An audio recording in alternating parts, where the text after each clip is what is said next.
Good morning, everyone. It's July 15th, and I'm going to call the business meeting of the Governing Board of the South Florida Water Management District to order. Mr. Martinez and Vice Chair Wagner are both on their way. They're stuck in traffic right now, but they're going to be here shortly. But we're going to go ahead and start the meeting since we've got a busy agenda today, and so many of you are here now. The first thing on our agenda always is the Pledge of Allegiance, and I'd like to ask Mr. Bergeron to lead us in the pledge.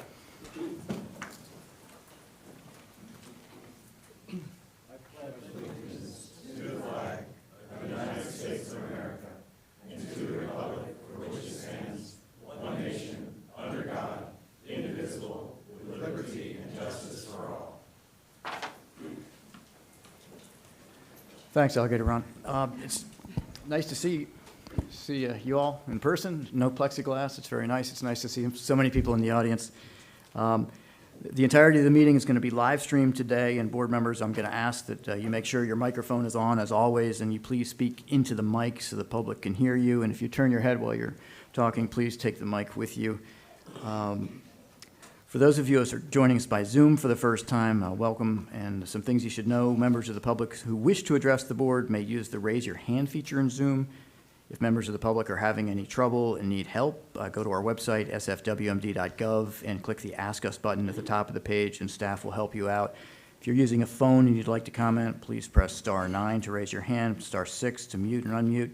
As a courtesy to others who wish to speak, members of the public are asked to comment on each item only once. And we'll take public comment first from those who are here in person, followed by those who have raised their hands. We're going to do something a little bit differently today. And before we get into the agenda, I'm going to ask public officials since as a courtesy to them, since we do have some public elected officials here and who wish to speak. We're going to let them go first prior to public comment, and then we'll have public comment separately. If they want to speak in both, they can. But this way, we can let elected officials sort of get on with their day as they will. So if you've handed in your comment card, that would be great. Or make sure you raise your hand if you're on Zoom. If you're here to comment on a specific agenda item, we'd like for you to comment during that item, but you can do whatever you want. And all elected officials are more than welcome to stay for the entire meeting and have the opportunity to speak during the other public comment periods as well. So, Rosie, I'll turn it over to you to recognize our elected officials in the room. Thank you, Mr. Chairman. We have with us Congressman Brian Mast.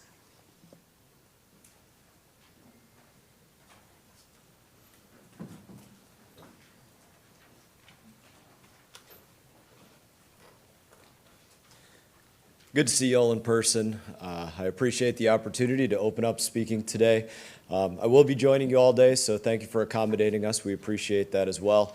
And speaking on one of the biggest deals that's been going on in the state of Florida forever, in my opinion, and that's what's going on with the lake management schedule or the future of that lake management schedule. And I just want to start the morning comments with really two requests. And the first request as we talk about lake management is something that I've been screaming to the hills. And that is that ideologically, as anybody looks at how the lake has to be managed, please start from a place of do no harm. I think it's the most fair place that we can begin. There's a lot of benefits that we're going to hear asked for today. People that need water out of the lake for drinking, which is a worthy ask, that need water out of the lake for irrigation, which is a worthy ask, which need water out of the lake to prevent saltwater intrusion, which is a worthy benefit and a worthy ask, which need it for good ecology in different places, which are worthy asks. But before you start thinking about doling out a benefit or a gift to any entity or any community or municipality or person or corporation or anything else, please start from the place of do no harm. You can't do harm to a community in order to provide benefits to other communities. And I think that's the most basic level of equity and equality that anybody should be able to come around on this front. That's my first ask.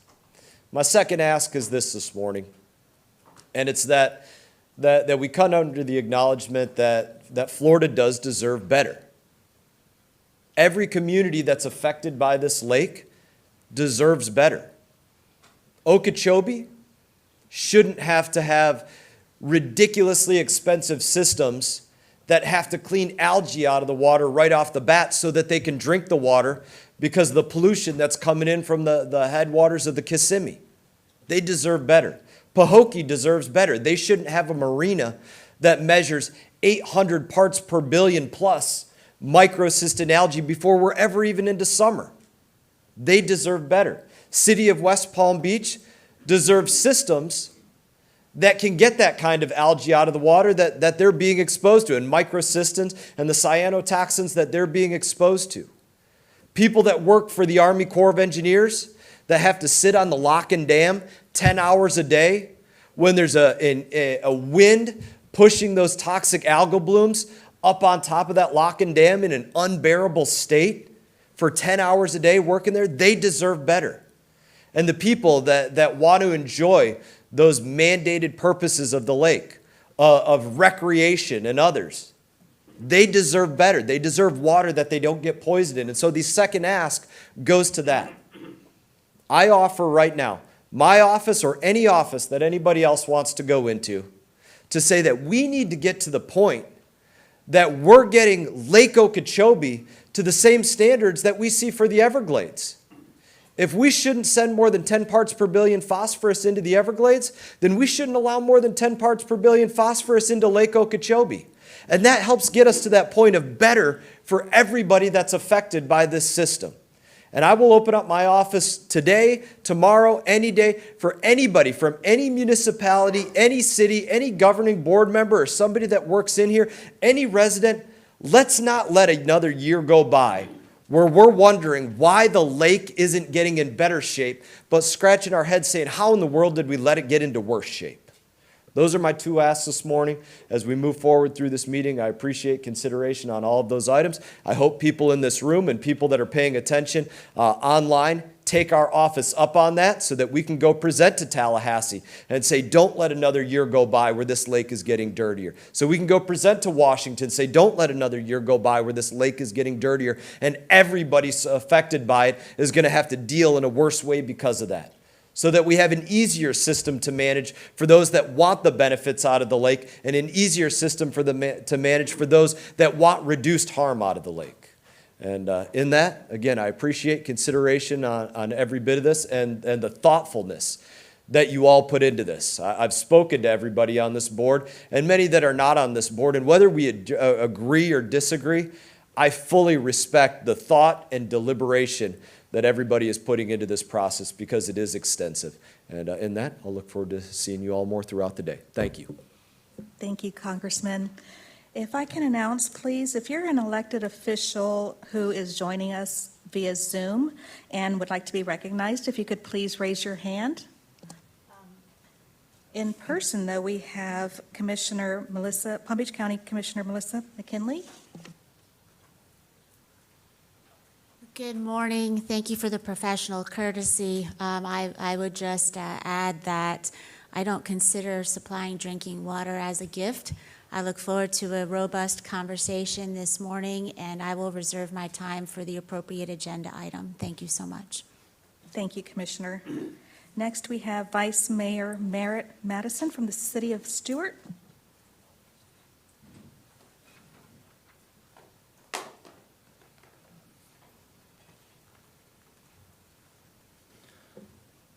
Good morning, Chair Goss and board members, district staff. I'm Vice Mayor Merritt Matheson with the City of Stuart. We are lucky in the U.S. to have drinking water as a gift.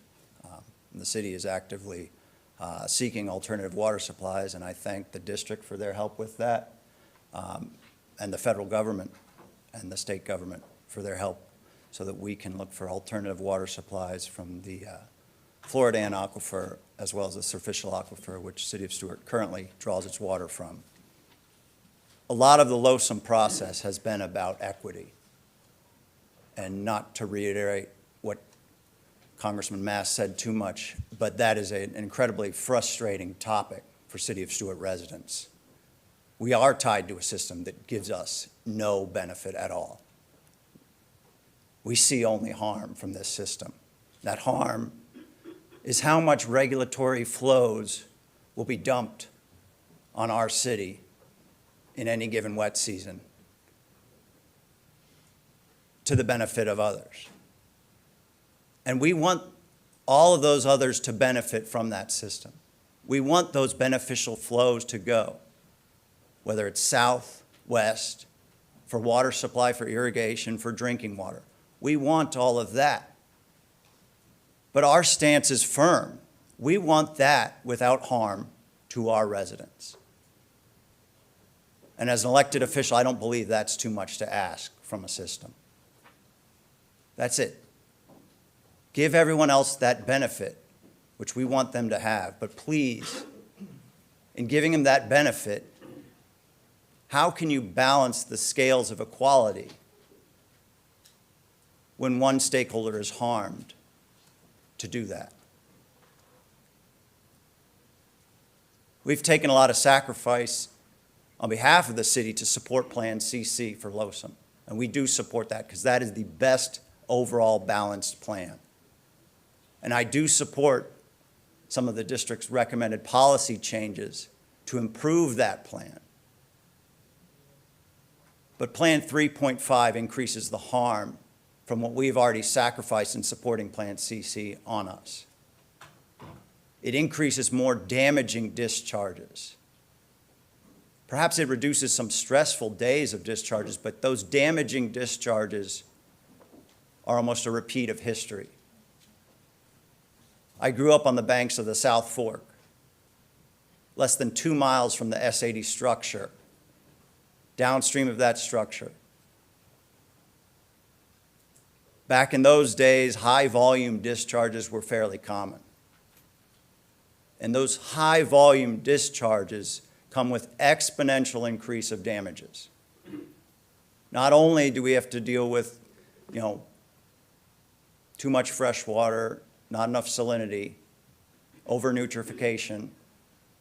Thankfully, then, we didn't have as much toxic algae, or at least we didn't know about it. But when you get discharges, from 3,600 CFS to 6,600 CFS, you start dealing with flooding from that high volume discharges. You start dealing with people's land eroding on the water from that high volume of discharge. You start dealing with people's dock pilings blowing out. Because the South Fork of the St. Lucie River is not a wide river. You start dealing with channels being filled in, muck shoals being created and moved around. So the damage becomes exponential. And our one goal through this entire process, our one metric, is those regulatory flows. And we will always push for 0 discharges. Our goal is to have only our own tidal basin inflow come into our river, something that we can manage and handle to get back to what we had originally with nature. So I thank you, and I don't envy you in the burden that lies on your shoulders today of trying to find equity and balance. But I know you'll make the right decision. Thank you. Thank you, Vice Mayor. I'm going to switch to Zoom now, Mr. Chairman, and start with Congressman Greg Stubbe. Congressman, you're recognized to speak.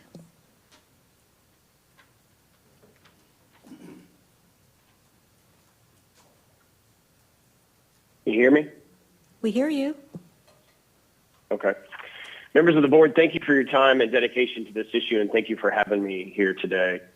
Today, I strongly urge the board to reject calls to support a regulation schedule that does not fully implement the authorized purposes of the federal project. I further urge that the final decision emphasize the science-based nature of its decision that will ensure the lake is managed to benefit the lakeside communities in all of South Florida. Protecting Lake Okeechobee is vital to ensuring that the people who depend on the lake have access to safe and reliable drinking water, and that our agriculture industries around the lake have the adequate water for their crops to feed our state and our nation. My district is the #1 citrus producing district in the entire nation, and many of those groves are near the lake, and water for crop production is essential. Agriculture is one of the 3 largest drivers to Florida's economy, and any negative impact to agriculture will affect the entire state's economy. Many of those families have farmed for generations, and a lake regulation schedule that does not take into account their legitimate needs would harm Floridians. While discharges need to be managed fairly, it would be bad policy for Florida and unfair to the rest of the region to limit the options available for lake management out of the desire to shield a particular region.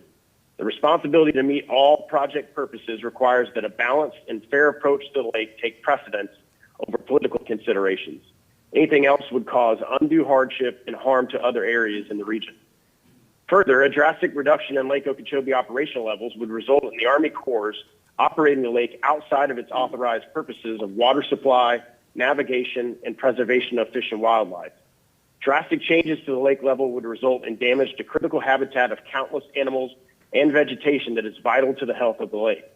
A low lake level negatively affects water supply, fishing, navigation, and recreation. Also, the risk of drought requires that enough water is present in the lake to hedge as protection for people and crops, and a reduction in base levels that does not consider this would be ill-advised. Low lake levels have resulted in more frequent closures of locks and navigational routes. We should consider the effects this has on lakeside communities dependent on access to the lake. Communities with canals and access to the lake depend on a navigable amount of water remaining.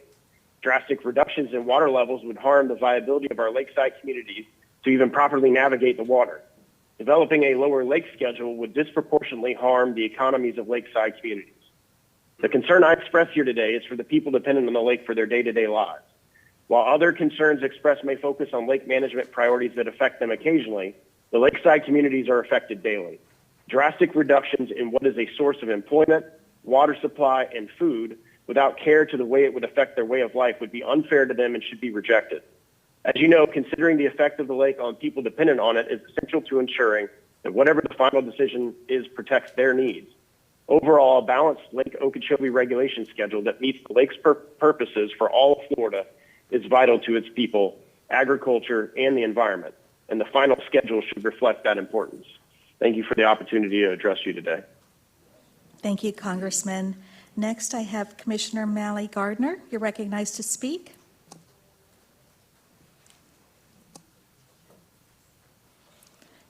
Commissioner, if you could unmute your phone by pressing *6. Thank you so much. Good morning. Can you hear me okay? We hear you. Thank you. Thank you.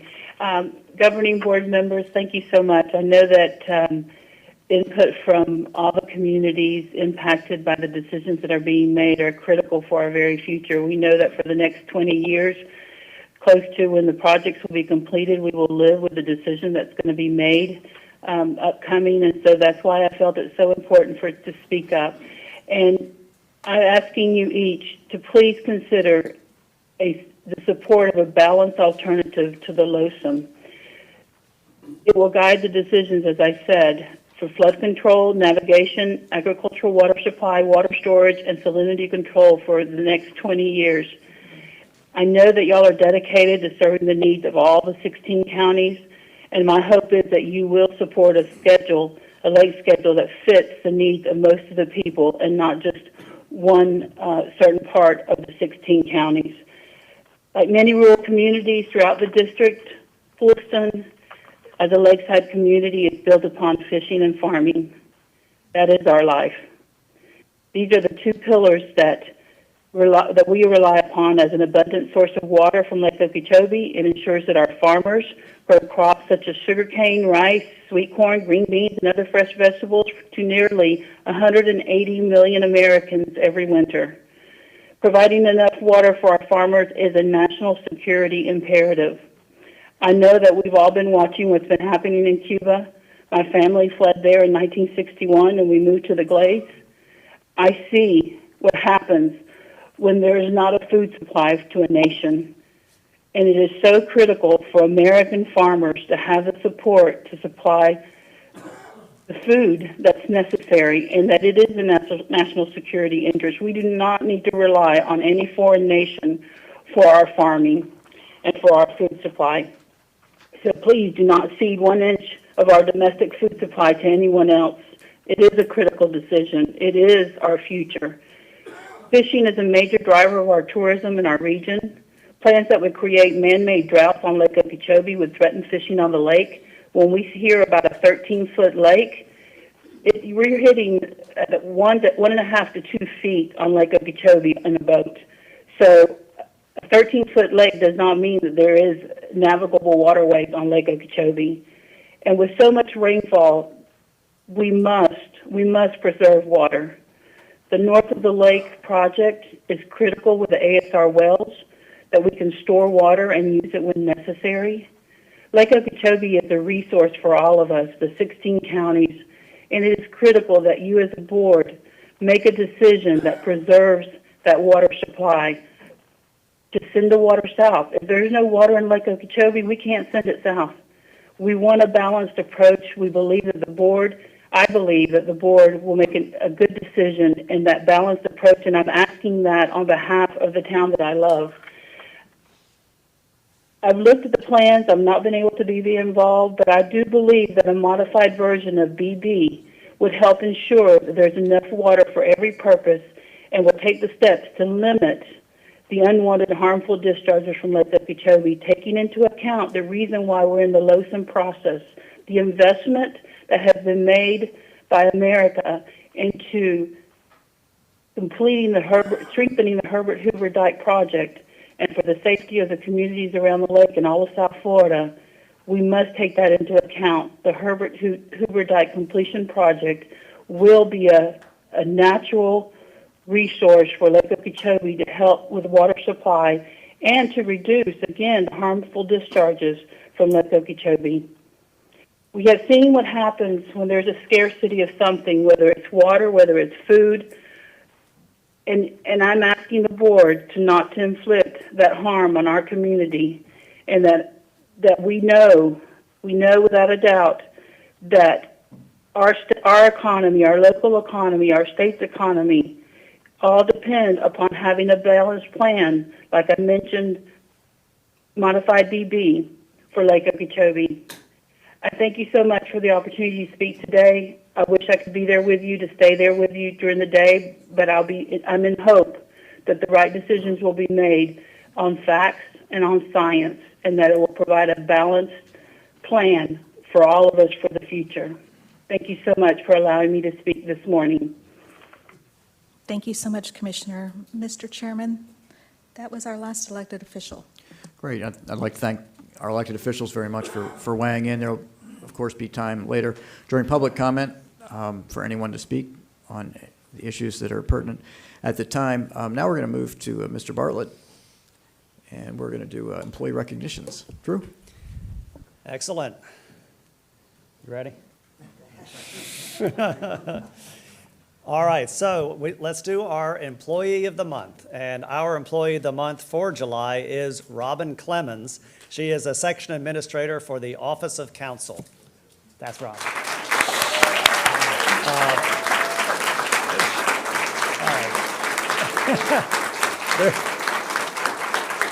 Hang out right here for a second.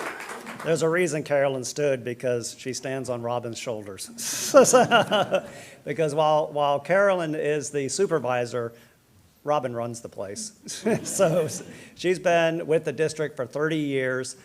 She's a supervisor over all the paralegals and really all the logistics and things that happen in the Office of Counsel.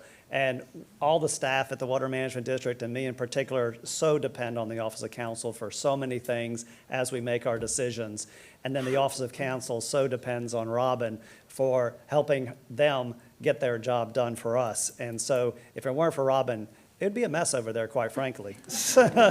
She does their budget. She works on all the logistics. She does IT. She helped them transition to COVID. It's just an amazing asset that they have over there. And then, she's really been very involved with the district with diversity and inclusion in the workforce, really trying to educate all of us and the Office of Counsel on the importance of that, which we all very much appreciate. And then in her community, she does the same thing with events, helping with local businesses and getting events done. And then I think you're a band mom or have been at one part in your career. Yes. So she's just very very good at what she does. We completely appreciate her. She's like one of the most effective people we have, and we really appreciate Robin. Well-deserved July Employee of the Month. Let's take a picture.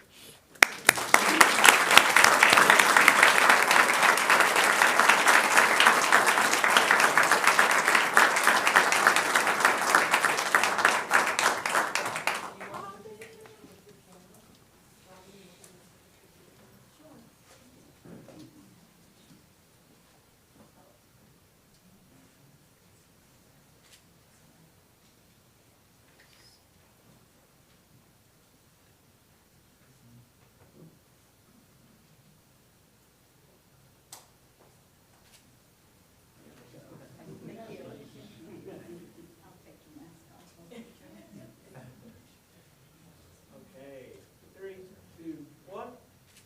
3, 2, 1. Thank you.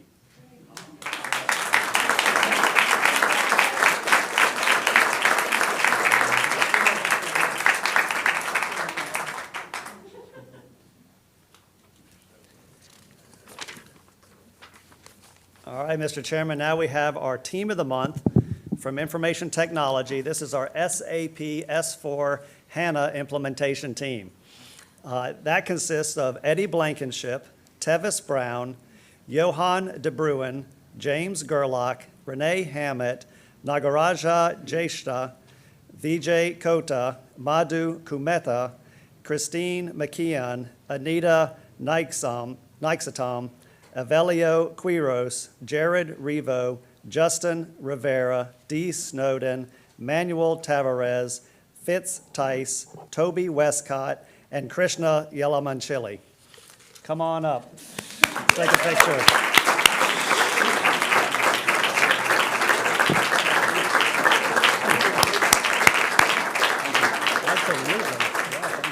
Come on up.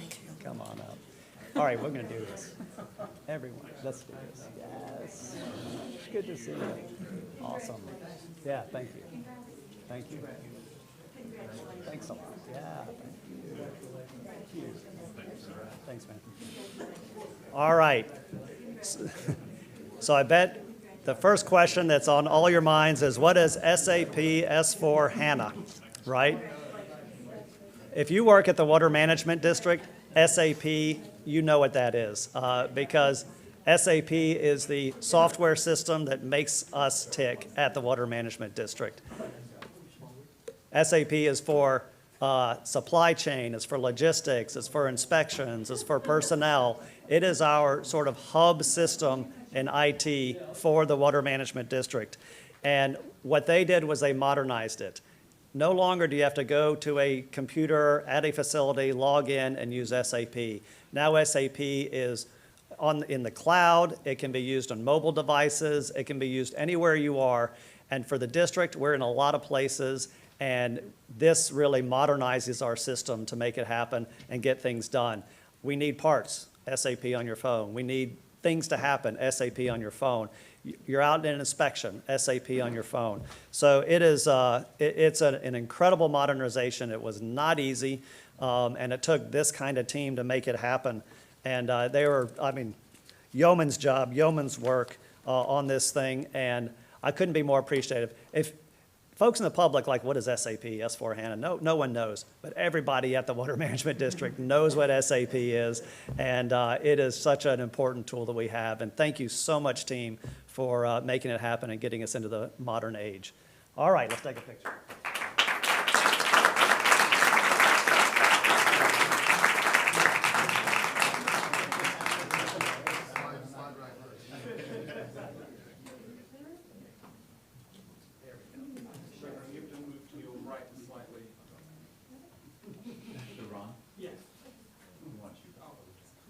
No, I think that's good. I think I can see everyone. Yeah, okay. Okay, 3, 2, 1. We gotta take a few of these because there's so many. I don't want anyone to blink. 3, 2, 1. I blinked. Will you rise from my photo? Thank you.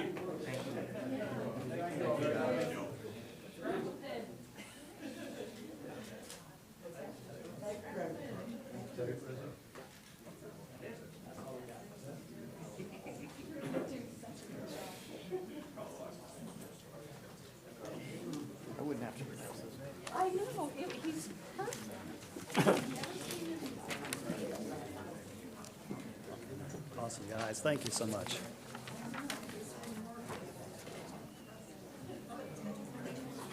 So, Mr. Chair, with your indulgence, I have one more thing. Absolutely. Doesn't involve a picture. But you may have seen the press release, but on July 2nd, we turned on the Faka-Union pump station to start the hydration of Picayune Strand and the wetland restoration over there, just thousands and thousands of acres that are getting restored from being ditched and drained. And it was an incredible event, and we captured it on video, and I'd really like the board and the public to see this video. So let's roll the video. You could give me a second, Mr. Chairman?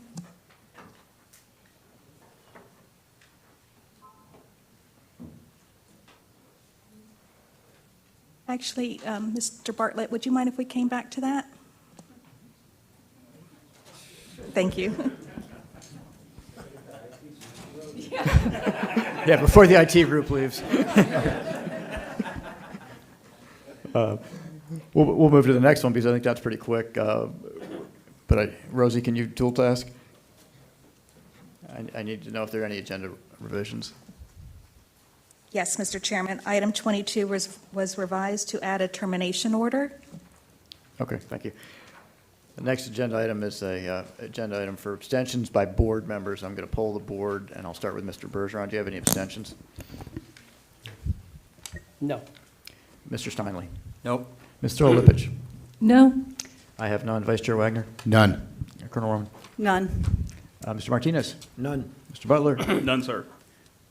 And Ms. Means? Say no. None. Okay. I saw you shake your head, but I need, there you go. Thanks. Rosie, do you have that, or? Not yet, or- Mr. okay, Chairman. later. Great. So we're going to ask Mr. Bartlett to come up and give a report.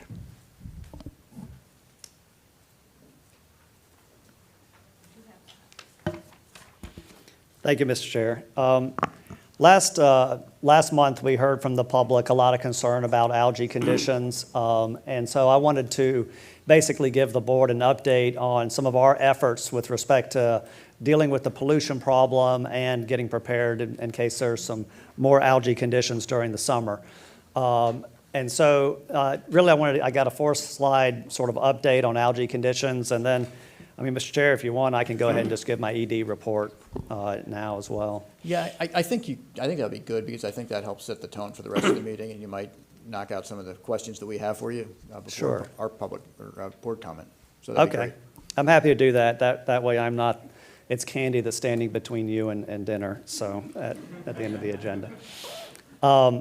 Okay, so first let's talk about Northern Everglades and estuaries pollution and trying to advance those projects.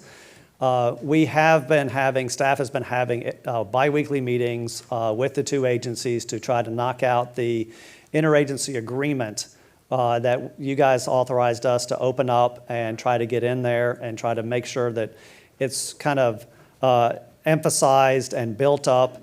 And by the way, we have Chris Pettit and Adam Blaylock online if you need to talk to them for any reason. So what we're trying to really include a lot more in this interagency agreement is sections related to public engagement and agency accountability, putting information out there that the public can understand what's going on and how the agencies are working to reduce pollution entering Lake Okeechobee. So that is underway. I've got a very early draft. It's still a work in progress, but I want you guys to know that our intention is really to get a lot of this kind of substance into that interagency agreement so that everyone knows exactly what's going on at any given time. And as part of that, and I'll just flip to the next slide real quick. Maybe I won't. Is that something you do, Rosie?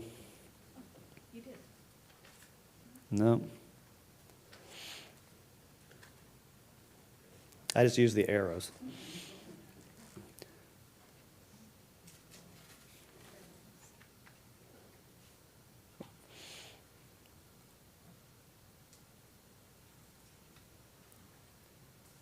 Okay, yeah, that looks like it's working.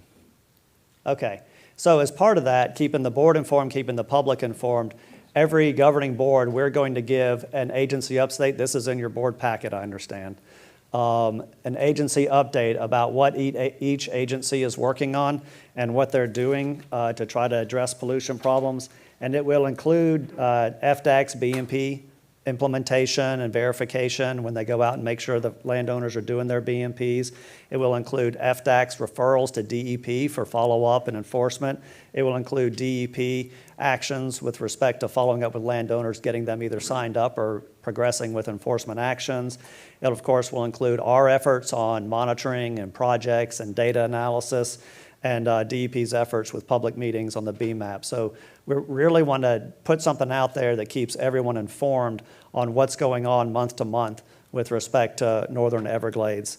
So that will be part of the board packet every board meeting, is that kind of update. The other thing we're doing is pursuing DEP grants. We got some last year to implement some projects to try to help reduce pollution entering Lake Okeechobee, because that's really where our task lies, is those regional projects. But the other thing where our task lies is science and data. And so we did a bureau reorganization led by Jennifer Reynolds to reorganize the bureau that implements this program to put finer points on specific things we want, which is more refined data analysis so we can understand prioritization, where issues lie.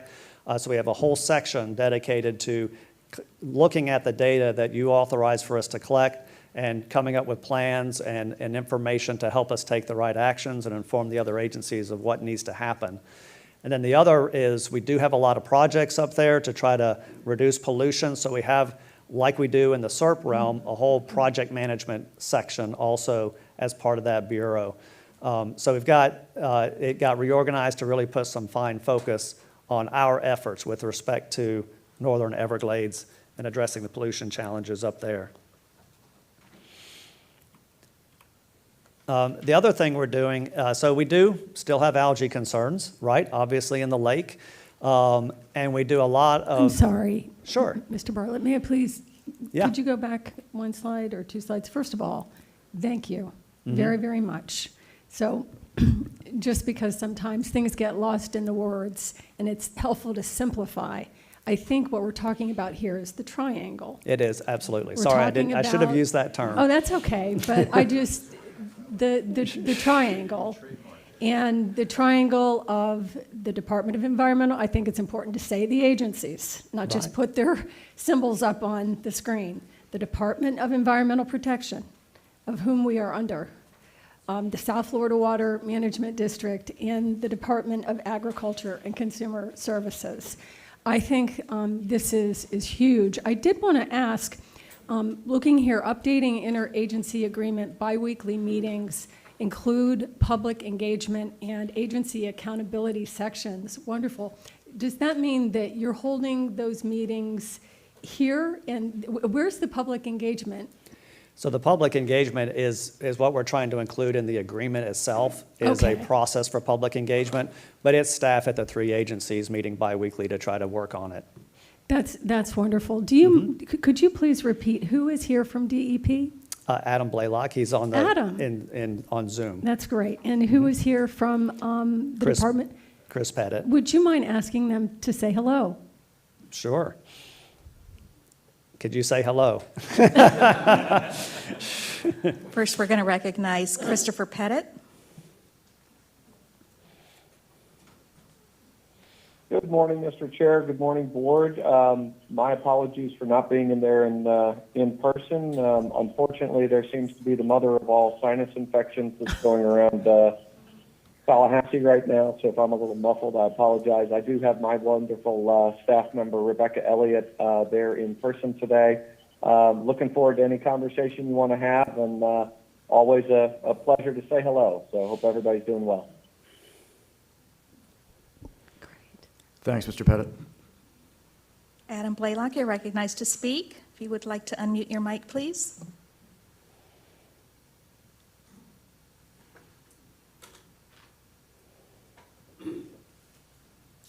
There you go. Can you hear me okay? We hear you, Mr. Blaylock. Very good. Thank you for that, and good morning to the board, and always happy to be able to be whether it's online or in person, and just here to listen and also provide any information I can to let you know what the department's doing and working with the district and FDAC as we move forward and getting this agreement updated. So thank you. Thanks, Mr. Blaylock. Mr. Olepich, do you have any specific questions for either of the gentlemen? I just want to say how incredibly happy I am, and that I'm not kidding when I say this is almost as big as LOSUM. This is huge. The communication of these agencies is going to be, I know it's happened before on and off, but to start it again where we are today is such a powerful thing for solving our problems and at least always talking about them together. And I welcome Rebecca Elliott, of course, too, but it is so nice to have the two gentlemen here today. And thank you for letting me, I didn't bring my triangle today because I thought, you know, it's LOSUM, I should let this go. And look what happened. Drew actually does listen to you. I don't know. I need to get a triangle of my own. Thanks, though. I have one thing to say, Mr. Chairman. Mr. Bergeron.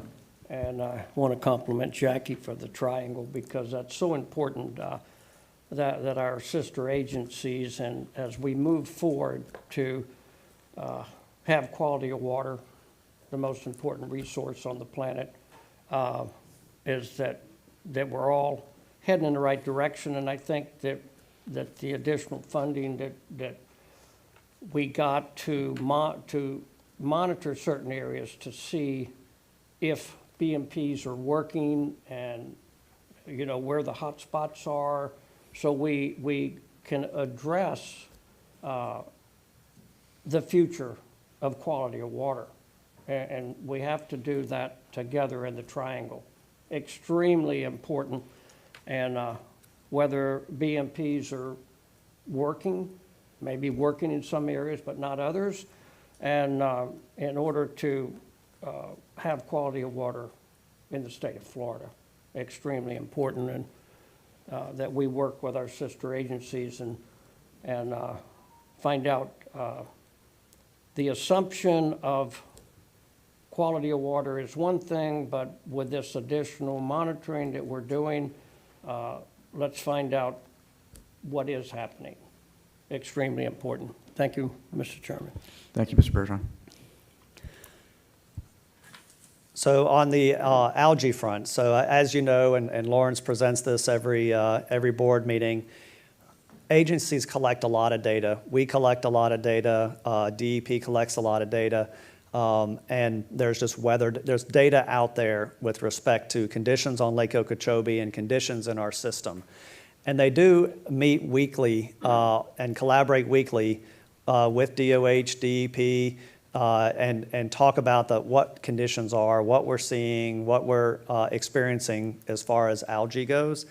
And what we are going to undertake is taking all this incredible information and put together communication pieces to make sure that the local governments know what we know, that the public knows what we know with all this information, so that better information is out there, that local governments, whoever has the information, can make better decisions, right? It's a lot of good information, and it's information that we need to package and work with DEP and DOH to package to make sure that everybody knows exactly what's going on at any given time. So we're undertaking this effort to really make sure that there's increased awareness of algae conditions that we may be experiencing right now. Because I think that would have been that would have served us very well this year. There was information out there, but you learn every year, right? And I think we can do more and we can do better to try to make sure the public has the information we have to make the decisions they need to make, and local governments. So that's another effort that we are absolutely undertaking. Can I ask you real quick? You bet. Sorry, Chair. Are we trying to figure out how to reduce redundant data collection? So, for instance, there's likely overlap. When we had a meeting, for instance, with Durham, there was a lot of overlap between data collection in the intergovernmental agencies that seemed like it was duplicating what didn't need to be duplicating. So I'm just curious if embedded in this particular process is a way to sort of Yeah. reduce overlap and therefore, maybe some resources. I am pretty sure that that agency collaboration is at such a high level right now that there probably isn't any. Lawrence, do you want to address that? Certainly. From an algae bloom standard, we have our set monitoring that we do biweekly. What FDEP does is they augment that when they get stakeholder input from there's a bloom here, there's a bloom there. They rally to meet that cry to go out and do that. But we're not conducting the same sort of analysis in the same exact places. Instead, we use each other's data to get to where we are in bloom conditions. Yeah, it's pretty high collaboration on this one. Yeah, I just want to say thanks for the collaboration. It goes to a little bit what Mr. Olipich was talking about earlier in the triangle, is just getting everyone out of their stovepipes, because this is information that needs to be shared across all these agencies, particularly with health and DEP, so that we can notify people earlier and make sure that we don't have any more of these tragic accidents. Agreed. And then the last part I would want on the algae front is I had challenged staff to come up with a response plan if we find ourselves in a situation where we're going to have lake discharges that contain algae and deliver algae to populated areas.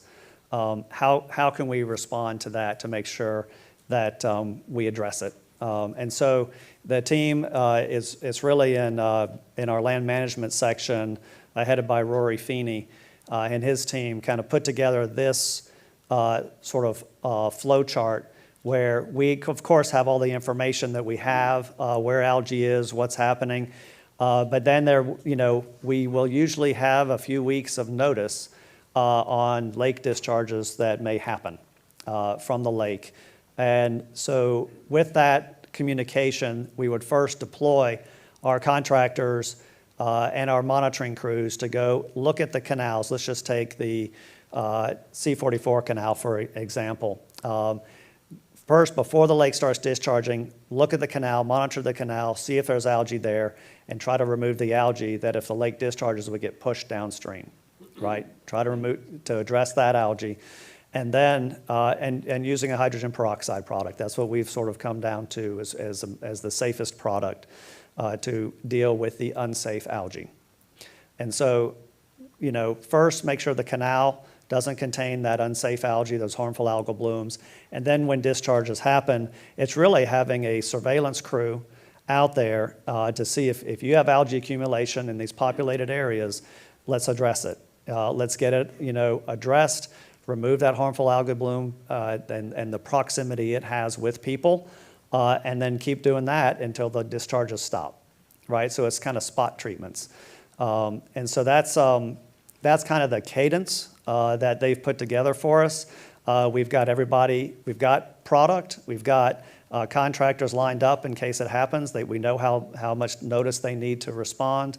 And then honestly, if things pop up in bad places, we do have district staff with some rapid deployment kits. They can go address it at that time as well. This is what we don't want to do, right? We want to address pollution. We want there not to be algae, but at the same time, having algae where people are is still very undesirable and not a condition that we should sit idly by and observe. So it's something that our staff, working with DEP, this is fully funded by DEP, this type of effort. They wanted to make sure, and thank you, Governor DeSantis, for going and getting the money to be able to put something together like this, but to be able to respond when we had these unfortunate conditions. So that's our response plan. Mr. Steinle. Thanks, Mr. Chair. How have you guys had time over the past month to do, these are 2.5, I'd say, incredibly important projects and developments. This is, and Drew, I'm going to say one thing. Everybody's made a lot of progress in terms of recognizing Lake Worth Lagoon as an estuary too. I know you have all the locks, but I'd love it if, when we have these things, if it says estuaries or it Yeah. identifies the. but I definitely include C-51 in this one. I mean, Yeah. this is, in addition to the triangle, you know, you're also incorporating something that has been very important from my perspective, which is using technology, other types of technologies to treat algae. And so congratulations to you guys for accomplishing so much. I didn't know this was going to be in the presentation during a time when LOSUM's going on too, so thank you. Right, yeah. Thank you, Mr. Stanley. Mr. Olepich? Yeah, Go you ahead. ask how we fit it in, and I just go to Rory and say, could you fit this in? Yeah. And they do, you know. So, I mean, you know the quality staff we have. I mean, when we need to make something happen, they make it happen. All right, so let me go ahead and cover some of my executive director report items. Publicly, it is published now, the ASR science plan. It's out there on the web. You've seen it. I'm pretty proud of the staff and what they've been able to put together to make sure that as we implement ASR technology, we're implementing it safely and the right way and in a way that's sustainable. So that's on the web. It will get revisited time to time because it's a living document, but that's where, that is our first iteration. Unfortunate news, I had been telling you about the structures on the C11 and C9 canal and that we had applied for BRIC grants to try to retrofit those structures. The FEMA, and this went through the Florida Department of Emergency Management Agency, got cleared through them to get put through FEMA. But when they made their final decisions at the end of June, they found those projects ineligible. We haven't figured out why yet, but the reason is they didn't meet the hazard mitigation assistance requirements. And so we're digging into what that is and what that means with Florida DEM to try to figure out why they deemed them ineligible. Yeah, if those don't meet the standards, I'm not sure what would. I don't know either. I don't know They either. don't give an explanation as to why they're ineligible? They just deem them ineligible? 'Cause So, yeah, it's a chart, and it just had a column and a box, and it said ineligible. And so, I mean, the thing that I find a little bit curious is that we went through Florida DEM, right? Yep. You would think that somebody there, before they did all their work, if it were ineligible, would say, these It's projects ineligible. appear ineligible. So that's more frustrating.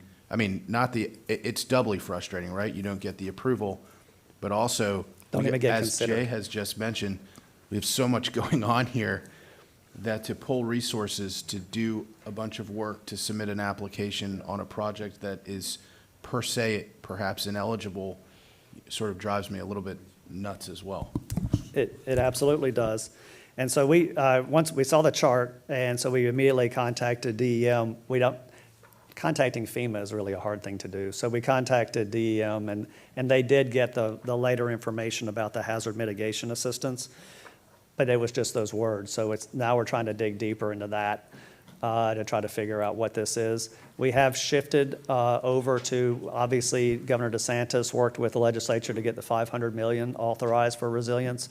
So we are continuing to pursue that type of funding while we really lift the hood on why FEMA's making these decisions, both from a programmatic and a legal evaluation. Yep. Moving on to brighter news. So the Python Challenge is on. It's on right now. It's on till July 18th, and the grand prize is 10 grand. So Chauncey, you might want to get on out there. 10 grand. So also the C-44 stormwater treatment area, we did get approval this week to operate it like an STA because we had turned it on for grow-in. Now it's fully approved by DEP to operate it as an STA. So it's fully functional stormwater treatment area over at the C-44. Yeah, it's great.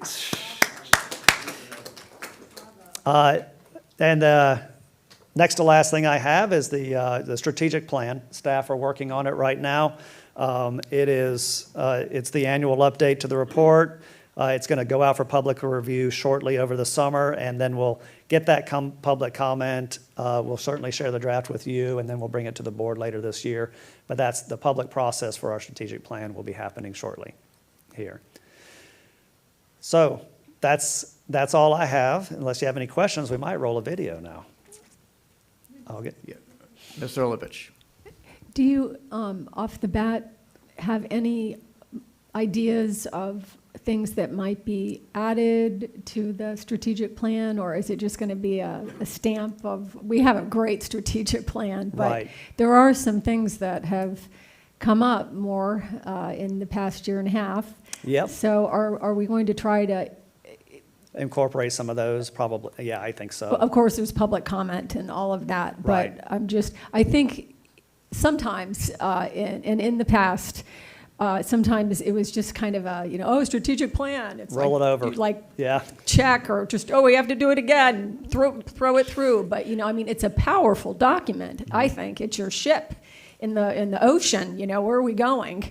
So It is. I really look forward to seeing what we do with it, and I'm so excited with what we've done with it. Yeah, it's a good document, and it is our guidepost. Yep. All right, Rosie, roll video, Picayune Strand.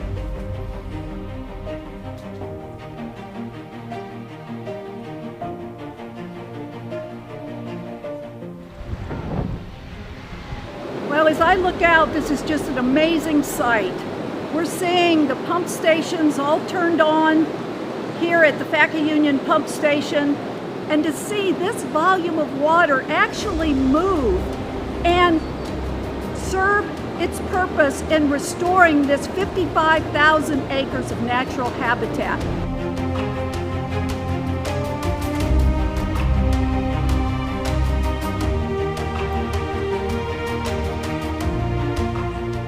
That allowed us to reduce the high water levels coming from the Golden Gate Estates area to provide more flood protection for those residents, and use the water to move it through this spreader basin and restore the actual habitat.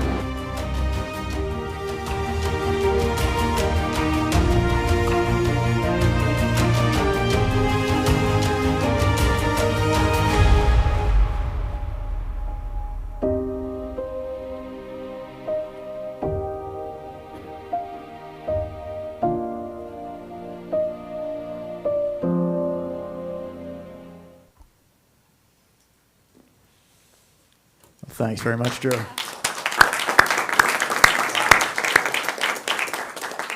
It's a sight for sore eyes. It's good to see water there. You know what's great about this is moving water south, not east and west, one step at a time. What's great about it is that it works, It's like you put the things on and it works. It's a really beautiful thing to see. That time lapse is amazing. One thing I want to mention is in August 2019, just shy of 2 years, is when the Corps had a discussion with the district about what we could do at the Picayune Strand collectively to move the project forward. And this happened in under 2 years. And Colonel Kelly, that was due to you and your partnership with the district to share in that success. His team started plugging the Faka Union Canal in January, and they finished, I think, last month, and we were able to turn the pumps on. And that is what collaboration looks like, and I think that we should use this as an example as a governing board to move other projects forward faster, if there's a way to do that, and work more in parallel than in sequence, where we're waiting for one thing, if we can do it, and it doesn't apply in all cases, but, try to get more done at the same time. And this was an example of that. And thank you, Colonel Kelly and the Corps of Engineers who worked on this with the district to move this forward.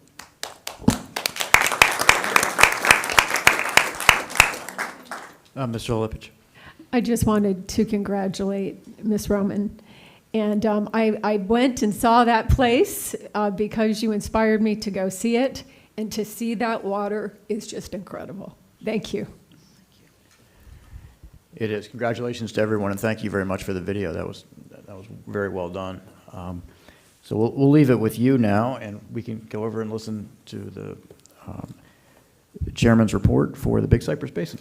Well, thank you, Mr. Chair. The Big Cypress Basin Board met on July 9th, 2021, and we began our meeting with an update on the Lake Trafford Restoration Project from Rodney Hudson from the Florida Fish and Wildlife Commission and Dr. Edwin Everham from the Water School of the Florida Gulf Coast University. In recent years, the Lake Trafford management team has focused on improving the long-term health of the lake by increasing the amount of native, non-invasive aquatic vegetation. And in 2020, both FWC and FGCU received board approval to move forward with 2 eelgrass planting projects, and the results of which were discussed at Friday's meeting. We were going to continue to evaluate how well we're doing with those planting projects before we move forward. Candy Heater presented the basin's fiscal year 2021-2022 final millage and budget for approval, and the board approved the rolled back millage rate of .1116 mil for fiscal year 2020-2021, requesting that the governing board to levy ad valorem taxes within the Big Cypress Basin, and also the board approved submitting the fiscal year 2021-2022 basin budget in the amount of $17,442,227 to the governing board for inclusion in the district's budget. A couple of highlights real quickly from the Basin Field Station report. Through a coordinated effort with Collier County and the Florida Department of Transportation, a new vegetation removal project will commence in August along the Cocohatchee Canal and the I-75 interchange. And we've been having increased incidents of vehicles in the canals, so we decided to streamline efforts, and the field station staff has implemented a new internal tracking tool to manage various issues, such as these vehicles, vandalism, debris, erosion, and they've already had some positive results. But for some reason, there's been an increase in these types of incidents in the canals. So our next meeting for the Basin Board will be August 26th at 1:30. Thank you very much, Mr. Chair. Thank you. When you say vehicles in the canals, are those abandoned or are they Someti- accidents? Sometimes they're accidents, and sometimes they're in the canals, and there's been an increase in vandalism, tires, trash. I don't know if it's, coming out of COVID, but it just became an issue to where we felt that some additional management was necessary in tracking. Great. Thanks. Any questions for the chairwoman? Mr. Bergeron? I think that's such a wonderful accomplishment, moving water south.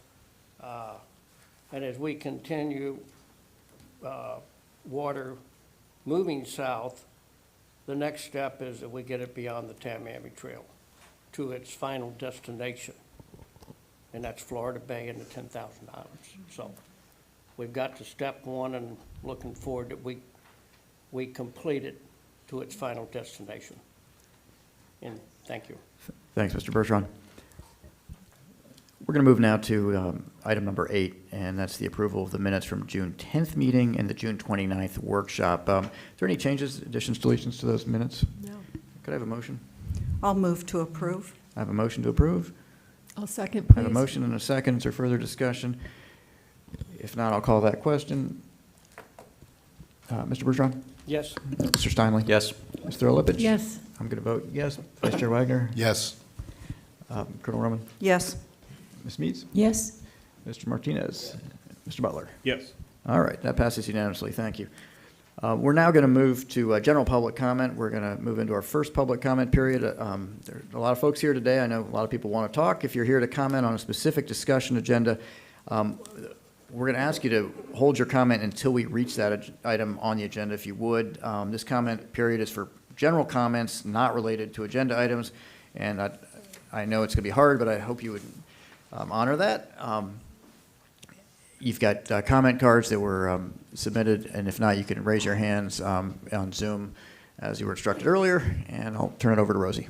Thank you, Mr. Chairman. We're going to start with Newton Cook, followed by Nyla Pipes, and then Michael Collins.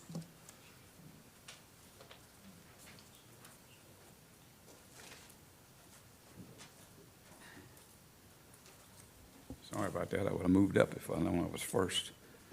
First thing I want to say is, boy, am I really glad to see somebody looking north of the lake. Somebody's pulled a few chains, because if we don't get the water clean coming into the lake, we're never going to get the lake clean. And if we don't get the lake clean, guess what? All the water going south, east, west, whatever, will never be clean either. Newton Cook, United Waterfowls of Florida. And I want to thank the land management staff and the FWC for the annual tour we had yesterday, a full day of riding levees on the SDAs. Jim Harbaugh, the new guy that took Jerry's place, nice fellow. I hate to tell you, I could ride the levees in the WCAs and probably see better habitat than I see in the SDAs. It's really sad to watch $1 billion investment just to literally go down the drain. I mean, we're having a struggle. We put 15,000 hunting opportunities on the SDAs. It's one of the best places in the United States, or was, for waterfowling, because it was healthy marshes. What we have today is mostly cattail monoculture. You can go to WCA 2, and we got 100,000 acres of cattail monoculture. Why are we building 60,000 acres more and spending money to do it? I could take you to WCA 3, miles and miles and miles and miles of beautiful marsh, free. 5 years ago, we started putting lake water through those SDAs. You know why? Political. It had nothing to do with proper management of the SDAs. We all know that. Susan Gray stood here just before she left and said we damaged those SDAs, just as we said would happen. It's really sad. We have wounded warrior hunts out there.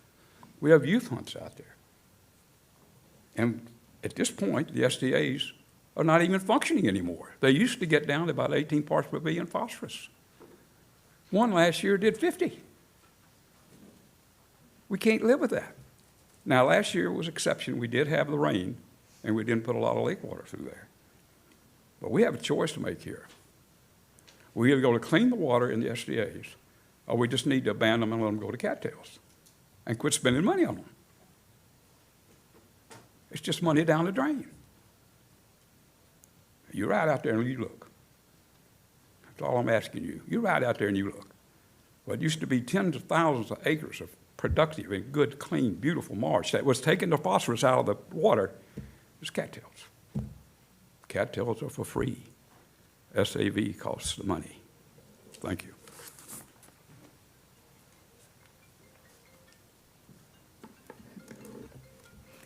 Good morning, Nyla Pipes, One Florida Foundation.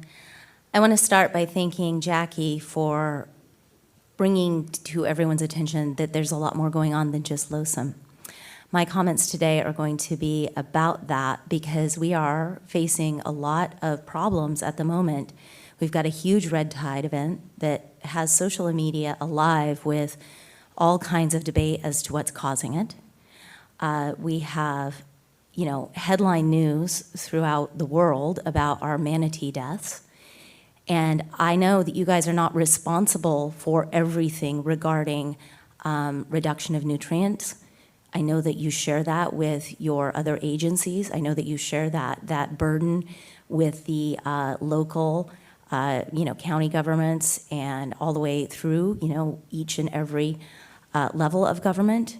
But I'm going to continue to raise awareness about the fact that if we do not take care of our stormwater runoff and our septic to sewer conversion needs and our sewage upgrade needs, preferably tertiary treatment in this state, we are going to continue to have these problems, and we're going to continue to make headline news. I want to set the record straight on some things. Everybody wants to just blame Piney Point for the red tide event. Everybody wants to just blame Lake Okeechobee for the red tide event. We all know by now that the science shows that the red tide starts in the Gulf and it blows to shore. That does not excuse Piney Point or Lake O releases or releases from septic tanks adjacent to our water bodies or sewage treatment plants that have failed repeatedly in all these various places. It's all a part of the problem. The same thing is happening as far as the manatee deaths go. FWC has concluded that those manatees starve to death. They've also concluded that the majority of those manatees are suffering in Broward County. That's where they see the majority of the deaths. Brevard County. Brevard County has the same problems in the St. Johns District that we have down here in the South Florida Water Management District. These problems are statewide and they are serious. So my ask of you today is to continue to support each and every one of the efforts that come before you to get our sewage infrastructure problems under control, to get our nutrient reduction processes under control. And thank you for your attention to matters north of Lake Okeechobee. Because the bottom line is we can sit here and we can argue about lake level and who gets what water where, but as long as it's still coming in much more high in nutrients from the north, we're going to continue to struggle downstream. Thank you. Thank you, Ms. Pipes. Michael Collins, you're recognized to speak, followed by Chloe Seeperger. Morning. Good to see you, Mr. Chairman, members of the board. It's good to see you all healthy still. You're going to take this up later in the agenda. I want to talk about LOSUM, and I'd ask you to bear with me. I don't see an action item, so there's no public comment. I have some concerns. I've been on most of the calls. Mr. Collins, we will have public comment for LOSUM. Yeah, if you could hold if LOSUM Okay, comments. but that's after you're going to take up the issue, right? No, you'll have a chance to speak before. We can do it then? Yeah, absolutely. See you then. Thank Thanks. you. Thank you, sir. Thank you.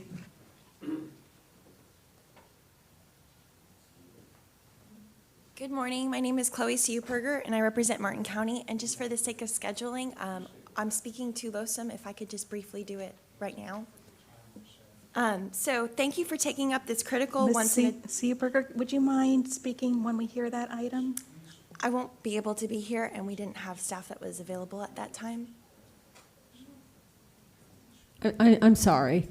I'm asking as a board member for anybody who wants to be able to speak. I'm asking our chair, please, Chair Goss. And really the point is I reviewed the agenda, and I too saw nothing there for people to speak except after budget. And so I think it was confusing of when we were supposed to speak. If I'm wrong, I apologize. But it did appear on the agenda that was published. You know, people can't keep looking at all this stuff we republish up to the last minute. They're looking at the things that are published in a reasonable period of time. And it did not appear that there was any place to speak. And so I think we need to accommodate that. And I apologize. I feel strongly about this. Thank you so much, Chair Goss. I understand that. I thought that we always had public comment on LOSUM. Understanding that Martin County does not have the ability to talk later and you misunderstood, you can go ahead. I appreciate that. Thank you for taking up this critical, once-in-a-decade opportunity to influence the most significant water operations schedule in the state of Florida. Martin County and its citizens have endured decades of destructive discharges from Lake Okeechobee. As early as 1938, there are BOCC resolutions asking to stop the discharges. Every gallon of water that discharges from Lake Okeechobee to the St. Lucie River is damaging. Additionally, the St. Lucie River's relationship to Lake Okeechobee is one that only benefits the lake and harms the river. That harm includes ecological destruction of keystone oyster beds, sea grasses critical to lagoon health, and marine life nurseries, and the endangered Florida Reef Tract, which actually starts right in Martin County. Significant harm is also done to human and animal health from the discharges of freshwater cyanobacteria into saline environment that magnifies its toxicity. There is ecological, human health harm, and economic harm that dramatically impacts the quality of life in this region. Martin County has significantly engaged in the project delivery team member process in the Lake Okeechobee System Operating Manual planning process for nearly 3 years. Our objective has been and continues to be to eliminate the discharges from Lake Okeechobee into the St. Lucie River. We realize that eliminating discharges completely is challenging for the Army Corps of Engineers while trying to meet other congressionally authorized purposes. There have been alternative schedules developed that provide a balanced approach and reduce the discharges substantially. We believe that it would be inappropriate for the South Florida Water Management District Governing Board to interject into this NEPA process a recommendation for the Corps to consider a schedule other than the 5 currently being considered in iteration 2. To do so would put the Corps at risk of violating the good faith of the project delivery team member participation. Furthermore, we believe that schedules BB, DD, EE1, and EE2 have fatal flaws that Martin County cannot accept, ranging from little to no reduction in discharges to shifting discharges volumes from one season to another. These appear to address one aspect of harm and only exacerbate other aspects of harm to St. Lucie River and estuary. Once again, I thank you for this opportunity and to provide our perspective, and we hope that you all will honor your role in participating or providing representation for the entire system. Thank you again for letting me speak early. I appreciate it. Thank you. I'm going to switch to Zoom now in the virtual world. We're going to start with Janet Taylor. You're recognized to speak, followed by Casey Delaney. Good morning. Can you hear me? Hear you, Ms. Taylor. Yes. Good morning. I too beg your indulgence to speak early as I have another engagement. But thank you, Chairman Garth and members of the South Florida Water Management District. My name is Janet Taylor, former Henry County Commissioner and President of Glades Lives Matter. As you know, the Glades communities are an important constituency in the District 16 county region. And although we may be small, we deserve to have our voice heard. Many of the alternatives that have been proposed by the Corps seem to put the interests of folks like Congressman Brian Mast and his district ahead of nearly all of South Florida. Part of this public comment process provides us a chance to voice our concerns and ensure the final LOSUM plan does not have a negative impact on our communities, including communities of color. I joined the other communities in South Florida in urging balance. Jobs in the Glades and across South Florida depend on access to water supply. And this economy where we are recovering from COVID, we need to have more jobs, not less jobs. The idea that a government agency can take away our water, as Congressman Mast, Eva Sample, and other paid environmental activists that make a habit of picking on the Glades have encouraged, is simply unjust. I want to read to you the words of President Joe Biden's executive order protecting communities like ours and advancing environmental justice. The executive order dated January the 20th, 21, on the day he was sworn in, states, the federal government must advance environmental justice. In carrying out this charge, the federal government must be guided by the best science and be protected by processes that ensure the integrity of federal decision-making. There can only be integrity if the concerns of every community is considered. The Army Corps must provide our South Florida communities with water, period. We need balance, we need fairness, and yes, we need environmental justice. Thank you for all you do, and thank you for hearing me early. Thank you, Ms. Taylor. Casey Delaney, you're recognized to speak, followed by Olivia Pope.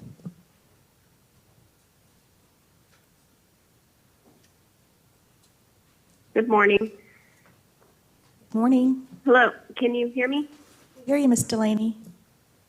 Pardon? Hello, my name is Casey Delaney, and I appreciate the opportunity to speak today.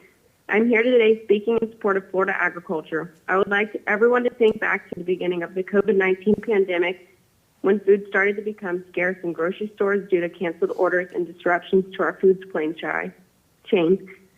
Thankfully, we quickly regained our footing, and food is once again available everywhere. But the situation served as a reminder of what could happen if our ability to grow food crops for American families were to be put in jeopardy. And sadly, that could happen if the Army Corps were to adopt a LOSUM schedule that punishes Florida farmers. There has been a lot of talk about what is grown and what is not grown in the EAA. A lot of people here have claimed it's only sugarcane, but the numbers speak for themselves. Every year, EAA farmers produce enough sweet corn for 16 million, enough rice for 25 million, enough lettuce to make 1 billion salads, enough green beans for 350 million servings, and 120 million stalks of celery. We also do grow our fair share of sugarcane. A recent poll taken in the state of Florida found that farmers have a 98% approval rating statewide. So clearly, Florida agriculture is important to our country. It's important to Florida's economy, and it's important to Floridians themselves. I encourage the district to support a locked-in plan that does not withhold water from Florida farmers who already have to deal with weather, rising inflation, workforce shortages, and lots of misinformation about their business. Thank you, and have a great day. Thank you, Ms. Delaney. Olivia Pope, you're recognized to speak.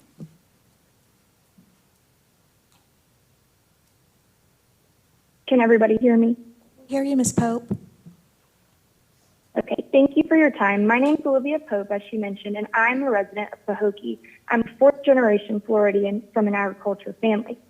Despite what you may have heard about farmers from our part of the state, our main goal is helping to feed others while using some of the most sustainable and environmentally sensitive farming methods in the entire world.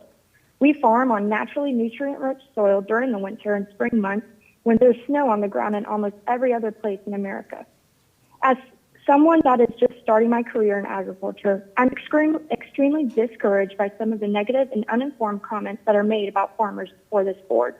I would invite anyone that has a concern about what farmers are doing or not doing to come out to our farms and learn about us firsthand. On the issue of Loathsome, I'm here to urge a balanced lake schedule that works for everyone throughout the Lake Okeechobee system. Back in 2008, when Lake Okeechobee was lowered as part of the LORS 08, farmers agreed to assume a temporary risk with less water under the assumption that the risk would be lessened following the completion of the Herbert Hoover dike repairs. Now that the dike repairs are about to be completed, it's not unreasonable to expect the Army Corps to honor its commitment to restore our level of service so that farmers can plan our businesses with the certainty of knowing that there will be enough water for us to continue growing food for millions of Americans, like Casey mentioned. There's a saying used by farmers: if you eat, you're involved in agriculture. That is not a cliche. It's especially true when you consider that crops grown in the Glades are sold at grocery stores up and down the eastern seaboard. We help grow food that feeds New Yorkers, North Carolinians, and Georgians, that they depend on each and every winter. Any bad decisions made by the Army Corps and Loathsome could potentially put a significant portion of our nation's food supply at risk. With that, I urge the South Florida Water Management District to consider standing up for the Florida farmer and understand all the steps we are taking to sustainably grow food for millions of American families every year. Thank you for your time and for the opportunity to speak early. Thank you, Ms. Pope. Next, we have Suzanne Martin, followed by Mike Connor.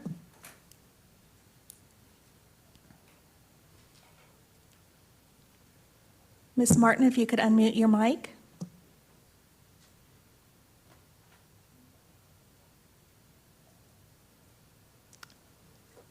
Ms. Martin, if you're using a phone, *6 will unmute your mic.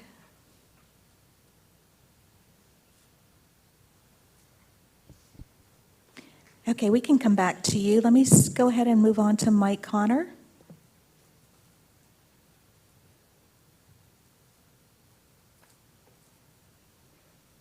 Mr. Connor, if you could unmute your mic.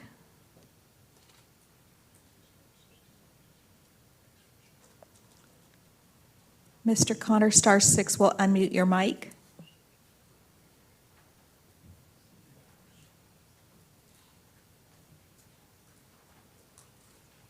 Okay, I'm going to try Suzanne Martin again. Ms. Martin?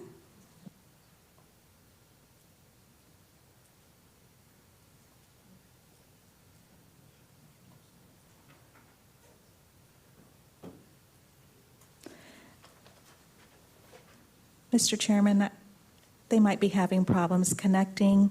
If I can just let members of the public know, I'm happy to share our public comment process to help make sure the public can provide their input to the board. The board accepts public comments. Can you hear me? There we go, Ms. Martin. I am so sorry. I was having such a hard time connecting. Good morning to everyone. My name is Suzanne Martin, and I'm the Executive Director of Anglers for Lake Okeechobee. It is so good to be back here again, and I appreciate you allowing me to speak early. We are talking about today the Lake Okeechobee's management plan. I've had the pleasure of raising my kids and family on the shores of this beautiful lake, and there is nothing we want more than a balanced LOSUM plan that benefits everyone involved. We are all advocating for responsible lake levels, but it is important to note that not everything can be fixed just by adopting a new schedule. We have fantastic storage projects underway that Governor DeSantis signed into legislation. Right now, there are projects underway that will slow the flow coming into Lake O and alleviate some of these issues we are experiencing, while also prioritizing the lake's fragile ecology so it can flourish and continue benefiting local economies, our coastal estuaries, and the Florida Everglades. Driving the lake down every year is not the answer, and I ask you all to keep this in the back of your minds as decisions are being made. If we work together and come to a proper management plan, we will all of us, will be able to reap the benefits. Thank you on behalf of all the fishermen and lakeside residents. It is always a pleasure knowing that our voice is heard and considered. Again, I appreciate you guys allowing us to speak early on this issue. Thank you, Ms. Martin. Next, we have Mike Connor. Thank you.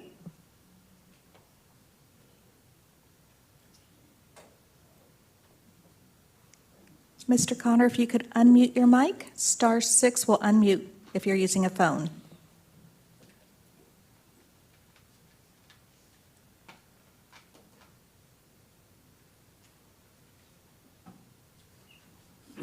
While Mr. Connor is trying to unmute himself, Mr. Chairman, I do want to clarify our public comment policy. The board accepts public comment on each discussion item, as well as a general public comment period at the beginning and end of the meeting.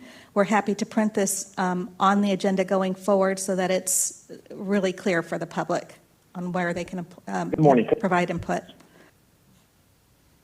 Good morning. Can everybody hear me now? We hear you. Thank you. Oh, great. I appreciate it. And thanks for the opportunity to speak early on LOSUM. I'm in a parking lot at Shepherd's Park in Stuart, Florida with about 12 middle schoolers ready to do some water testing with me, and they're looking at me anxiously like, what are you doing on the phone? Anyway, I appreciate this opportunity. I want to speak directly about LOSUM. It appears to me that SR 3.5 is the district's idea of optimization of Plan CC. Indian Riverkeeper at this time does not support any change to Plan CC that would further allow for greater flow in the wet season. When our estuary already deals with appreciable local basin and tidal basin runoff in the wet season, and we're here that lake algal blooms are almost a certainty in the upper elevation bands, and discharges on the 3.5 appear to be as much as 7,000 CFS. You know, we in Martin County have suffered these discharges since the 30s. In the last 20 years, toxic lake discharges are part of the mix. It's a legacy of harm, and we've never gotten benefit from discharges. It's only harm here. So frankly, we feel enough's enough. We please ask the district to put all their weight squarely behind Plan CC as it is originally written. It minimizes the harm while providing the most equitable benefit to stakeholders across the board, in our opinion. And I do appreciate the chance, as always, to speak today.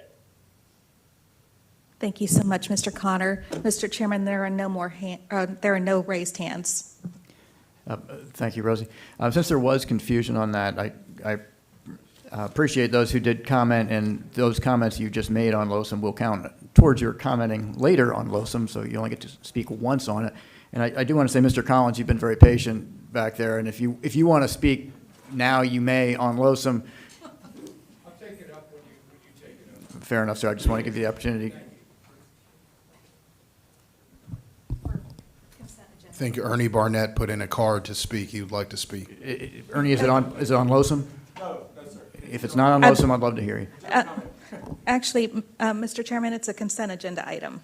I thought it was general comment. It was general comment. I'm sorry. I meant general comment. Okay. Yeah, I'm sorry. Okay, thank you. You know what you're going to talk about.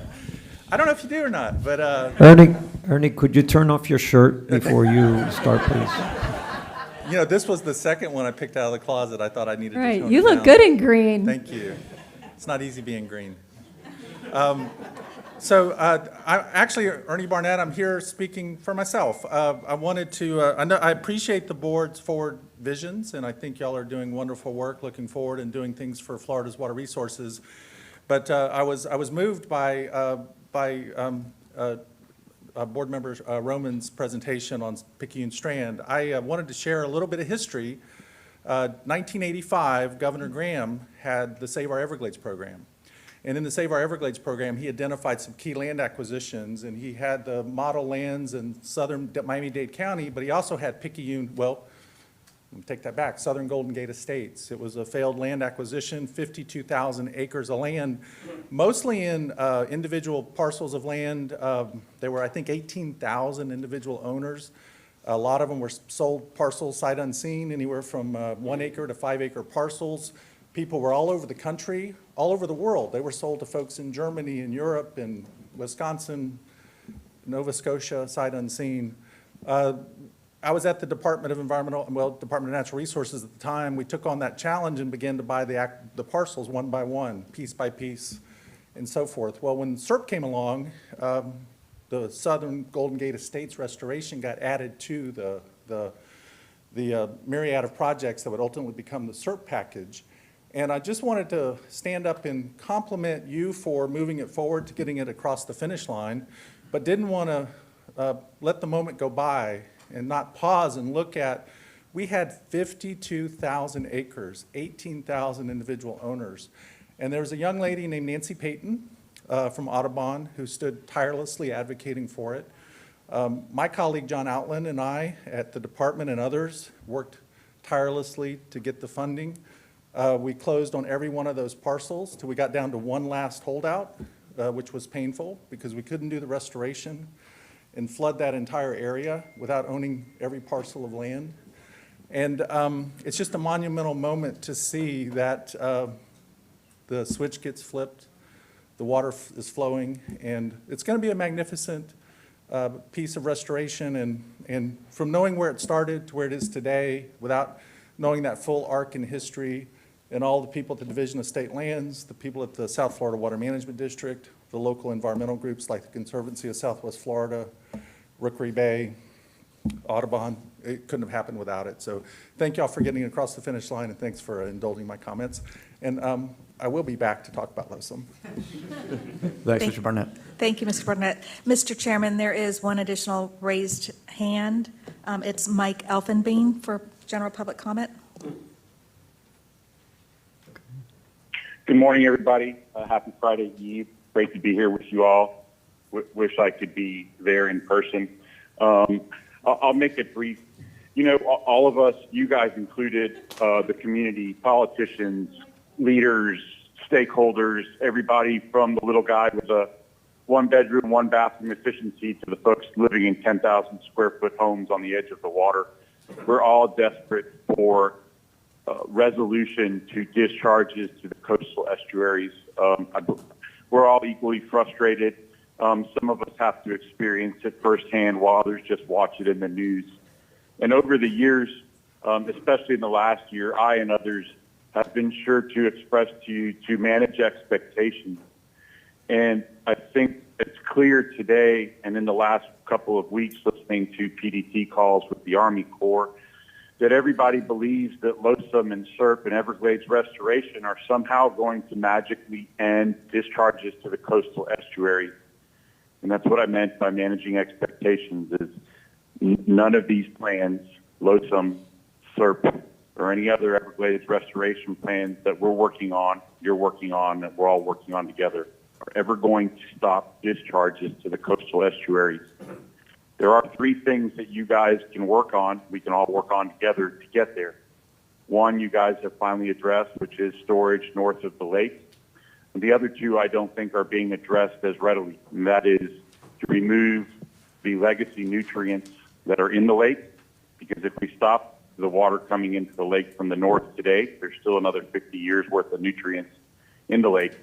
But another one that nobody mentions, and I get it, it's not good for politics, and I'm sure the governor doesn't want to touch on it, is We need to do something to stem the influx of 1,000 people a day coming to the state and the development that's associated with that. Because no sooner do you guys agree on a plan and sign the paperwork to do it, it becomes obsolete because there's another 1/3 people here by the end of the year. I know we're not going to solve that all today. I appreciate the opportunity to discuss this with you ahead of schedule so that I can go about my schedule today. I look forward to helping you in any way that I possibly can and watching your continued efforts to solve these problems. Thank you, guys. Thank you, Mr. Elfenbein. Mr. Chairman, we had Gary McNeely reach out to staff who was having trouble connecting, but he's connected now and would like to speak. Okay. Gary McNeely, you're recognized to speak.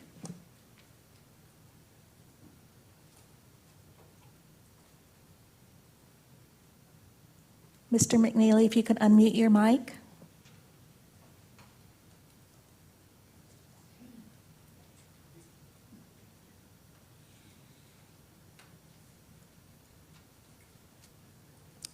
Mr. McNeely, *6, if you're participating by phone, will unmute you.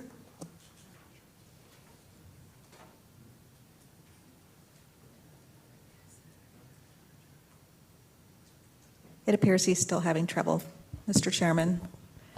Well, thanks, Rosie, and thank you all for your public comments. There will be more time to comment on each agenda item as we move forward. We're now going to move to board comments, and I'll start with my left, Mr. Butler. Thank you, Mr. Chairman. I'm the first one to get to go, so I get to say it. It's great to have a full dais. Yeah. Great to have everybody here, all the board members and back in public, and sure feels like we are returning to normal. And it was great to get that last official red line email on COVID operations at the district. And so that part is great. Two things that I've got on my list, well, three things. The ASR science plan, I think Mr. Bartlett referenced it. It's great reading. I encourage you to read it. I think it's 117 pages, I think, or something, but it is, it's good to look over. It's good to see the time schedule, and I commend the district on getting that done and look forward to the annual updates. Along with that, Lake Okeechobee Watershed Restoration Project. We're going to have a good discussion on LOSUM later. But LOSUM ultimately coming in at the end of 22, we need LORP to come in at the end of 22. 17 months from now, and I know the Corps' got a lot of work to do. I know there's a lot of hoops that have to be jumped in before it can land on Congressman Mast and Congressman Stubbe's desk to hopefully get it into WRDA 2022. I say hopefully, we need it in WRDA 22. I wanted to get the point in early on here, and Mitnick, correct me if I'm wrong. LORP, as it's written, we're looking at 12 inches off the top of Lake Okeechobee and 8 inches added to the bottom of Lake Okeechobee. Did I take any liberties? The potential of 12 inches off the top of Lake Okeechobee and 8 inches back to the bottom of Lake Okeechobee. That's huge in these discussions. And that is such an important project. We've got to get that pushed through, and whatever the district can do. Drew, I know you've sent a letter offering support, trying to get this thing pushed through, but we've got to get LORP pushed through and get it into WRDA 22. Who knows when we could do it after that? And there's so many other ramifications. We know the ramifications on the ledger and SERP. Those are huge ramifications beyond what we're looking at on Lake Okeechobee operations. We need to keep that on our radar. We need to keep that push on. The other big thing, you get your daily email this morning. We have officially crossed into the low subband. We're on Lake Okeechobee. We're 13.42. Today's low subband is 13.41. With that, from my understanding, that triggers some storage projects north of the lake being able to turn on. As long as there's some other downstream criteria met. Our dispersed water, public-private partnerships. With the crossing of the low subband, there are some major projects that get to turn on. And I'm familiar with some of the ones north of the lake and the kind of draining into the lake. And again, John, I'll take some liberties. Feel free to correct me if I'm wrong. There's arguments these projects, I'm talking about north of the lake, 2 to 3 inches off of Lake Okeechobee when we turn those pumps on and attenuate that water into these projects. That's huge. I say 3, John says 2.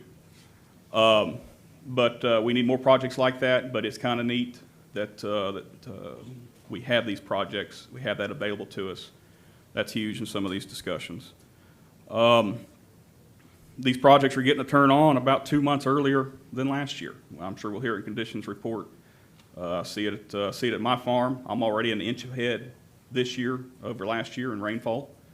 It's been wet. I'm ready for the rain to stop. We're saturated.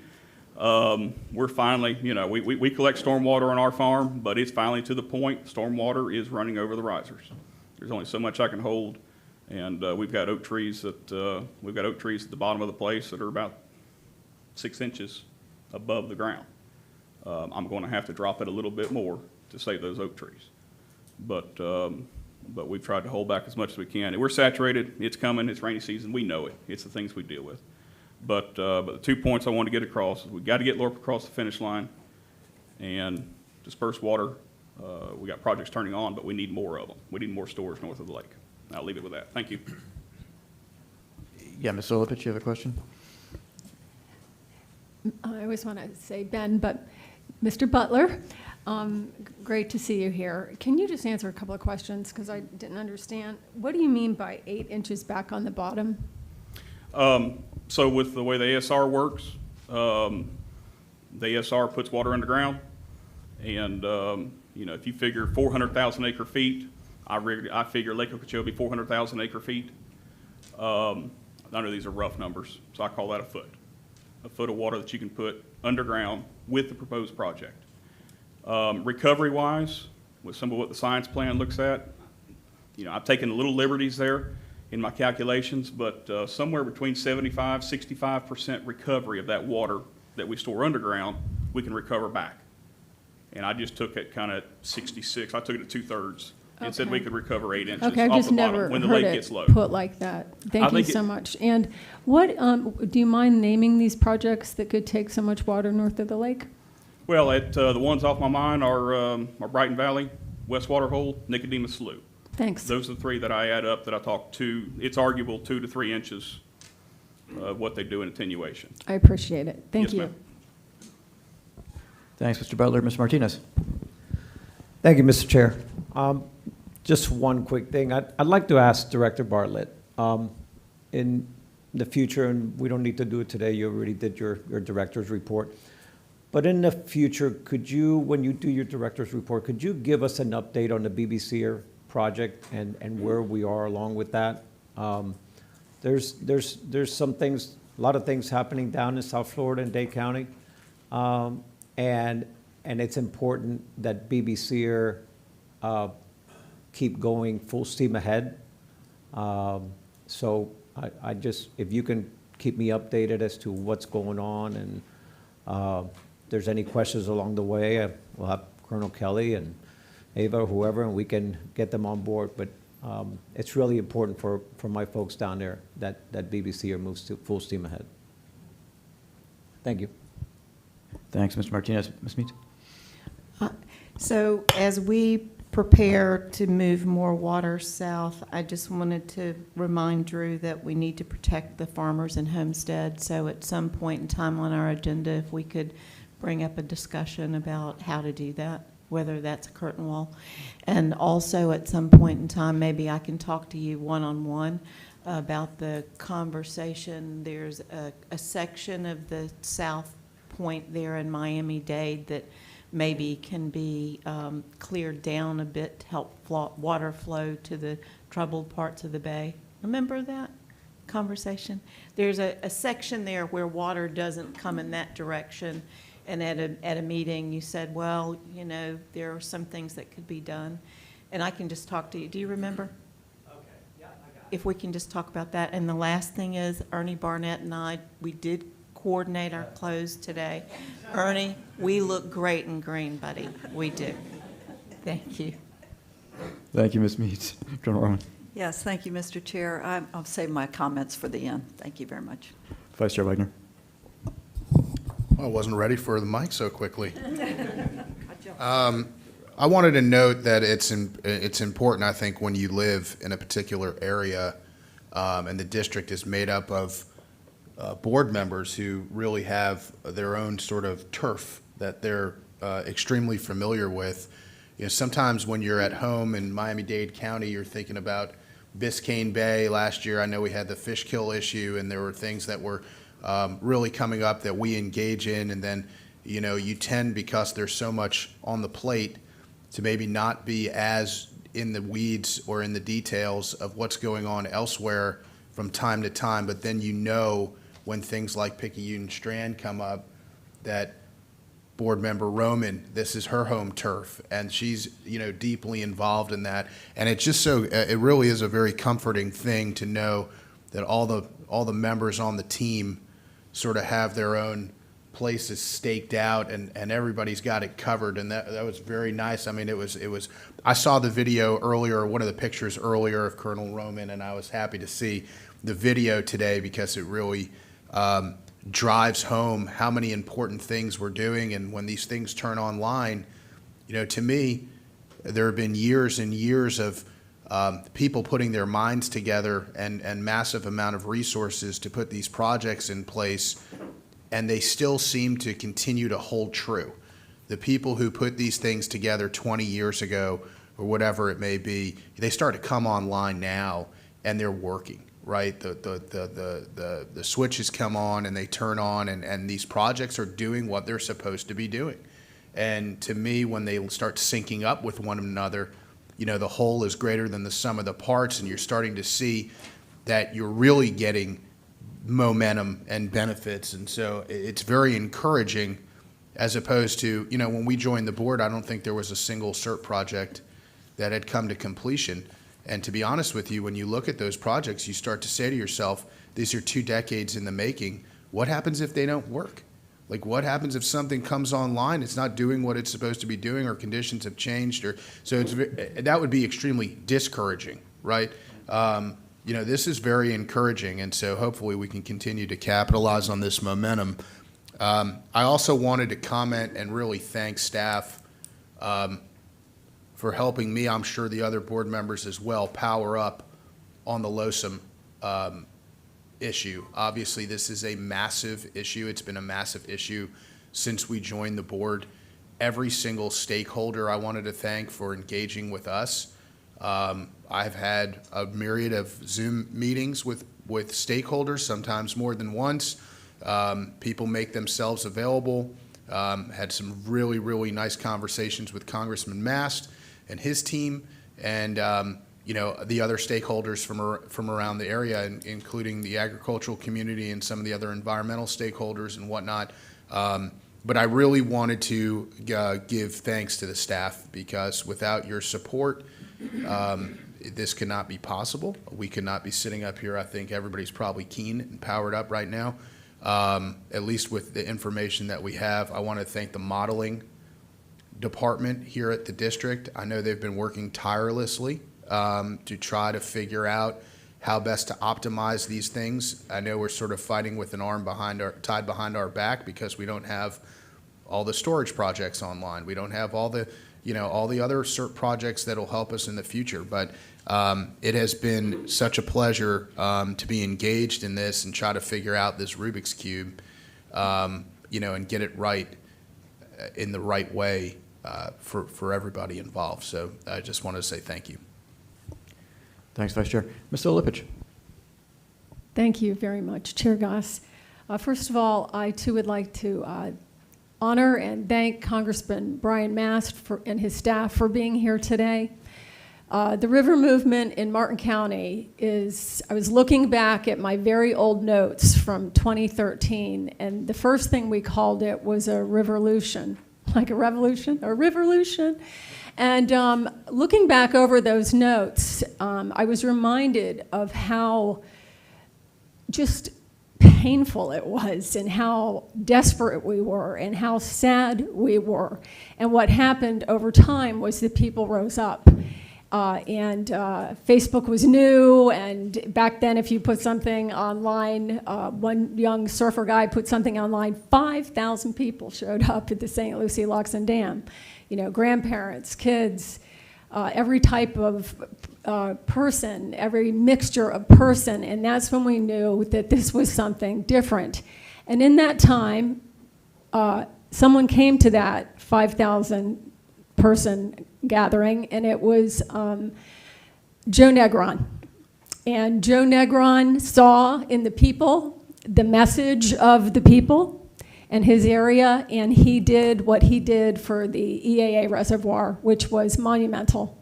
And as he was leaving as president of the Senate, we were all kind of saying, this is all happening simultaneously, we were saying, how are we ever going to replace Joe Negron? How would we ever replace Joe Negron? Well, God answered our prayers.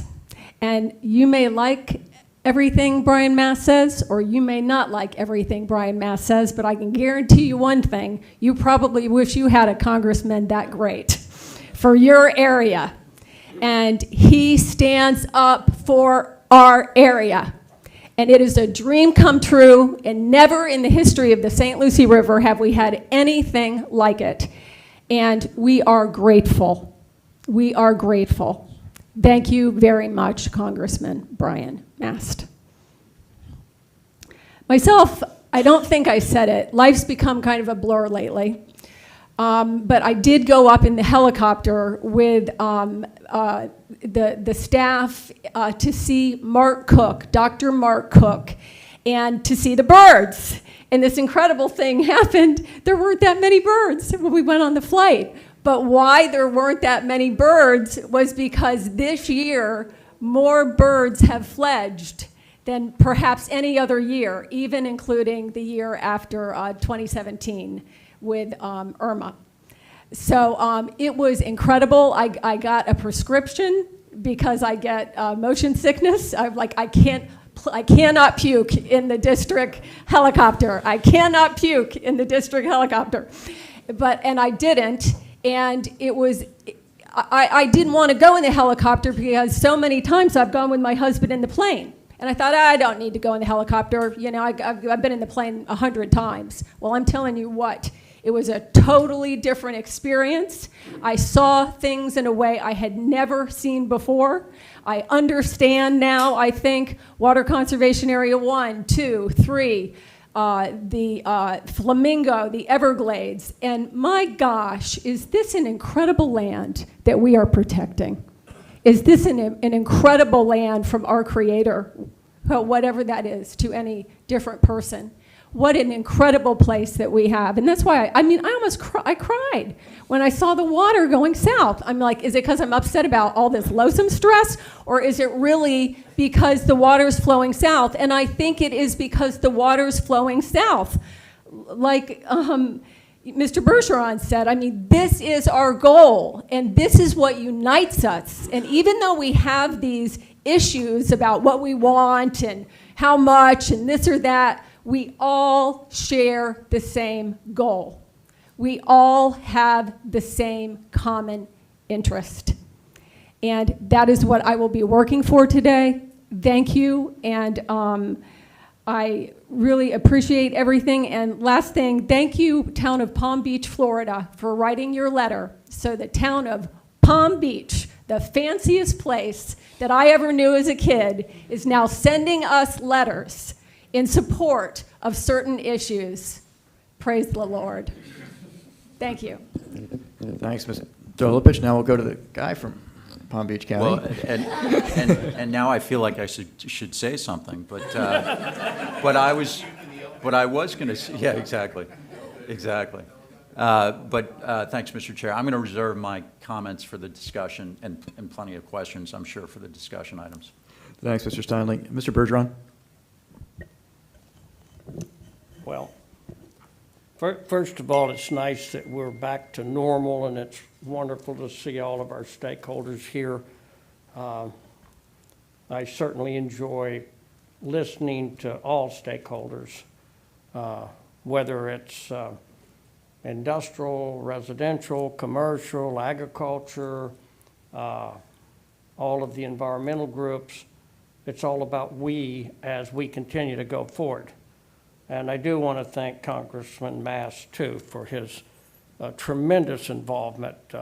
We're on the phone constantly talking about all the different issues, and thank you for your service for the people of Florida. We're going to be talking about LOSUM today, and I think that what we're trying to accomplish is it's like a balancing act. What can we come up with that would minimize impacts to Lake Okeechobee, to the Caloosahatchee, the St. Lucie, the Central Everglades, the Southern Everglades, Florida Bay. You know, when you look at the Everglades and you look at the most precious resource on the planet is water. And we've got a lot of it. 52 inches in an average rain year to 60 inches of rain. Are we blessed? You can look across the United States and sometimes you see they ain't got no water. And we have the opposite. Everglades restoration, and under the leadership of our governor and the progress we're making some huge positive steps under that leadership and our legislators. And I think as we go forward, how do we share the impacts that are going on until we have the reservoirs that stores the water for water resource and feeding that water to the Everglades compatible with the environment. So as we go forward with the EAA and we go forward with, we've got the C40, C44 and the C43, C44 activated, all these wonderful projects, Picayune with water flowing south. We're at the threshold of being able to connect modified water delivery and let this water flow naturally where it flowed before our forefathers compartmentalized the system with the quantity, the quality, the timing, and the distribution. A lot of great things are happening. And, you know, you hear me all the time talking about getting water beyond the Tamiami Trail. That, the acre feet of water that flowed south, 1,500,000 acre feet in an average rain year, or 2 million acre feet in a heavy rain year to Florida Bay. Seagrass dying from lack of water. That water has to come south. Any barriers that, and I've got to compliment our staff and all my board members for recognizing the barriers that are at the Tamiami Trail. We've already addressed the Tamiami Trail removal, a highway that's blocking the S12s. We've already addressed and issued a contract for the seepage wall around the 8.5 square mile area that cuts off the flow to Florida Bay. This is extremely important that we connect the missing links and the small barriers because the infrastructure is there. $1 billion of infrastructure, 3.6 miles of bridges. And as we continue to go forward, I really have great confidence that we're going to start getting the benefits. The L28 we're talking about, and our staff is doing models to see how we can put 3 culverts in the L28, another barrier, more water moving south, southwest to the 10,000 islands. We're looking at not having to close the S12 structures 9 months out of the year. 400,000 acre feet flowed through those structures last year. And sometime everyone says, well, that's only a little bit of water, but that's a lot of water, okay? So as we address these little bitty things, we're gonna see that natural flow very shortly. The Tamiami Trail is under construction, should be completed in the next 3 years, which will allow us to get to the second stage of modified water delivery. Being able to raise the L28, which basically, that's how you move water south. And so we got a lot of great things to move water south and minimize water that's impacting the Gulf of Mexico and the Atlantic. And I'm extremely excited as we all work together to save one of the natural wonders of the world. And when I look at all of this, we are very grateful to have the leadership of our governor and our legislators and all you stakeholders that see the only way that 20 million people in this state will have a quality of life and drinking water is Everglades restoration. So keep pushing, and I'm 100% in, and all the alligators will love us at the end of the day. So, thank you, Mr. Chairman. Thank you, Mr. Bergeron. I have comments on LOSUM, but since I asked everyone to hold until the LOSUM discussion, I'm going to hold my comments on LOSUM to the LOSUM discussion. I do want to thank staff very much for their hard work this last month, particularly on LOSUM. I know that staff, from policy staff to modeling staff, everyone's been working overtime on this, and I really appreciate it. I'd also like to thank our EOC staff and Mr. Mitnick for the great job you guys did during ELSA. It didn't turn out to be much, but it could have, and you all are such professionals that I don't even worry about it. So thanks for being there for us. The staff working on the Python Challenge, I'd like to thank you also, and the Python hunters out there, thank you also. Go get them. I'm not doing it this year, but you wouldn't let me win anyway. I want to say to Mr. Butler, I think the Corps hears you when it comes to LORP. I had a really good meeting with Lieutenant General Spellman. He came down for the day. He wanted to see the area. I really appreciate the time and the energy and his intellect that he added to that. And he's engaged as Chief of Engineers. They know what's going on, and they want to fix it. So I'm very encouraged by that. And last, and I don't have much to say on this. It's just my friends in Tampa Bay.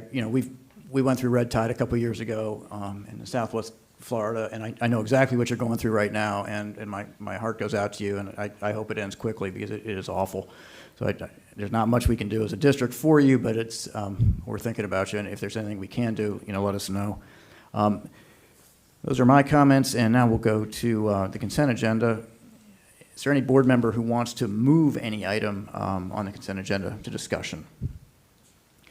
Are there any public comments on consent? No, Mr. Chairman. Great. So if I could get a motion for approval of consent agenda items 13 to 22, that'd be great. I'll make the motion. Thank you. I have a motion. I have a motion and a second. Is there any further discussion by board? Any discussion by board? Seeing none, we'll call that question. Mr. Bergeron? Yes. Mr. Steinle? Yes. Mr. Olepich? Yes. I'm going to vote yes. Vice Chair Wagner? Yes. Colonel Roman? Yes. Ms. Meads? Yes. Mr. Martinez? Yes. Mr. Butler? Yes. Thank you. That passes unanimously. We'll now move to technical reports. We're trying to keep this a little bit shorter today since we've got a hefty discussion on LOSUM. So the full technical reports are online, but I think that Mr. Mitnick and Mr. Glenn are going to abbreviate their remarks somewhat. Mr. Mitnick? Yep, thank you, Mr. Chairman. Absolutely, I'm going to give an abbreviated version of the water conditions report, and then Lawrence will give an abbreviated version of the ecological reports. Recognition of item 26 is where most of the discussion today will probably be occurring. But before I get cranked up and get going here, I did just want to add a little bit of clarification to the conversation, Mr. Olympus and Mr. Butler, that you were having on inches and feet on Lake Okeechobee.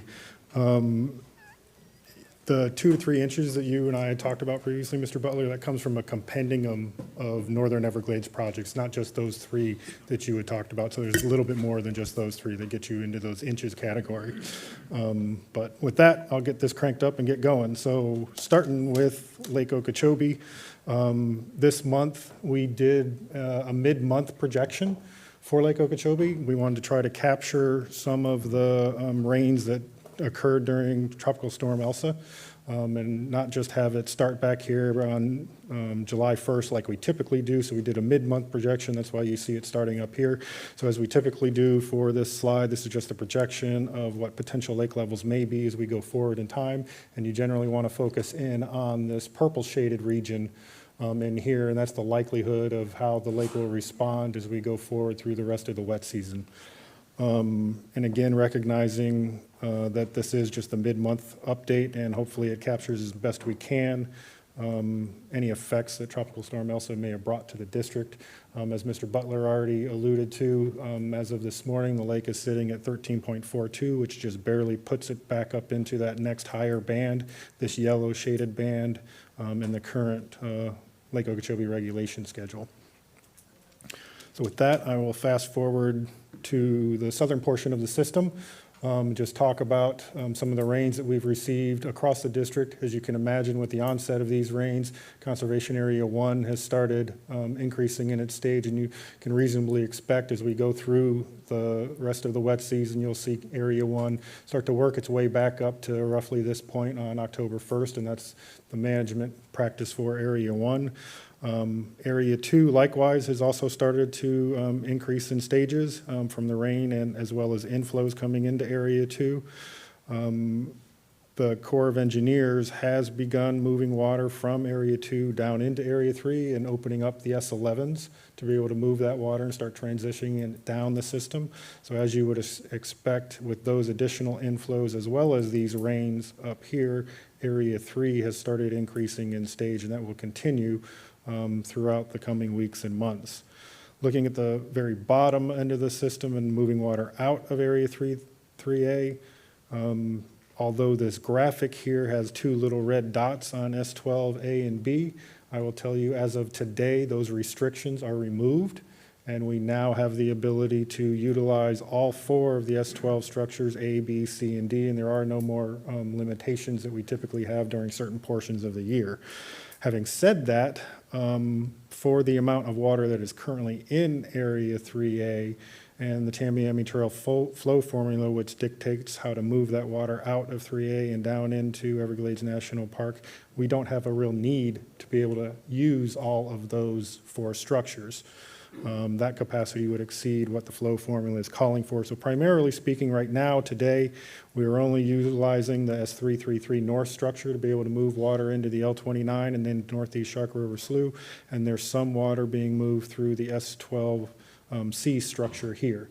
As we move forward in time, there is a conversation ongoing on whether or not from the scientist perspective and looking at the habitat that is just downstream of these four structures, you may see in the coming weeks shifts from maybe over to S12D or to A or to B and utilizing a single structure as opposed to all four. But that'll be a science-driven discussion as we move forward in time. From there, I will jump down to this slide and what the future, this slide and what the future may hold. Just looking out for the forecast of rainfall through the rest of the wet season, you can see it calls for equal chances of normal, above normal, or below normal. So it's sort of the wait and see what Mother Nature actually brings. But this is kind of what the Climate Prediction Center is calling for as we move forward over the next couple of months and the rest of the wet season. From there, I will wrap up with a quick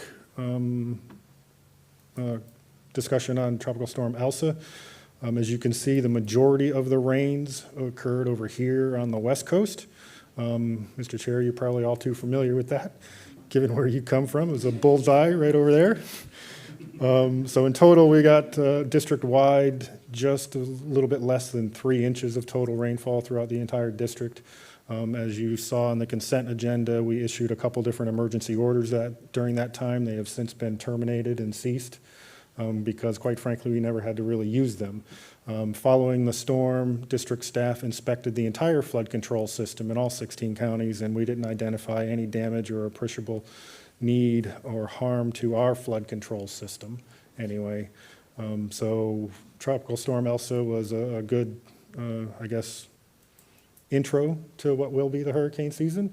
It got us on our toes, and as we started tracking, as we spun up the EOC to partial activation, but fortunately, predominantly, it just missed us. I'll back up one slide. You can see the track just kind of missed us and went off skirted the west coast of Florida. I will lastly point out that this is a very unique path for a storm in July. You don't see that many storms. In fact, it's going all the way back to 1886, since the last time there was a storm in the month of July that came out of the Atlantic and took a path similar to this. Most of the July storms form in the Gulf and then come over towards the state of Florida.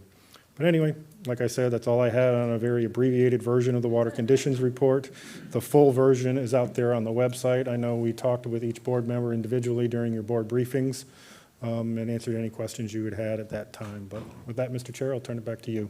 Great, thanks, Mr. Mitnick. Even though this is an abbreviated report, I don't want to cut off any questions if there are some. I'll make it brief, but we've had several discussions, me and John, in regards to making sure that we are moving water south, knowing that when we do get into a high water condition and we do get tropical storms and we do get the cumulative backup like we had last year of 1,500,000 acre feet in the Central Everglades, highest water level ever recorded, that we're really pushing the envelope to move water south, understanding that till we have the seepage wall, that avenue can be cut off even if we're in high water. So it's kind of like a balancing act that we move it while we can move it before we can't move it. It's just keep an eye on that, John. That's very critical that we don't get back in the same condition we did last year. I look forward to working with you on it. Will do, sir. Any other comments or questions? I just had a quick question on that. Vice Chair? What kind of discretion do we have as they open up those 4 structures to keep sending the water south? Because, obviously we know we're on the front end of the rainy season right now, and like we had last year, we had a real problem. So do we have discretion as ABCD sort of open up to push all that stuff south, or are we hamstrung in some sort of way? Like, what kind of operational flexibility do you have, I guess is the question I'm asking.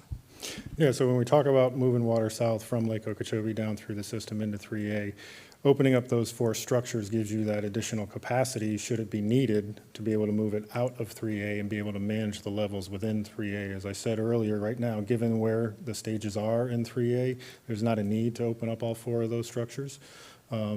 Does it give us additional capacity moving down south through? All that water going south has still got to make it through the 2 stormwater treatment areas, STA 3-4 and STA 2. And we've had lots of conversations over the past couple of board meetings on the conditions in the stormwater treatment areas. And as Lawrence talks about in his ecological report, the eastern flowway, or 1/3 of STA 3-4, is effectively offline as we go in and try to rehabilitate that vegetation.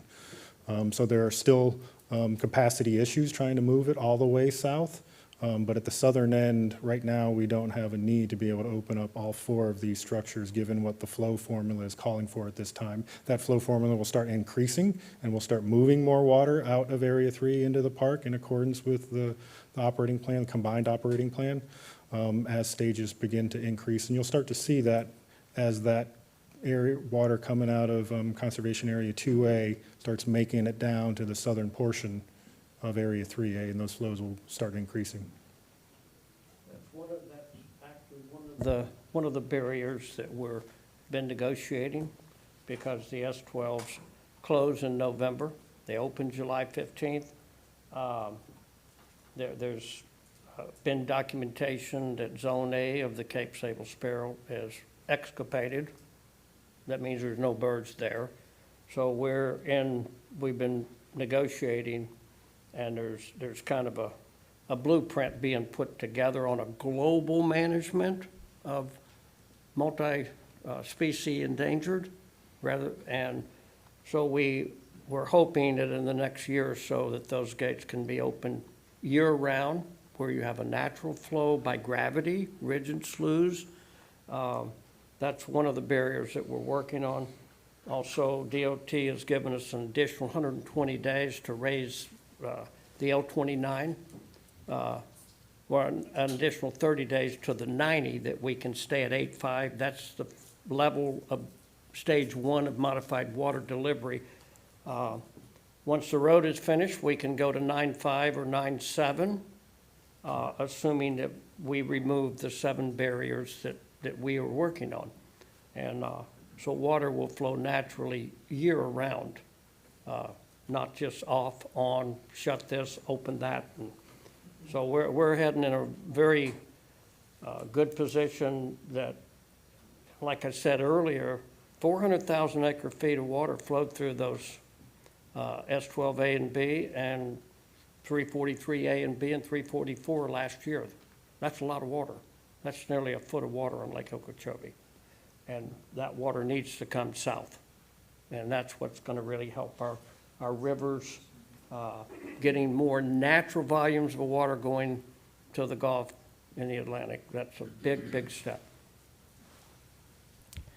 Mr. Olovich, you got a question? No.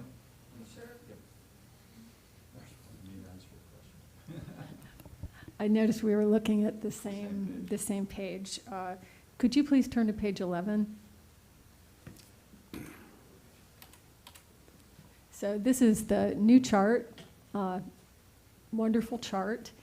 And I was hoping you could talk a little bit about the update to 2022, that would be water year, and how come there's no candy cane? Because that represents flows in the dry season. We haven't gotten to the dry season for this water year yet. Okay, that's a good answer. So, God. I try. That's a good answer. That's why I wanted Jay to ask the question. That's right. My husband always says, Jackie, don't ask anything in numbers in public. No, that was very good. And so I might as well just brag about the chart a little bit. So how are we looking with the non-candy cane compared to everything else? Brag about your chart, John. Come on. Well, for starters, one of the reasons why I didn't touch on this as I was going through the quick version is because not a whole lot has really changed in 2022 from last month to this month. Yes, there's been increased amount of water that's been moved through the STAs in the last couple of weeks, last 4 weeks since the last board meeting, primarily from those rain events that, let me get to it. Where's that one? Going the wrong way. From these kinds of rain events that you see here that occurred south of Lake Okeechobee, there, and here. So that has resulted in direct stormwater runoff from those areas upstream of the STAs. And they have been treating that water and moving it down through the system, and that's why you can see that this 228,000 acre feet is what has been moved through the stormwater treatment areas to date since May 1st. Jay has a question. Now I have a question. So I just want to, I love this chart, John, and I just want to make sure I understand. So runoff is the predominance of STA loading, which, can you just confirm, includes and is mostly rainfall, but also includes lake water that's been delivered to the EAA, which then runs into, is categorized as runoff into the STA. Is that correct? Lake water that would have been used for irrigation that came back off the farms during a subsequent rain event, it would be runoff, yes. If there was anything to come back off, but predominantly when it's used for irrigation, that they use it for irrigation. It's gone, okay. Correct. Okay, so this is predominantly rainwater? It's runoff, correct. Runoff, okay, thank you. Correct. Ms. Meads? John, can you just remind me what happened in 2005 that allowed so much water to come from the lake in the dry season into the, 2015, I'm sorry. 2015, you've heard me talk about it matters where it rains. That's what 2015 was. There was a fair amount of rain north of the lake, not as much rain south of the lake. So there was additional capacity in the stormwater treatment areas to be able to take that additional lake water, because there wasn't any runoff in that particular year due to climate, and move it down through the system.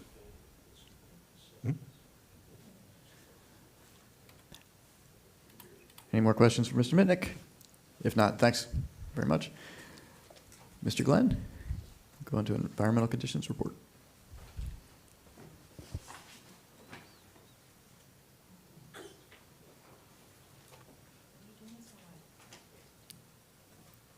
you. Okay. Can you give me the laser pointer too? Okay, well, thank you very much for having me today to talk about the ecological conditions update. I too will be providing a much abbreviated version of it. As John mentioned, though, the full length is available out on the web for your consumption. So looking at Lake Okeechobee, we're at 13.42, and what that starts to do is you see the change in how we're starting to inundate the marsh. Ecologically, that's good. We're a little higher than the envelope currently. Something I want you to remind you as we go through Losum today. When we get to an elevation or stage of 15 feet, that is when 95% of the marsh is inundated. So between 15 and 15 and a half, you have 100% inundation of the marsh. When you get to 12 feet, and this is how we built the ecological envelope, 75% of the marsh is dry. So as you move from 12 down to about 11 and a half, you're going to dry out the marsh. So that's the reason for that ecological envelope, is how do we inundate the full extent of the marsh, and then when do we actually dry down and dry out the marsh. So that's very important to ecology. What were those numbers again? 15, at 15, about 95% of the marsh is inundated. At 12, about only 25% of the marsh is inundated. So it's 75% dry. May I please ask a question? Yes, ma'am. Chair Goss isn't here, so. Free. I'm sorry, that's right, you've taken over. You have free reign, Jackie. May I please ask a question, Vice Chair? This is a runaway train meeting. Thank you. Thank you very much. Oh, boy, I'm like on a roll today. Would it ever be possible, if this were ever covered up, like you said, it's covered up, if the lake is high and the marsh is covered up, not a good thing. I totally recognize that and feel for that. But I've seen old pictures of Lake Okeechobee, like before we ever did anything to it, and they talk about how the littoral zone, like back then, also was like way south of the lake where we have cities today, like where Belglade is and Pahokee is and South Bay is. That was the marsh, you know, and it was also higher on the top, and there was a little bit off to the east side where I'm from, but not as much for whatever reason. But the marsh can change based on where the water is. Would it ever be possible for the marsh to expand? It cannot because of the levee. So what happens in those older pictures, what you're seeing is the marsh could be more expansive and water could move out further than it is. So when it was higher, I mean, it was up to 20 feet. It would go very far out to the side. What happens with having this levee around it is once we get to 15 and the marsh is fully inundated, then anything above that is just stacking water on top of the marsh. So you're starting to have increased depth, where that's where we start to have harm to the marsh, because and it depends on how long it stays and how deep it gets is really the kicker for what's going to happen with the ecology. So before that levee was there, you would have a range of depth through the marsh, and it was generally, you know, good conditions somewhere for whatever ecology you needed at the time. If wading birds needed there, they could go higher up into those shallower areas. But now, once we get to 15 and we start going up, it gets really deep. So that's where. The answer is no. Yes. Thank you. You're welcome. I'm looking at cyanobacteria bloom potential. This is from the NOAA Copernicus Sentinel-3 satellite. We see that it was May that we had a really large bloom on the lake, and it waned. Around July, again, I guess the colors wanted to match the celebration, and we got some brighter colors here again. And we're seeing from July, we're seeing a wane again until the 13th. You see, we only have potential along the fringe of the lake. Something that we're seeing, which is a trend as we look at the data, is that we're seeing a decline in the dissolved organic nitrogen following these large events. And what that does is it takes away that food source, or a lot of the food source, especially for for microcystis. Microcystis has to use nitrogen out of the water. So an interesting thing that we've seen is earlier on in the year, we had 80 to 90% of the community was dominated by microcystis. Today, it's only 50% dominated by microcystis, and we're starting to get mixed communities of the blue-green algae that can actually fix nitrogen from the air. So we're taking the source away from the water as these blooms occur. They use up that source as long as it's not being replenished, but it is because of runoff. But we're seeing that shift currently as dissolved inorganic nitrogen is plummeting. You would forecast that to happen? Is this- We so- did. We were talking about that, and we're saying this might happen. But you have different algae out there that use different sources, some like phosphorus, some like nitrogen, some can fix from the air, some need it in the water. So we're going to see a shifting of that, and we've talked about that from the data that we showed over the last wet season as we go from this microcystis dominated to it goes to mixed community as we reach the fall months. Earlier in the year, you had presented, because there had been some early-ish algal blooms that were occurring, and some people were saying, oh my goodness, this could be really, really bad. But there was another thought inside, which was this could actually be not so bad because it's sort of releasing instead of in one shot, it was having, has there been any more analysis made on that, or is that just? It's still a wait and see. We can say, yes, dissolved inorganic nitrogen levels are decreasing. That's great. But it doesn't mean we're out of the woods until we are out of bloom period of time when we get to the cooler months. But potentially, we look at it and we say, this is a trend we are seeing. And it's a good one, Yes. right? I mean, because the one here, obviously the larger slide on the square on the right, it puts us in a happy place, at least right now.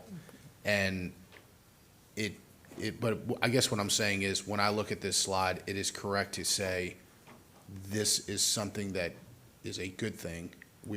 That dissolved nitrogen being gone. That's the unwrapped candy, right? Correct. Okay. Correct. So that's gone now. And we look at that, but it's one of many factors. Okay. I mean, it can be, what is the wind doing? What is turbidity doing? Turbidity, if turbidity was to kick back up, then photosynthesis doesn't happen as much. So there's so many factors, but that's one of the trends that we see, that we see as a positive trend. As we're learning, we are still with this expanded monitoring, which has just been a real blessing. Our scientists are able to have just additional data, more timely data, greater spatial data, that we can start looking at this and trying to draw those connections.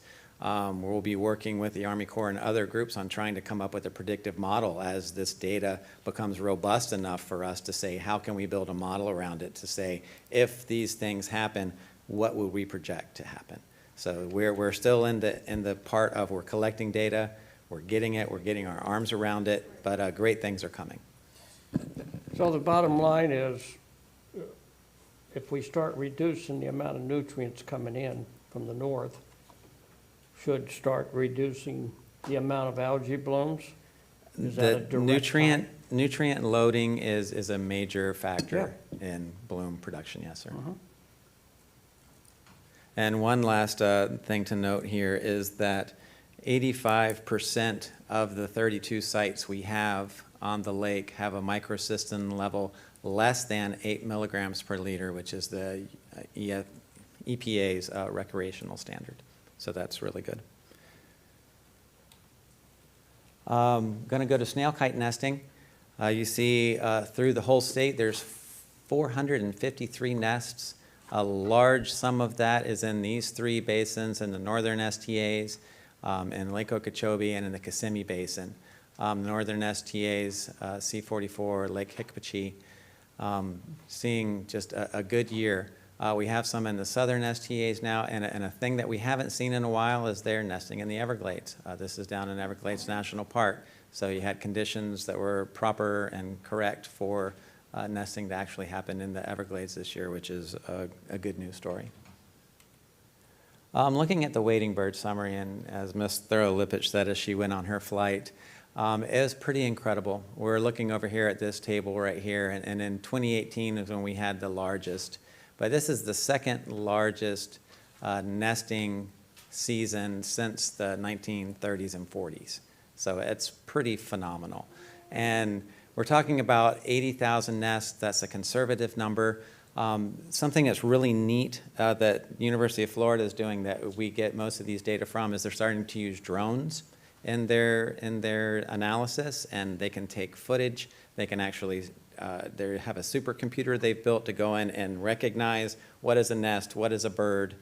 So they can do these sequentially to get fledging success. And as Ms. Thurlow-Lippitt said, it's not only that we have a large number of birds, it's that conditions were right. The prey base was increased because of all of that water and the way that water receded into these large drying pools, that the fledging success is one of the greatest fledging successes we've seen. So birds are actually leaving the nest, surviving, and recruiting into the adult population. So that's huge. And you look over at this habitat here in Lossman Slough, this is a coastal colonies that only occur when we get water in the southern part of the Everglades and Everglades National Park, and that happened this year. You look in this picture, there's over 800 wading birds in here. The really large white birds are white pelicans, and white pelicans consume a lot of fish. So in order for this many white pelicans to be in here, it says that the prey base, because of how water receded this year in such a natural condition, that it concentrated increased prey at higher densities that allowed all of these birds to come and forage and then feed their young and fledge.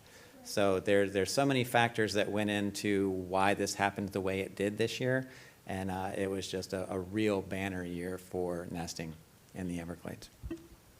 Has a lot to do with moving more water south last year than we have in the past. Yes, sir. And extremely important. And a lot of that water was moved under an emergency deviation plan put together by all our state agencies and our federal agencies.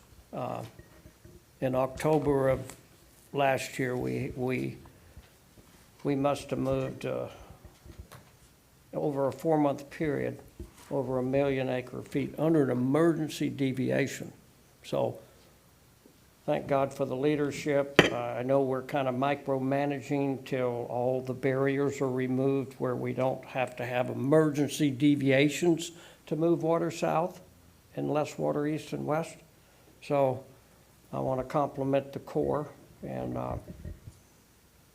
especially Colonel Kelly sitting back there. And all of our federal agencies and our state agencies, DEP, FWC, our agency, and having the leadership under an emergency deviation to be able to see something like this. And let's hope very shortly it's not an emergency deviation. It's actually flowing naturally year-round, and we're going to get there. And one of the interesting things, what we saw in that recession, is we had birds nesting early, which took advantage of that condition. But it was the late nesters that we were concerned about, is there going to be enough water left? And because the recession was done so gradually, that even those late nesters were able to have successful fledging of their nests. Last, I'm going to finish up with conditions in Florida Bay. And we talk about this interquartile range, that if salinity is within these, then we are in a good place, and we are in a great place. One of the reasons why we are in such a good salinity condition right now is because we had those low salinity values coming through the dry season because of the amount of fresh water that was delivered into Florida Bay. So currently the bay is great. There is no concern. The rain has started. There's no concern for seagrass die-off, and they're looking for a good summer in Florida Bay. That's great. And with that, I thank you, and we'll take any questions you may have. Anyone have any further questions or comments for Mr. Glenn? You're off the hook. Thank you very much. You guys are way too efficient. We're now 20 minutes ahead of schedule. I don't want to break up the main event, which is the next discussion item, which will be on LOSUM, into two pieces with lunch. So I think we're going to break for lunch now, and let's plan on being back here at 12:30.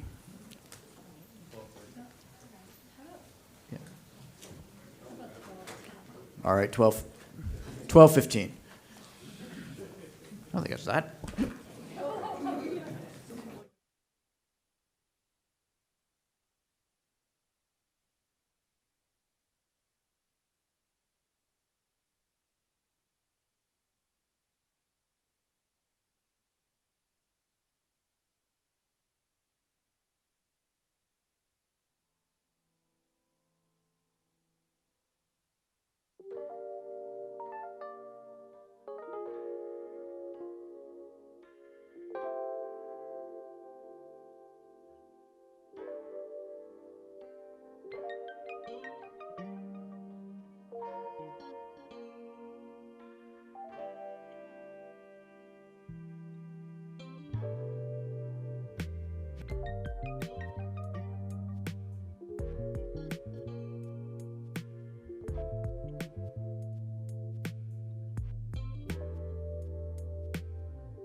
Test 1, 2.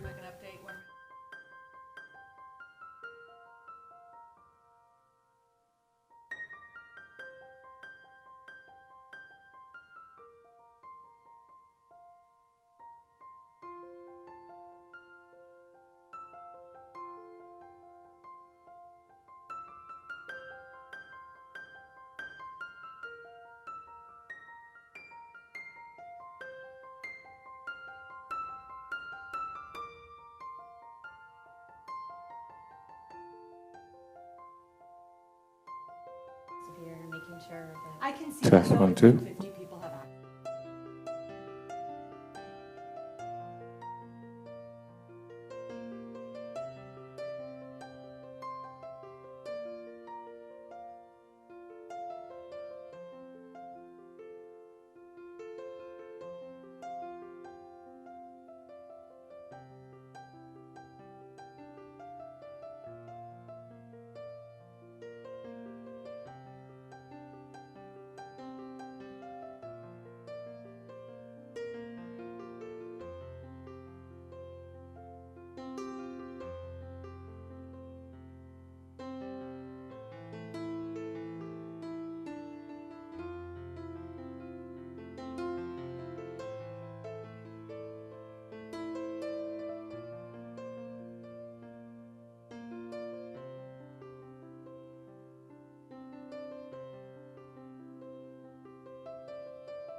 Good afternoon, everyone. If you could have your seats, we'll go ahead and re-adjourn the meeting.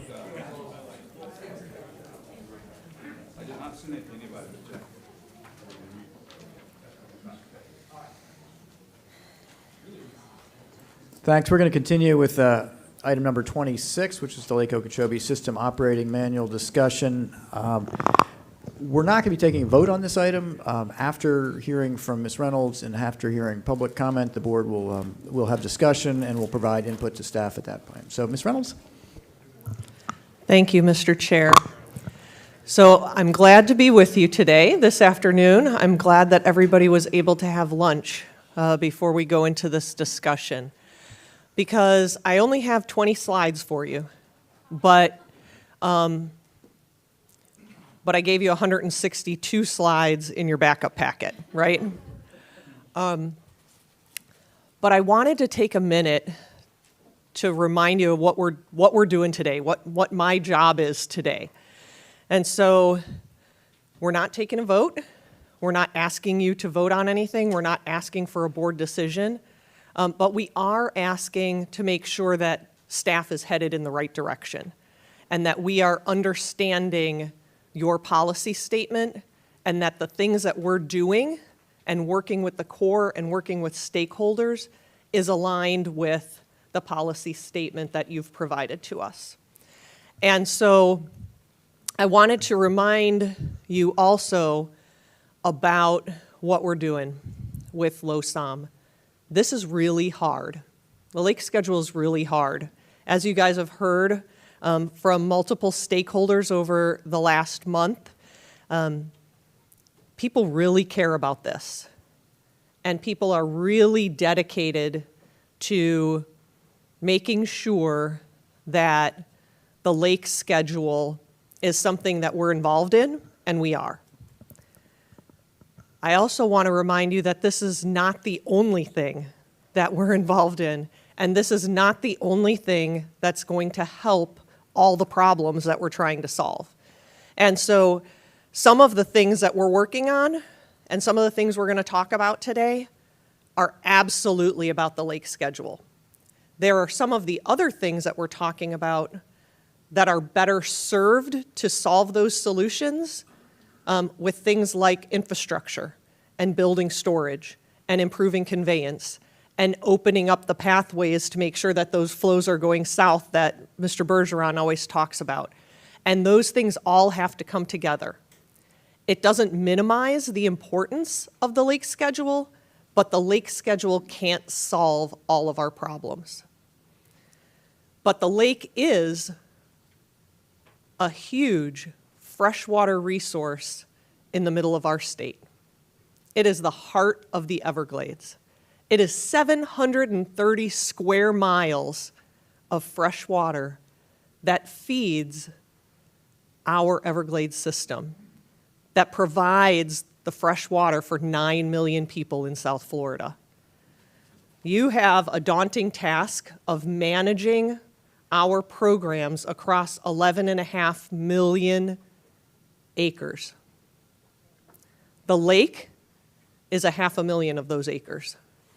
But that 500,000 acres is the water resource that receives water from a 3.5 million acre watershed and then feeds the rest of that system. And so this is a really important part of the whole picture, but there is that bigger picture. The LOSOM planning process didn't start on June 9th when we received all of the Iteration 2 results. It started a while back, and there has been advocacy all along the way to include making sure that LOSOM move forward now. Advocacy from the Treasure Coast and from Congressman Mast to make sure that Congress gave direction to the Corps to implement a new schedule before the Herbert Hoover Dike was finished, right? So to start this process so that once the dike was finished, they could implement a new schedule rather than waiting to start this process until after the dike was finished.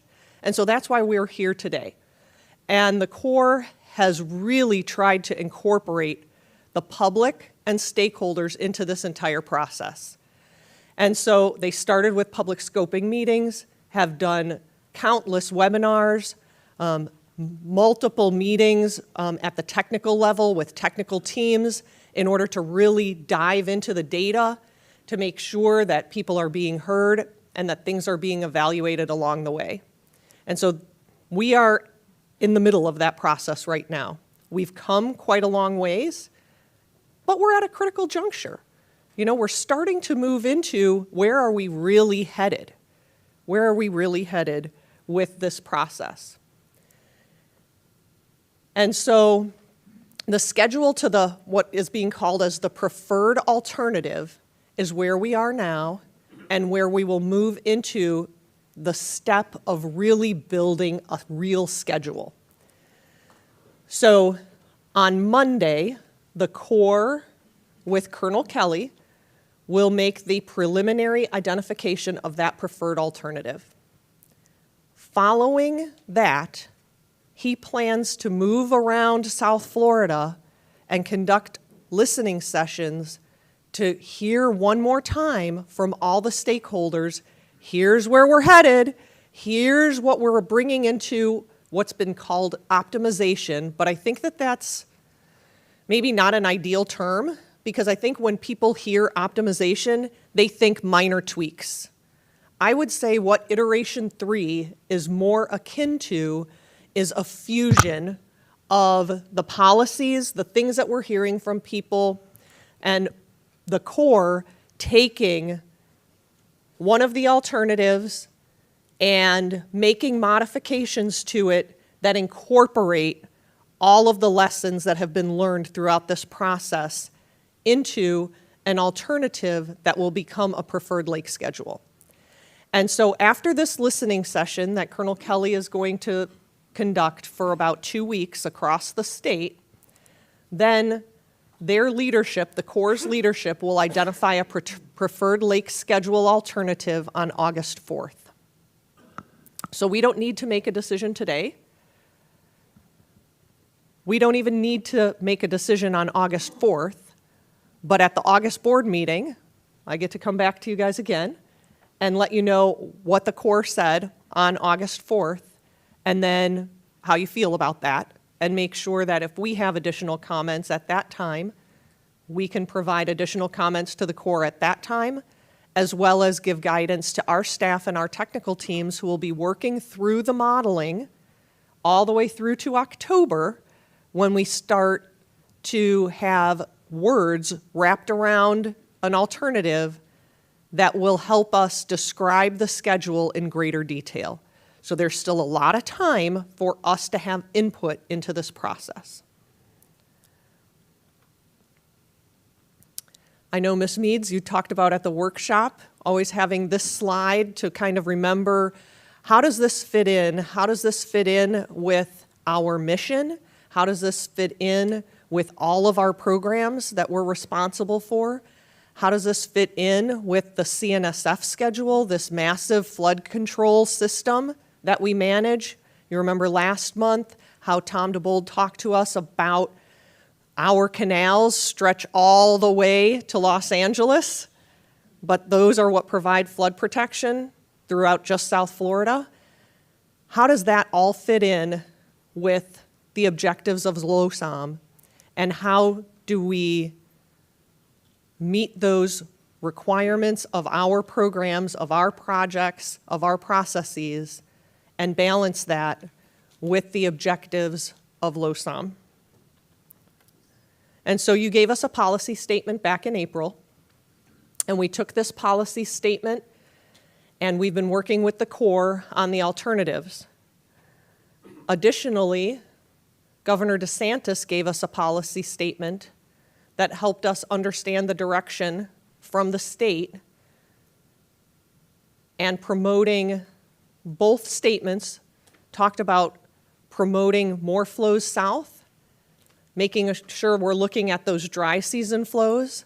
And so that chart that John Mitnick just went through that talks about the flows in the STAs and parsing out dry season flows, we know that that's a key part of changing water management in South Florida. It's really looking at those dry flows, making sure that those dry flows are delivered across all of the water users to include the environment moving forward. And making sure that when we're in the wet season, that we understand that when rain falls, especially when rain falls north of the lake, that flood control system still drains into the lake. 3.5 million acres that go into 500,000 acres. 467,000 acres is the lake. And that water rises very quickly, but that's also the time when we know that there's a high likelihood, higher than the rest of the year, for algae. And we know the impacts that algae can have on our coastal communities. Health impacts, economic impacts, ecological impacts. And so looking at how do we have a higher tolerance for higher levels in the lake during that wet season that we then can distribute during the dry season.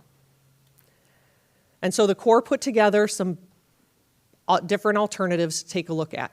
And the results that we talked about at the workshop were the results of these alternatives from iteration 2.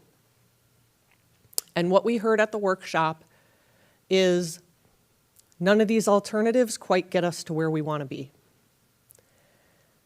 But some of them have real merit, and some of them have real merit, but only in particular areas. And so is there a way for us to take one of these alternatives, incorporate the things that we just talked about, and get something better? Is there some way to infuse those policies and those ideas into these alternatives and get something better out of it? And so one of the ways to think about that, and we talked about this also at the workshop, was really looking into the data. And so we've looked into the data in various ways. And at the workshop, Alternative CC was talked quite a bit about by multiple stakeholders. And so we took a look at Alternative CC and said, okay, what's good about CC and what's not so good about CC? CC was a clear loser for the Caloosahatchee. Not on the low end that we've often been focused on for the Caloosahatchee, but on the high end. And you can see that in some of the numbers that are red. I know you can't read this chart and you don't need to look at the numbers specifically. But Alternative CC was very problematic in the amount of water that would go to the Caloosahatchee under times when we needed to make discharges from the lake. Because as much as we want to be able to send all of that water south in the dry season, we can't do that yet. And we won't ever be able to do that until we build storage. Until we build storage south and north of the lake in order to hold some of that water that falls from the sky during 3 months out of the year that we need during the other 9 months.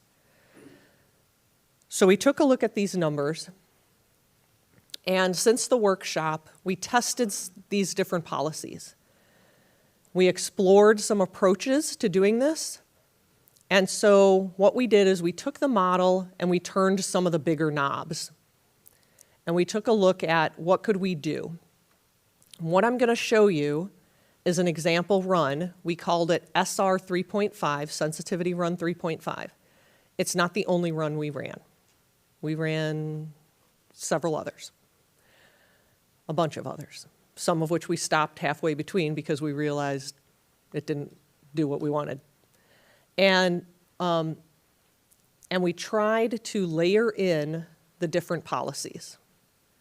What I'll also tell you, and I'm purposefully not going to the next slide yet, even though everybody's seen it, right? Everybody in the audience has seen it, everybody online has seen it, everybody's been looking at the 162 pages for the last week, and there's going to be lots of questions, and I want to answer all your questions. But what I want you to understand is that we did not do iteration 3 in the last 2 weeks. What we did is we tried to give you a glimpse of what you can anticipate in iteration 3. That if we've got your policies about right, then we need to do some really hard work with the Corps, and our modeling teams need to work with the scientists, dig into every one of those data points, and on that chart, I didn't even give you all of them. That's just a sample of the data points that our scientists are looking at, and really make sure that we optimize how to use the lake schedule to achieve the greatest performance for all of those performance metrics, the ways that we measure things in the iteration 3 process. So let me tell you what we did do. We took a look at those policies. We knew that we started with CC, and we knew that we had to improve the optimal flows to the Caloosahatchee. CC, in its alternative CC state, actually made high volume flows to the Caloosahatchee and total volumes to the Caloosahatchee worse than not changing the lake schedule at all. Worse than what LORS 08 does for the Caloosahatchee today. And so we knew that that was not the balanced position that the board had told us to try to find. So we knew we had to change that. And so in order to do that, we had to align discharge decisions. So we looked at volumes of flow, rate of flow, days of flow, and timing of flow. We also knew that you had very clearly indicated to us that you were interested in beneficial flows south and to the Caloosahatchee until the lake reached the water shortage management band. Don't cut off flows to the environment. Keep environmental flows and flows to society balanced all the way to the water shortage management band. So we extended what we called Zone D, that's that gray period, that gray area you see on the graph. Algae, it's a problem. Usually it's the biggest problem during the summer months. So let's look at turning off flows to the St. Lucie and minimizing flows to the Caloosahatchee just to maintain minimum levels during those months. And that's to prevent algae from traveling to the estuaries from the lake. Then we did some other things that's more model-y. We raised the 308 backflow line. What that means is, you may remember from the workshop, I showed you 1 year where it was dry across the whole system, except for the Treasure Coast, which was getting hammered with rain. In a condition like that, there's an opportunity for some of that water, instead of it blasting out the estuary and making it entirely fresh, to pull some of that water and allow it to backflow into the lake and be distributed for beneficial purposes, flows south and west, instead of going out the estuary when that part of the system is the only part of the system receiving rain. We also took a look at, and this has to do with the flows again, experimenting with 1-day versus 10-day pulses. We often do pulse releases in 10-day pulses, but we looked at, well, what about doing 1-day pulses or doing shorter duration pulses? And we also took a look at how the lake sees the different storage areas that we have across the system. So the C43 reservoir, the C44 reservoir, as well as the L8 and the A1. And so we just took a look at those. Again, preliminarily, right, we had folks running model runs in days, not spending weeks digging into every detail, but really moving the big knobs to see what's within the realm of the possible. So let's start with the results at the Caloosahatchee and the St. Lucie. Again, we're calling this run the SR 3.5.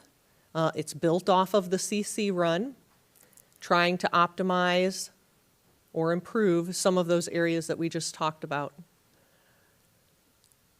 It greatly improves for the Caloosahatchee, and it does increase the number of events for the St. Lucie. But one thing that you don't see here is this is a 14-day moving average. And so the numbers that you don't see here, and which are kind of hard to understand because you get a moving average, which is a science-y, mathy thing that is sometimes hard to realize.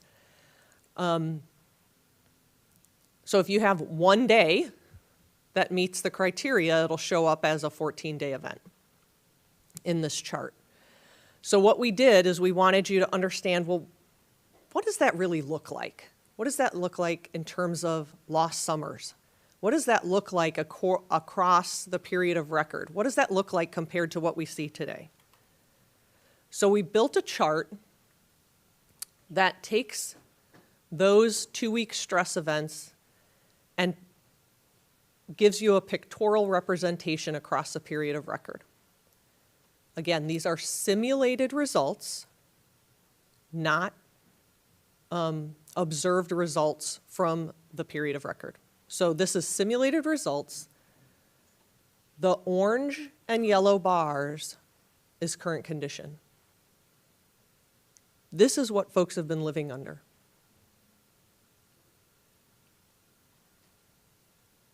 The blue bars is SR 3.5. What you don't see there, you don't see back to back to back to back high discharges out of the estuaries. You don't see massive bars like you see in 95, 96, 97, 98 at the St. Lucie. You don't see that. So each one of those bars, if you look at those blue bars, that on the St. Lucie, which is the graph on the top, that first line is 5.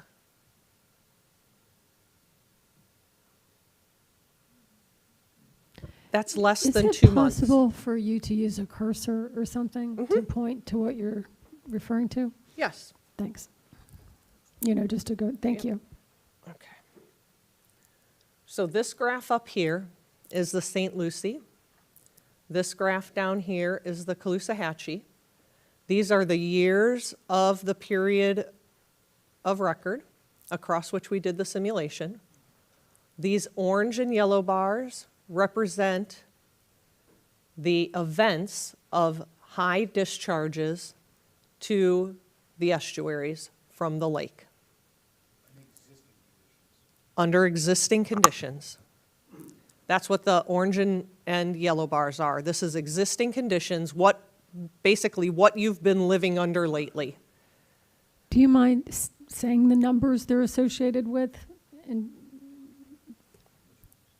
Sure. And so over here, these are the numbers of the events. And so, for example, in these areas here, so like this is 2003, 2004, 2005, 2006. Under existing conditions, you can see in 2003, 15 2-week stress events in that year.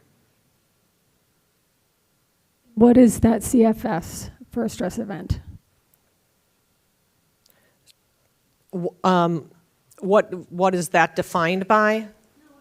I think it's important for me anyway that I don't want to have to refer back to the chart. I would prefer that I can refer to it visually, but as you talk, it would help me if you're talking about what the CFS is. I mean, you've got up in the left-hand corner, it's like, what ECBRLOK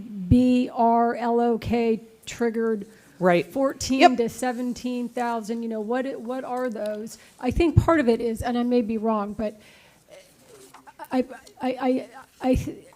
think when I hear these terms more, sometimes the layered ones, it's like Caloosahatchee talk, okay? I don't know, but that's what I think. So I'm not used to that when I'm talking about the St. Lucie. So just if you could kind of talk through this. Yep. and So blend it these are together. the orange bars in the current condition, the dark blue bars in the SR 3.5 run are high flow events. High flow events above 1400 CFS. The yellow bars or the light blue bars are events over 1700 CFS. So these are times when the estuary is getting high volume flows.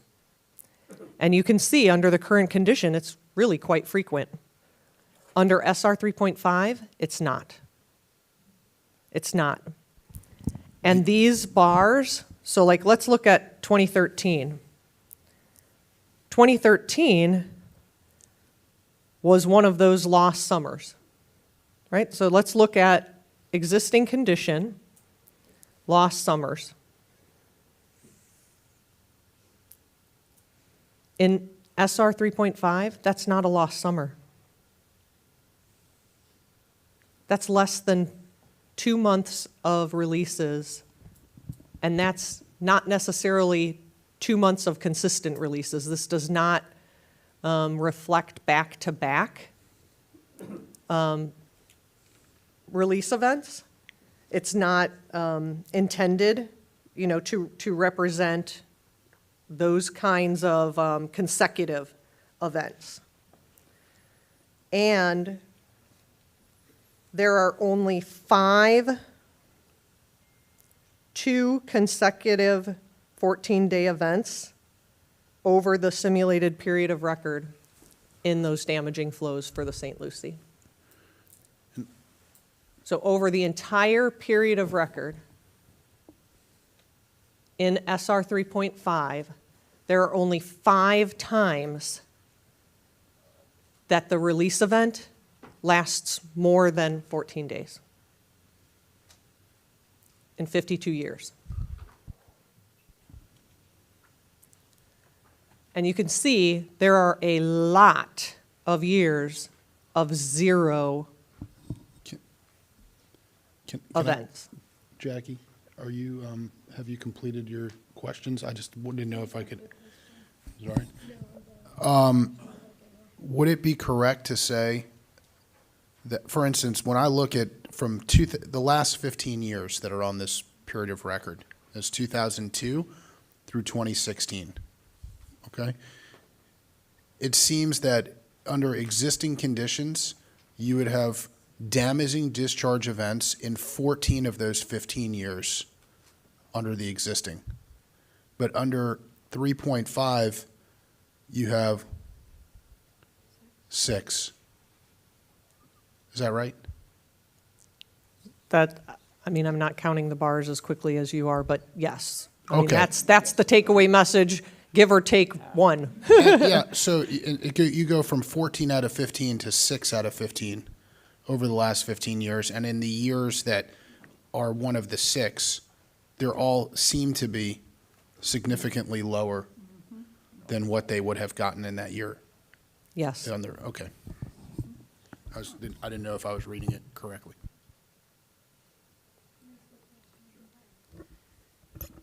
So, Ms. Reynolds,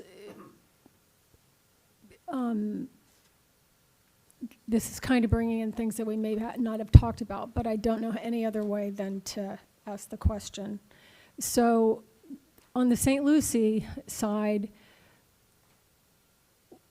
if I understood correctly, there was considerably more water going to the St. Lucie in 3.5 than there was in CC. Okay, there's a lot more discharge water going to the St. Lucie than maybe 30% more. So how can this be true? You know, where if there is more water going to the St. Lucie, how does this balance out? So what we had our scientists look at is what you're talking about is the average annual volume. So CC for the St. Lucie was 72,000 acre feet. I can deliver 72,000 acre feet as an average annual by giving the St. Lucie 144,000 acre feet one year and 0 the next. So average annual is a misleading, I would argue, metric to use alone. And so as we looked at CC and we knew we had to reduce the volume of water going to the Caloosahatchee, there's only so many places that it can go. And you can see on the next slide that we'll get to shortly that we greatly increased the volume of water going south during the dry season. So we maximized the opportunities to deliver water south and to the Caloosahatchee during the dry season. But during the wet season, there's still more water than we have places to put it. So we knew in order to improve the volume going to the Caloosahatchee and make it better than current, it was going to have to go somewhere, and some of that was going to have to go to the St. Lucie. So we worked with the scientists to figure out how can we do that? Is there a way to do that so that the ecology of the estuary doesn't react any more unfavorably to it than what's in CC? So that's what we tried to look at. You're referring to the St. Lucie River. I'm referring to the ecology of the estuary and the river. So how do the organisms react? How do the grasses react? How do the oysters react? And what we found is that the volume was not the only thing to consider, but also the rate of delivery and the timing. And so there is a threshold that if you stay between the threshold of the intensity of that delivery, it's the same. So if you have to deliver water, say 1,400 CFS, what's the difference between 1,400 CFS, 1,700 CFS, 3,600 CFS, or 6,600 CFS? And how do the organisms within the estuary, including algae, including living things, including freshwater salinity envelopes, how do they react to that? And what we found is that at higher volumes, when we're going to have to release in those light blue bars, if we release between 3,600 and 6,600, if we can limit the days of those high volume releases, that the estuary organisms react more favorably and bounce back faster than if we keep those higher volumes like 3,600 for more days. And so that's what we did in this run. I will tell you, it is one of the areas that needs further investigation and further optimization. Because like I told you, we were moving big knobs in this run. We need to move some of the smaller knobs as well and make sure that we truly optimize the performance of every single one of the structures across the system. And the staffs are committed to trying to improve performance across every area. So there are things that we can improve in every one of the performance metrics, including the St. Lucie, and make sure that we take what we have to deliver to the St. Lucie, balance it with other things, and then minimize the impacts of whatever that delivery needs to be. Okay. Ms. Meads? So it's limiting the stress on the system, not limiting the amount of water. Is that, in other words, by sending it this way, even though it's more water than CC, it's a less amount of stress on the ecosystem because the ecosystem has a chance to rest in between the discharges. Is that Yes, and so fair? it's two things, because I want to make sure that you understand when we moved from CC to something else, and we capitalized on the good things in CC, one of the not good things in CC was the volume and intensity of water to the Caloosahatchee. The volume and the intensity of water to the Caloosahatchee was horrible in CC. That's a large volume of water that I've got to do something with. And so, yes, we looked at when I have to send it, because I have to put that water someplace.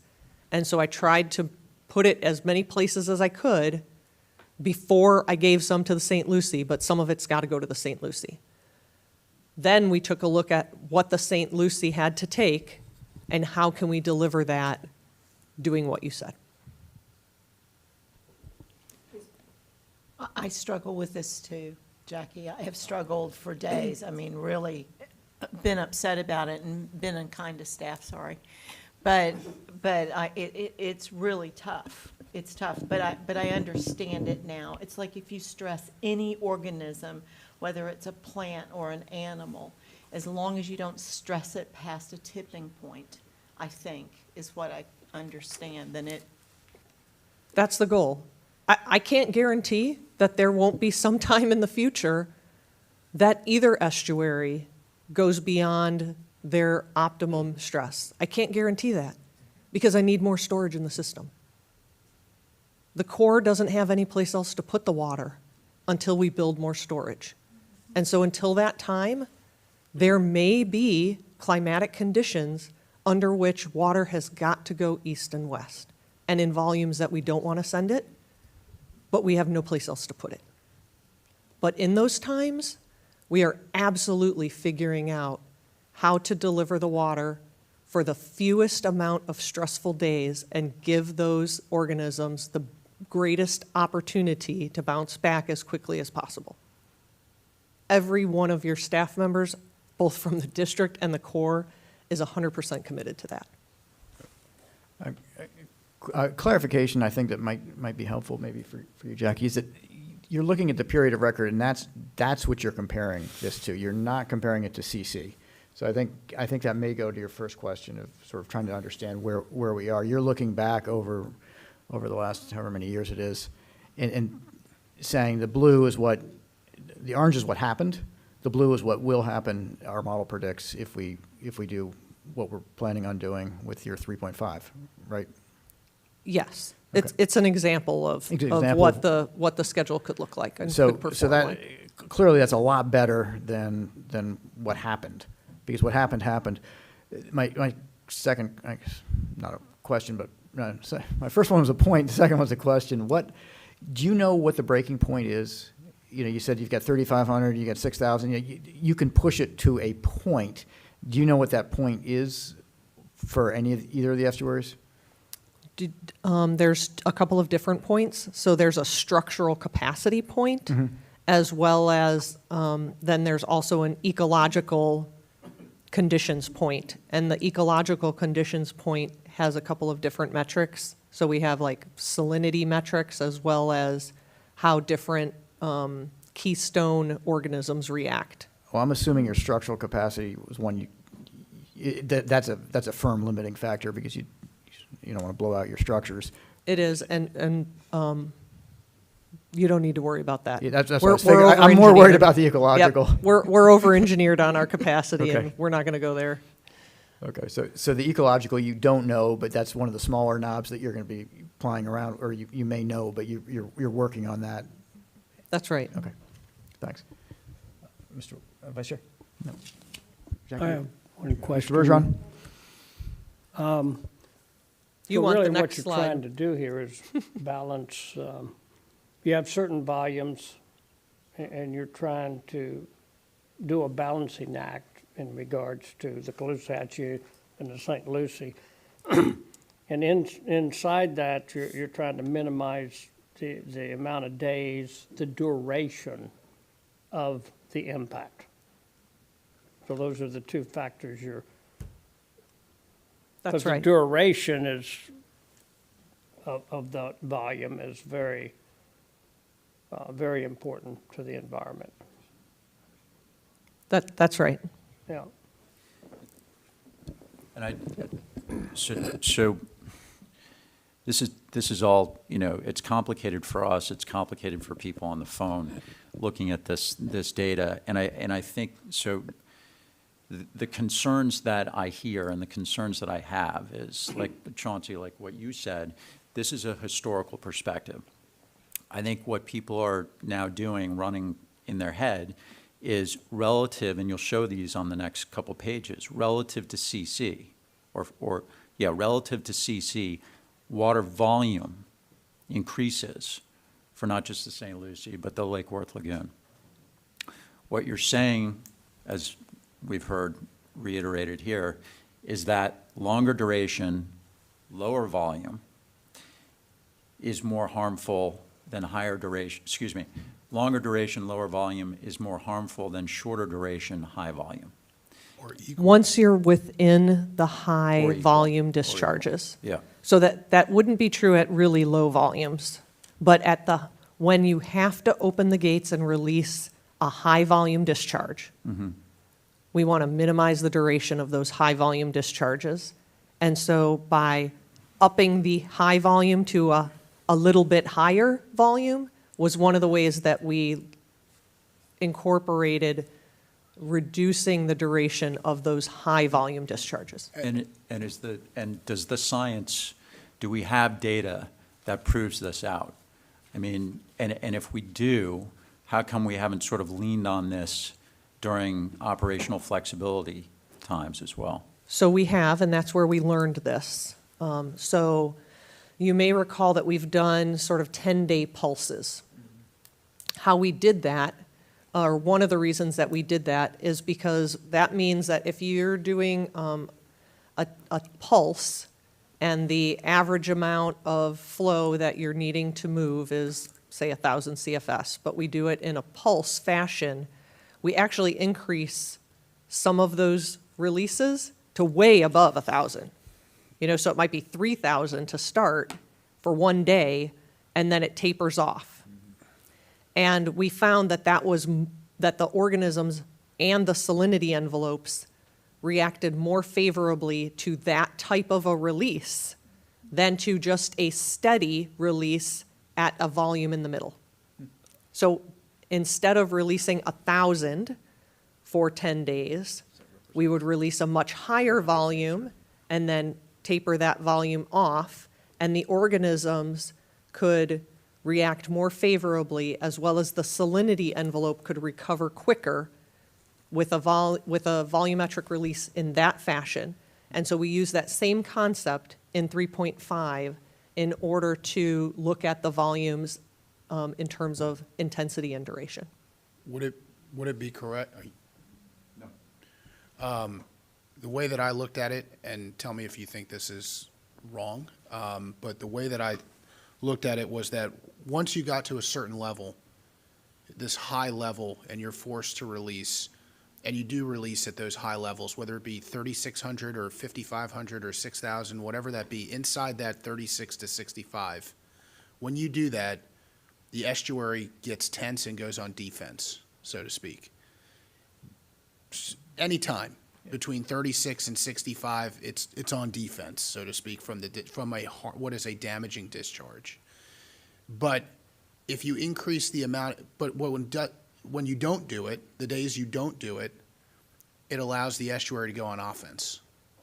And so if you take the volume and compact that into a day, knowing the estuary is going to be on defense anyway, and try to get the maximum volume below 6,500, then you're able to let out enough water, or hopefully let out enough water, such that you're maximizing the amount of days that the estuary can go on offense and recover.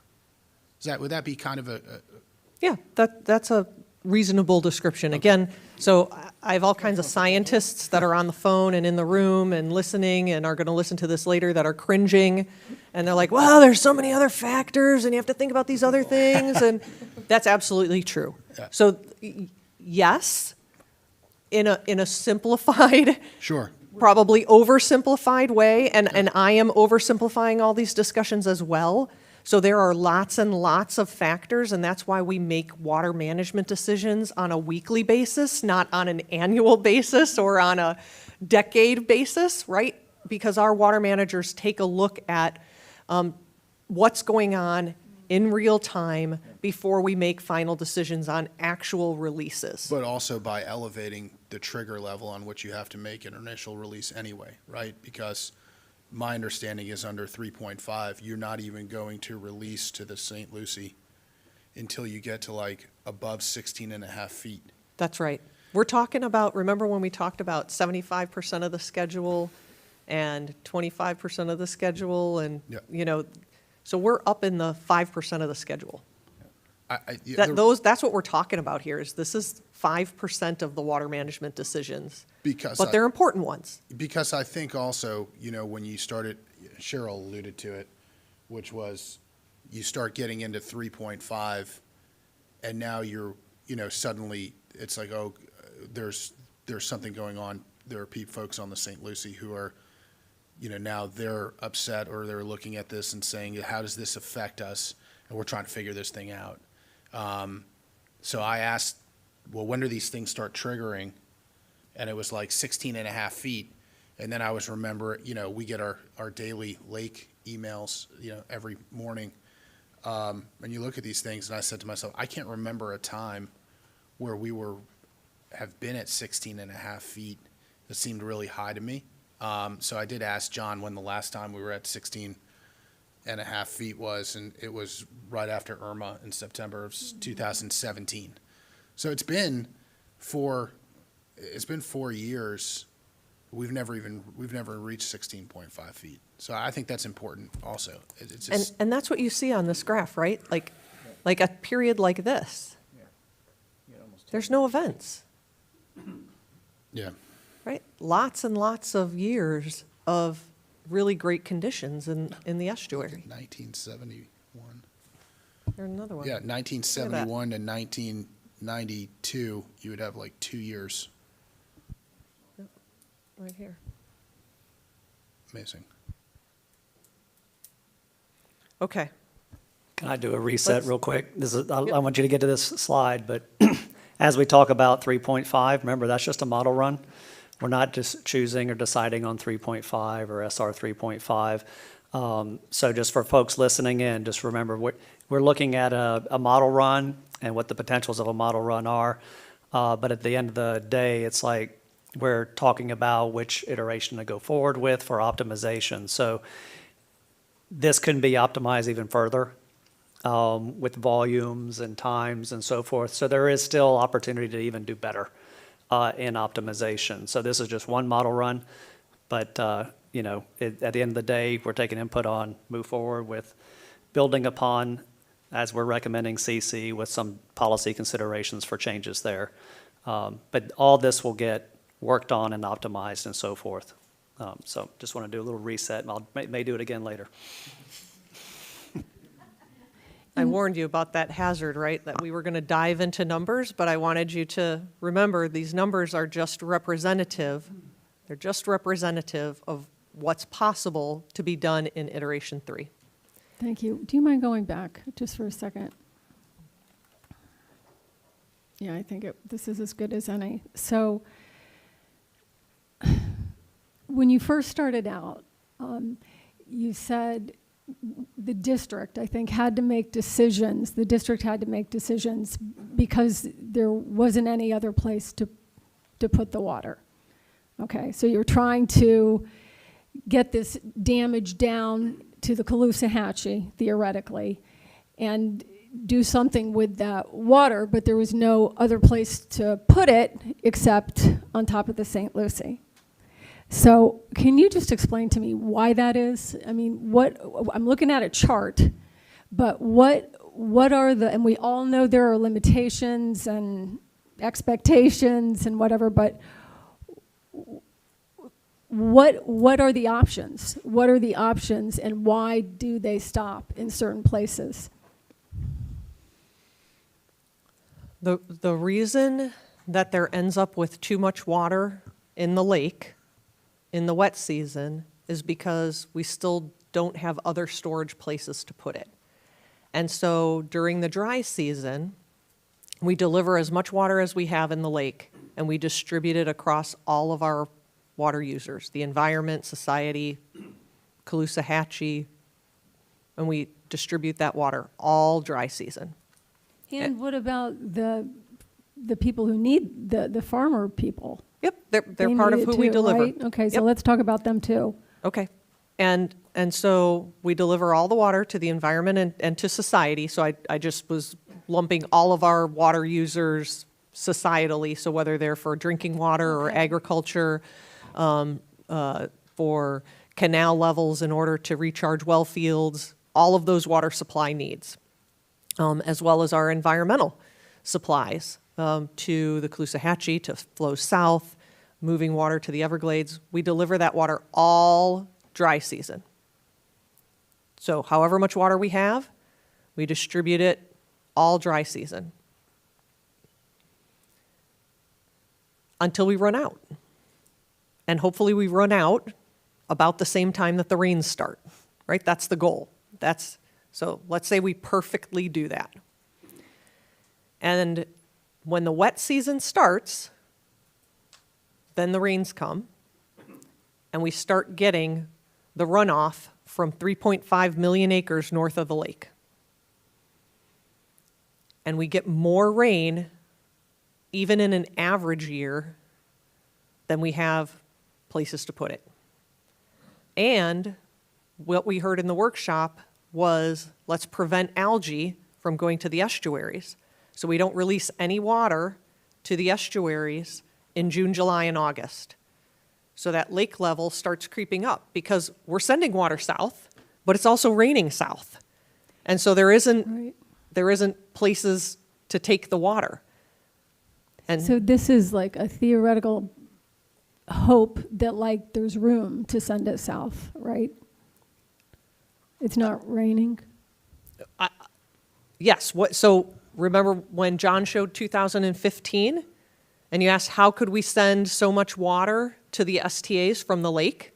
It was because it didn't rain south of the lake. Most of the rain fell north of the lake. And so then we could move it. But when the rain falls south of the lake, then the water conservation areas are already full. And so when you deliver water south, it just doesn't have anywhere to go because Florida's So that flat. would change our chart, right? And that's what And you that- see That would in... change our chart a lot. Right, No, and it's so already you see that maybe in 2014 on your chart. I don't have, Sorry, aren't those already incorporated into this? You're running the model runs of all Yep. those years? Yep. And so you get different years, and that's why we run an entire I- period of I just simulation. don't, I think, I'm sorry, maybe I'm asking the wrong thing while I'm trying to figure out how to ask the right thing. But, it's just like, we all know there are limitations, okay? They used to say constraints. There are limitations, there are reasons, but I would like to hear more about those reasons. Why couldn't that water that went to the St. Lucie, why can't it go south? The same reasons that we can't send it south right now.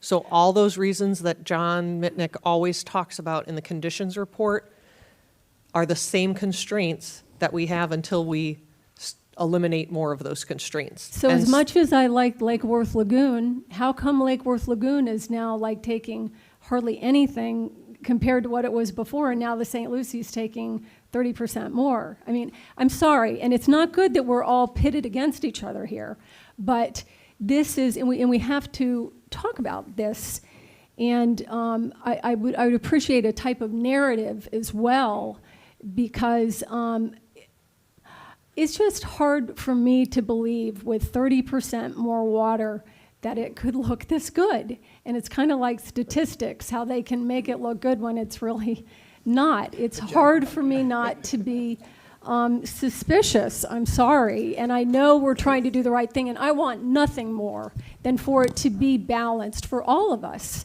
The Caloosahatchee, the St. Lucie, the Lake Worth Lagoon, for everyone. But this is kind of a, you know, I feel like I'm up here having to, you know, accept something that doesn't seem to make sense. Can I jump in? That much more water can look this good. But it's not 30% more water than what you have. It's 30% more water off a model run that that never existed. This is reality. So this is I don't know what the reduction is, but I mean, Jennifer can figure that out versus what the period of record is. The St. Lucie's getting nowhere near as much water in the future as it was in the past in this. I think what Chauncey's saying is that it's not 30%. It's not 30% more than the existing condition. It's actually far, far less than the existing condition. Okay, you guys, you do the math. But You do the math. Hang on, let me. 72 to 144. That 72 is not your orange and yellow. It's factored in there, though. No. No, 72 is CC. another model run. Let me, the orange and So yellow. the blue has nothing to do with those numbers. Hold on. The orange and yellow I know what the is orange where, and yellow is. is where we are today. That's existing. Yes, The blues are 3.5. right. And 3.5, go back one more slide, It's not, you know, or go back, 3.5 is using these numbers that we haven't even looked at. That's the 144 minus 72. the 72 is I mean, unless I'm CC. in, I know I'm not that good at math. I think the But sep- nonetheless, and I really don't, I think conceptually what I am talking about here is correct, and I'm sure there are people who will help me with this. But you guys, the numbers are the numbers. And the numbers are that the St. Lucie is getting, you know, twice as much as it was in CC. but far less than what existing is, right? And Not then far less, like maybe, well, okay, 30. Existing is the green bars on this chart. This is SR 3.5, this is CC. Can I say Okay, something? Then I'm looking at wrong charts, and maybe there were too many charts of the 122 charts that we got to look at, and I chose the wrong chart to look at.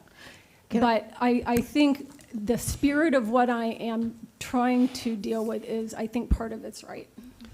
I think. Jennifer, could you go back to 12 for a minute?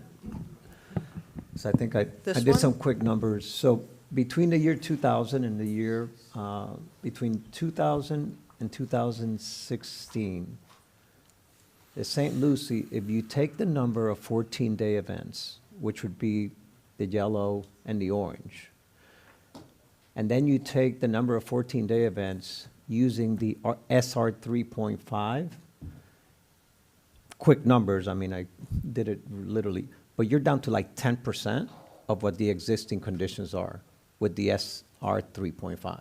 Between 2000 and 2016, if you take the number of 14-day events, which is roughly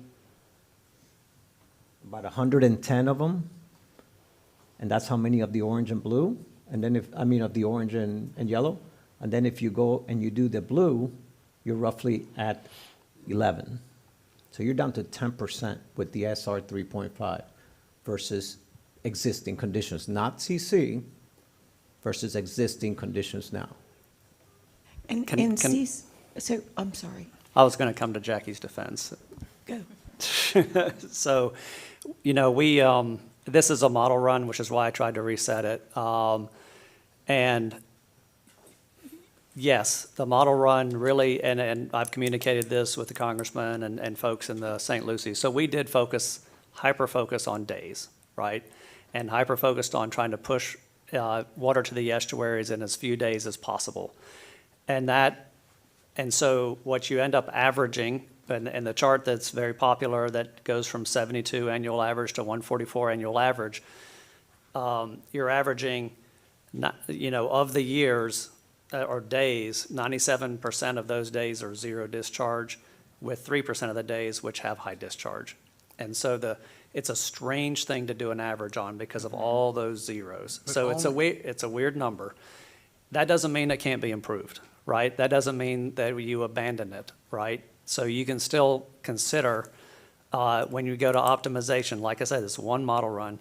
When you go to optimization, you can still take that balance in your mind and focus on days, and if that's unacceptable to the East Coast, you can play with days versus volume. I think that there's an issue with using CC as a baseline off 72 and 144 because CC is an untenable model for the Caloosahatchee. So when it's hard for me conceptually to use, for instance, AA has been thrown in the mix at times as something that is extremely good for the St. Lucie. There's no doubt about it. But everybody else is paying that bill and paying it dearly. It's from Caloosahatchee to water supply to the Everglades and whatnot. So it's for me to I think it's hard. I understand because what's happened is that the model cards have been put on the table, the AA, the BB, the CC, so everybody as a stakeholder latches to what seems to be the best for their individual situation. And I understand there's been we know AA and we go to CC kind of thing. But to me, the first thing I look at, just so you know where I come from, is that I tend to start with the existing condition because that's where we are in reality. And then there are other conditions that look like they're just simply untenable for others. Like if you go to CC, I was a little bit surprised because perhaps I wasn't expecting it and I hadn't dug in as much and I was learning more at the workshop. I certainly have learned a lot more since the workshop and through the workshop. But when we came into the workshop, there seemed to be some pretty significant resistance from those in the Southwest Florida communities regarding CC, which I hadn't really heard. And then I heard it, and then I dug into it, and in fact, staff was like, it's not good for the Caloosahatchee. It's actually bad. So to me, to use CC as sort of a baseline to go 72, 144, that's true, but the reason it's 72 is because the Caloosahatchee is getting punished. And so it's hard for me to say, okay, we should just use 72 as the baseline and then say 3.5 goes to 144 as opposed to taking the 144 and looking at it against where we are today. That's just where I came from in terms of the way I was looking at it. And I hope maybe that's helpful for you, but it's hard to create CC as the baseline in my mind when I know that the Caloosahatchee is being punished with that number. Like, to me, when we went to 3.5, and I think this is maybe what you were getting at, Jennifer, when you go to 3.5, the reason you can't send more water south is because you've maximized the amount you can send south, and you've maximized the amount that you can send west, and you've elevated the trigger for what you send to the St. Lucie at over 16 and a half feet. But when you get there, meaning you have sent everything south you can, you've sent everything west you can, the lake has gotten as high as it can, now we got to go east because we just don't have that many release valves or projects online. We go east and we do it in a way where we maximize the amount we can send in a day without having a harmful discharge change for the ecology of the estuary. Can I ask a question? So what I hear you say, so I had a real struggle with this, and I'm going to get personal. I felt like I wasn't being heard. I'm sorry, because I was, but I felt like I wasn't. So my husband says, well, you know, I'm not being heard. Well, talk to them the way you talk to me, and then they'll listen to you. Sorry. So I gave staff a really hard time yesterday, and I'm embarrassed about it because I was demanding that they stuff water in certain places that they can't stuff it. And I just couldn't. It's true, right? Poor Sean. Anyway, and I was acting out, and I'm embarrassed about it, but I was so upset about the things that I wasn't willing to accept. I'm not willing to accept the lake at 17.2. I'm not willing to accept certain things, but then they talked me through a different understanding, and the understanding is we're not going to say to the Army Corps, we want you to adopt SR 3.5. They simply are showing us, based on what we said to them, we said to them, okay, CC doesn't work, but we want something closer to CC, but something that's fair and balanced. And so what they did accomplish here is that they're holding water during the algae blooms. And so the benefit, so you may have to deal with, and to stop me, because, right, I'm coming You're doing from great. No, I'm like a toddler talking science. But so your benefit is you aren't going to, it's a trade-off in an imperfect world. One, we're not saying, please, Army Corps, do this. They're just simply showing you that as they did what we asked them to do, this is just an example of how when they twist things and turn things, what can change. So this is what it would look like with you not getting algaed water in the wet season. Instead, they're going to hold it up on the lake as high as they can and save, because remember, I'm responsible for St. Lucie too. So they're going to save St. Lucie. They're going to try to save St. Lucie and the Caloosahatchee from the algae blooms by holding it on the lake, because now the dam will allow that. But eventually, when the blooms are gone, eventually the water has to go somewhere. And so they figured out in this system that what you're being sent is water, but it's not water full of toxins. And so it took me a long time, and I drove in the middle of the night because I had to sort it out. You know, I had to shake it out. And what really helped me was that this is not what we're going to tell the Corps to do. My understanding is today we're going to look at 7 bullet points that kind of give a framework with words. I think they were just trying to show us what can happen if you try to make the situation that was the best one we were given, if you try to change it, modifying some of the health aspects. I'm done, I'm sorry.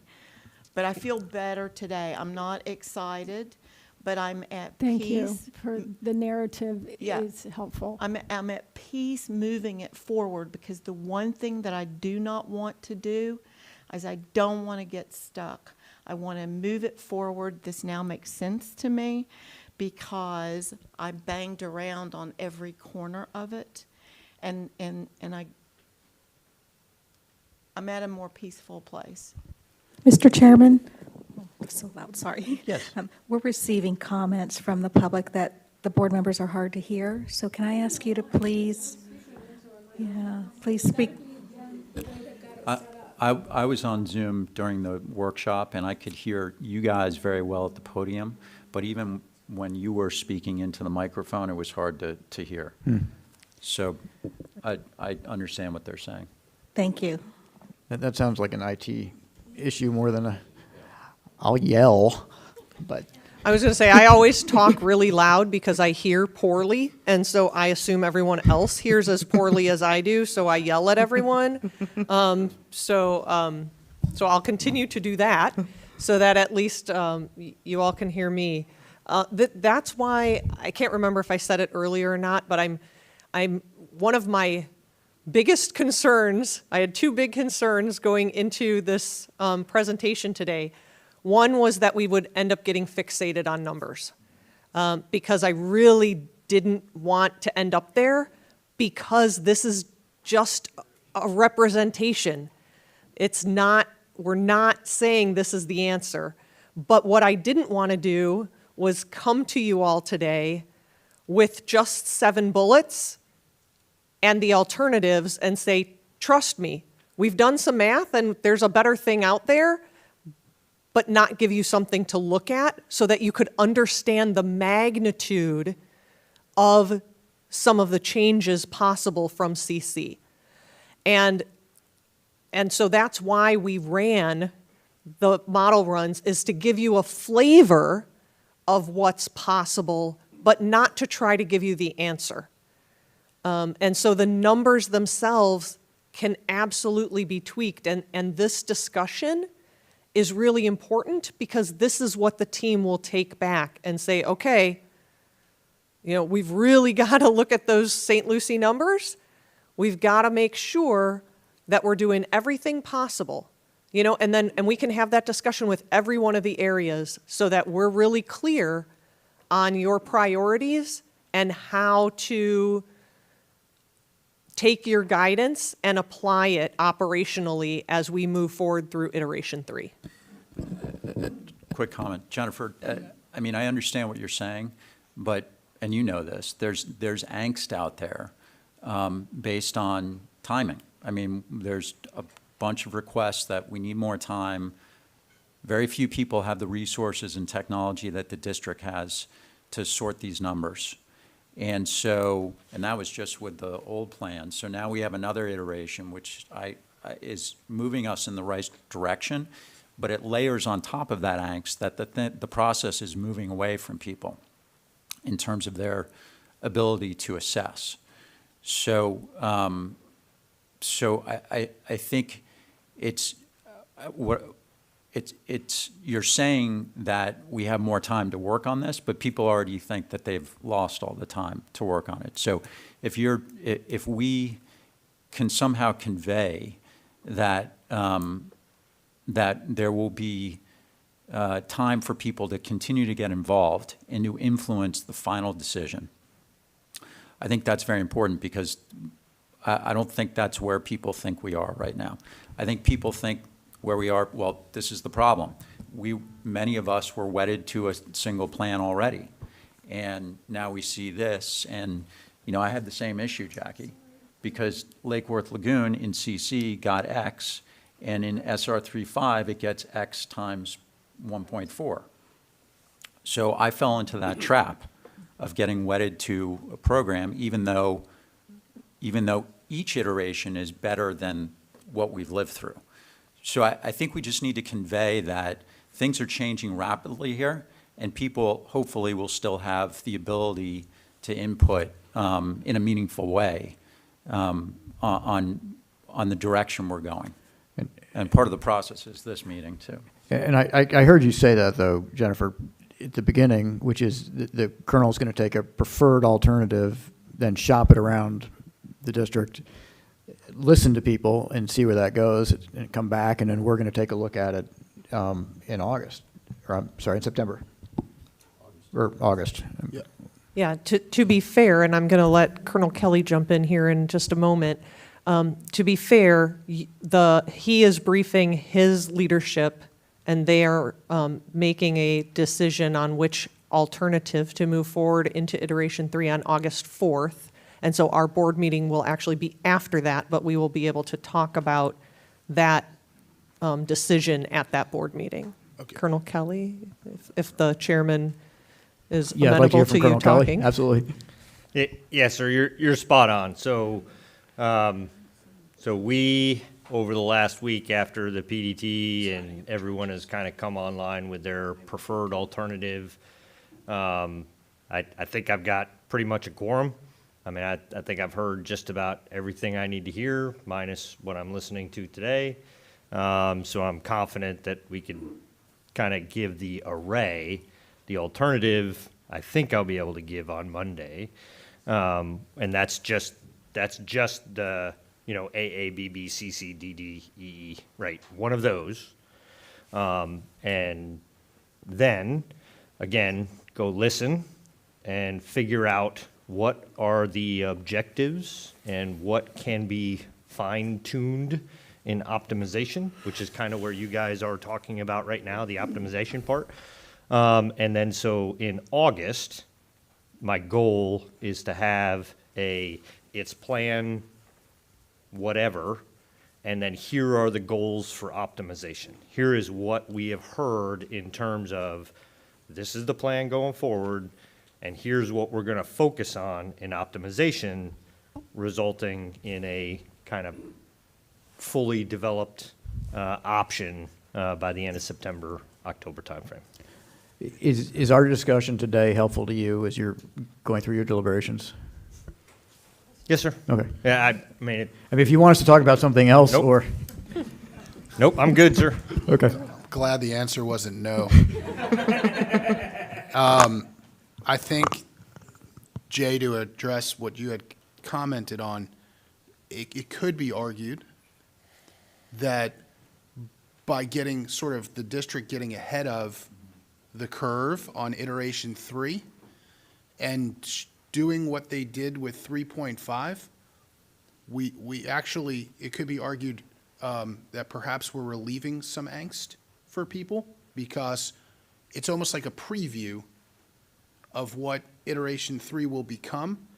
And for instance, if Colonel Kelly decided to choose one of the iterations, this would be proof that if you were not happy with that particular, for instance, Caloosahatchee, not happy with CC, but if you chose CC to move forward with, this would be evidence that it could be tweaked in a way or a manner that would benefit Caloosahatchee, even though perhaps we're not at our final destination yet, because as you play with this defective Rubik's Cube, it's bad enough it's not even a Rubik's Cube, where you can actually get to it's hard enough to get the Rubik's Cube with all the colors on the side. We have one that's like defective, you can never get there. So, until we get those tools online. But I think, the optimization preview, I guess, that we've been given is showing that we can get closer than where we currently are, perhaps. And I'd like to add something, if I could, Mr. Chair. I think that, as we found out this afternoon, there's a risk with getting into too many details of the numbers, because our modelers do great work, and they can model based upon the policy direction that we set and work with the Corps accordingly. We gave the staff a policy statement, and now what I thought the purpose of this was to give them our top priorities in our policy considerations. And I think for them to take that back and then do some additional modeling based upon those policy considerations is what will lead us to giving the Corps, our best position on what we expect to see happen. And the first one is to minimize harmful lake flows to the Caloosahatchee, St. Lucie, and Lake Worth Lagoon. And that's exactly what we've been talking about for an hour. So I think that these considerations are really important, and I think we should take a look at them. All right, let's move forward. I got one question, to make it quick, but I think what we're really trying to do here is a balancing act in minimizing the least amount of impact to the St. Lucie and the Caloosahatchee.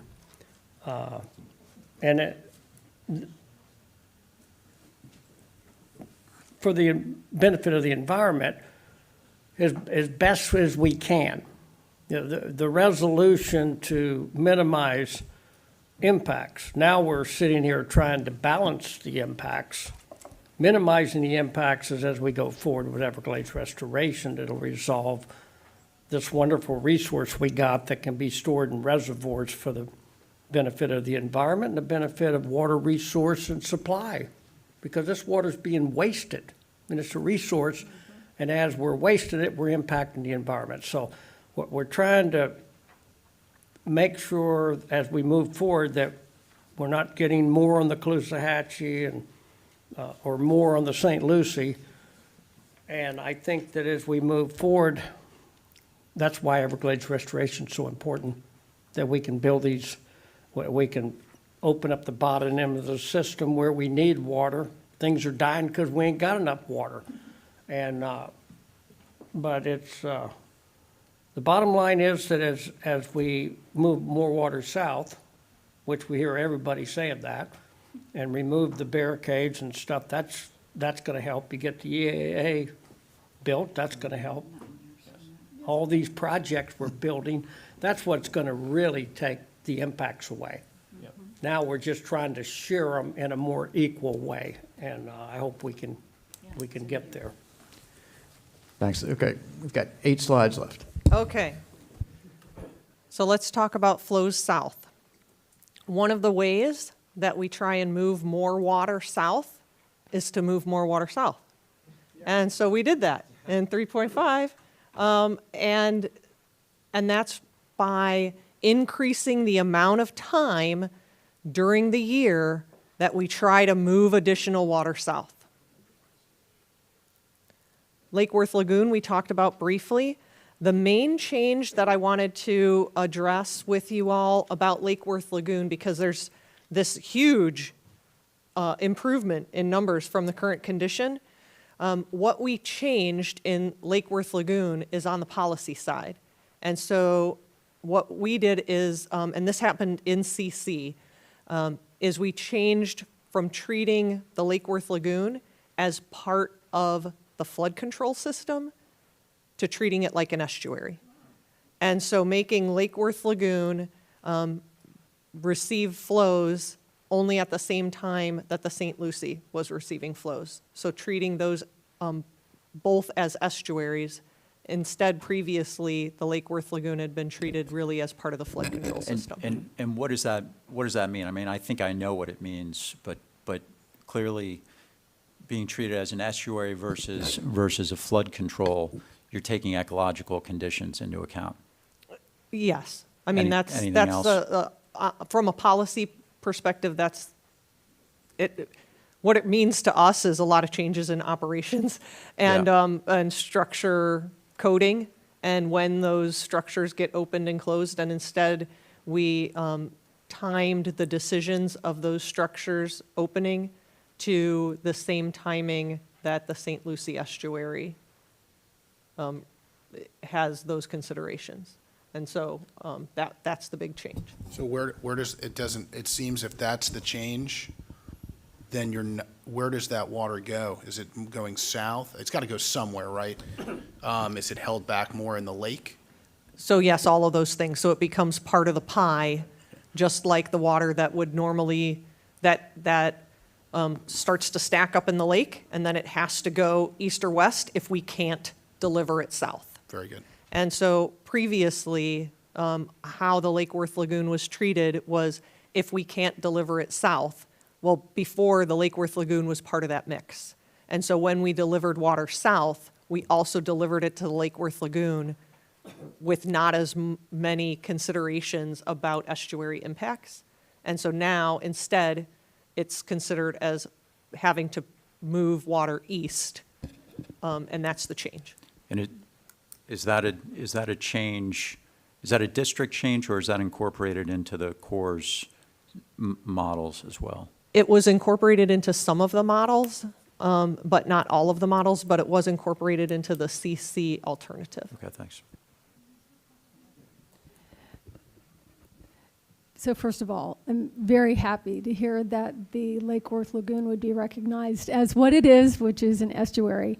But just for people who might not know, since I don't think we've said it, NA 25 is that 58,600 acre feet or? Correct. So that's what it has been That's what it would be if we kept LORs in place going into the future. And maybe an easier way that the vice chair kind of said is that's where we are now. Yes, that's what E ECBR is. That's where, excuse me? So E ECBR is current conditions, but in this case, the numbers are basically the same. Oh my God, okay. And it goes all the way down to 4.8. I'm just curious, did this have something to do with the toxic water that had everyone, I mean, it's like the elephant in the room that happened with, everybody's like whispering now, but yeah. No, this policy change happened much earlier in the alternatives based on the advocacy from Palm Beach on treating the Lake Worth Lagoon like an estuary and not like a southern discharge. Okay, and you think the percentage is the same as the St. Lucy's change? From the 58 to the 3.4 in CC, or from the 58 to 4.8 Well, you compared just- to the St. Lucie changes? I'd have to run the numbers, so I'm not sure.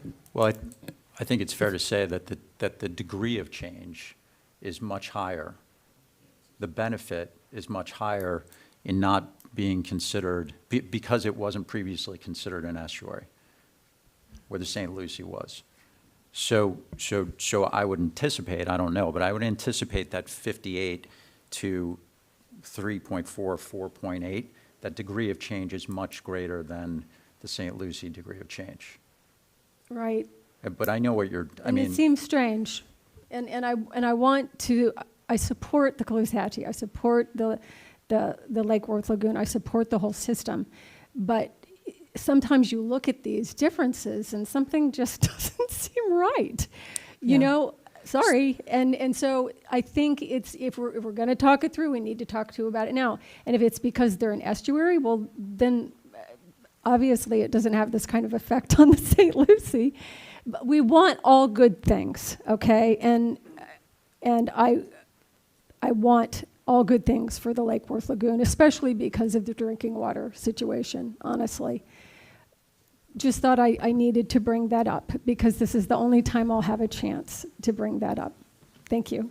If I can, Ms. Thurl-Lippisch, you've seen me in the past in the water conditions report. I know you like maps and you connect with maps. You've seen in the water conditions report that one map where we talk about the 5 outlets from the conservation areas? Yes. I So remember in that map, Lake Worth Lagoon is one of those 5 outlets. Yes. So in this change in the policy that Jennifer Reynolds is talking about, now there's 4 outlets.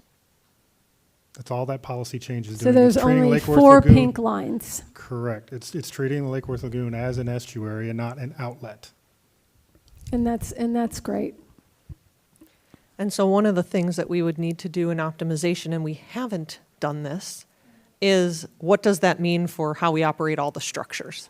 And so again, this is where I don't want to get too into the weeds with the numbers, because the policy change is what's, I think, really important and really important to the Lake Worth Lagoon.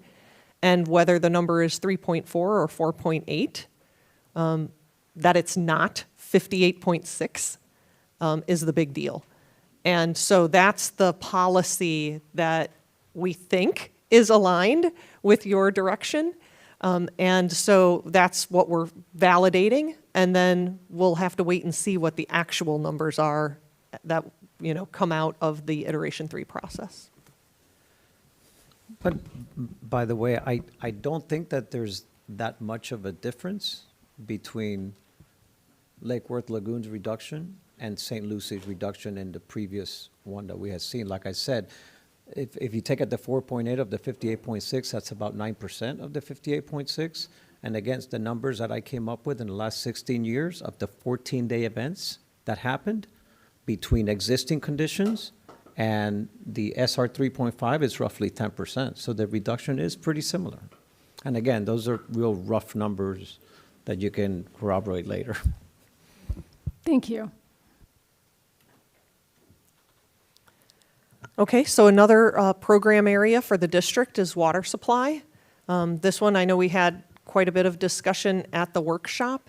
This is an area that I only included one slide in the presentation on water supply, but many of the other metrics that we're looking at are also important. For example, the Seminole Tribe of Florida's water supply that recharges the well fields on the lower East Coast, water supply to the entire Lake Okeechobee service area.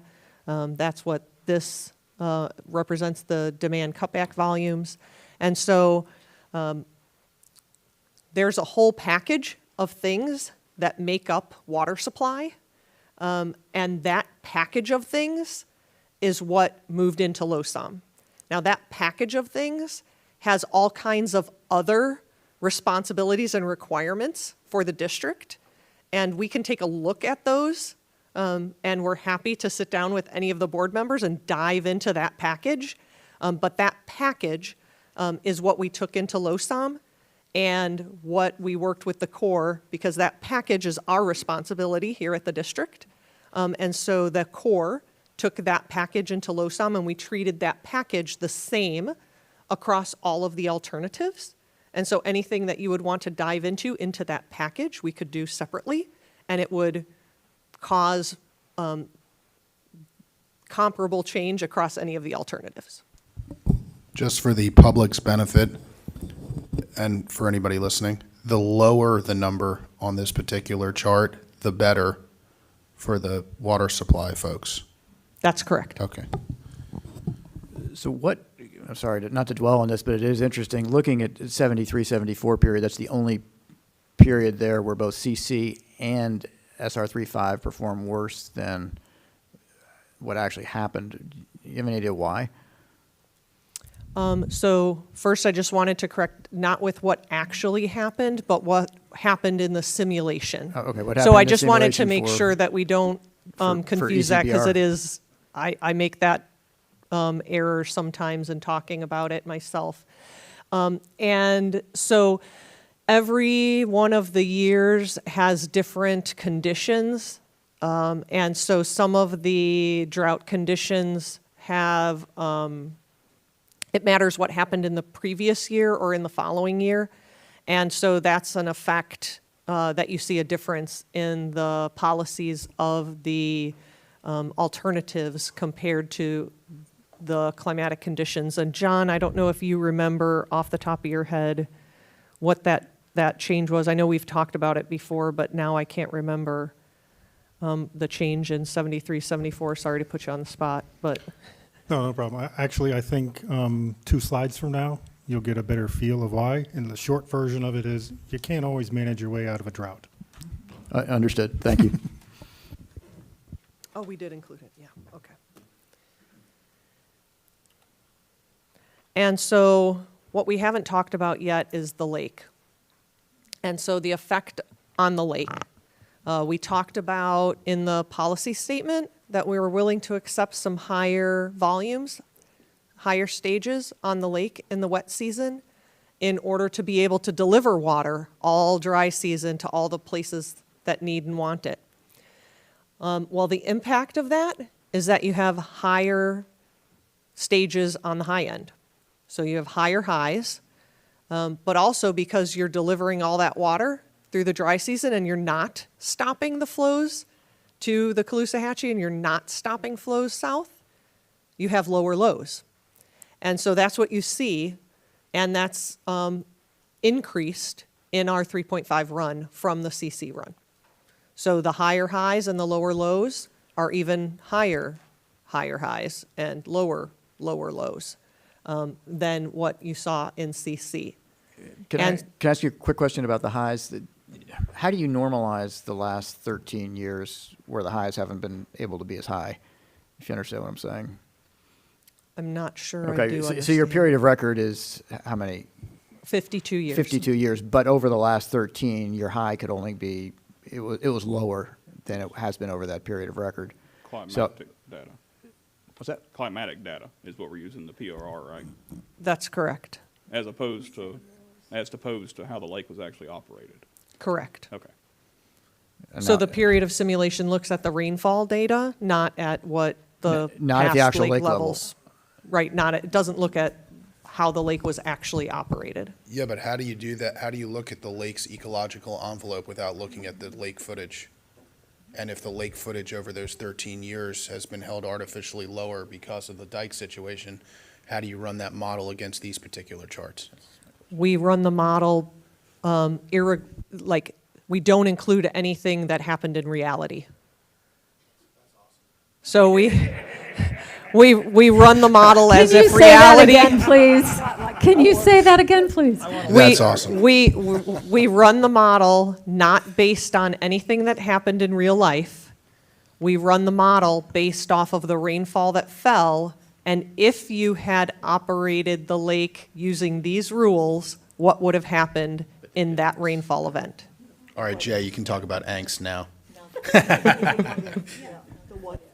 And that's why I made the point about the current conditions and the NA25. Yeah, now I understand. So the ECBR and the NA25 aren't actually what happened. Understood. They're what would have happened if we had followed the manual as it's written with the rules that we put into the model, which are the rules in the current manual. Then Based that's on the rain coming based- in that based on the particular rain. year? Yep. Okay, that makes sense. And we sometimes choose to do things differently. And we're actually going to talk about that in the next two slides. But what I wanted to point out also on this slide is one of the things that we look at relative to the lake is the MFL and the minimum flows and levels. So this is the minimum level of the lake and making sure that that water resource is available to all of our required project purposes, all of our required programs across the district. And it's to everyone's benefit to not go into water shortage.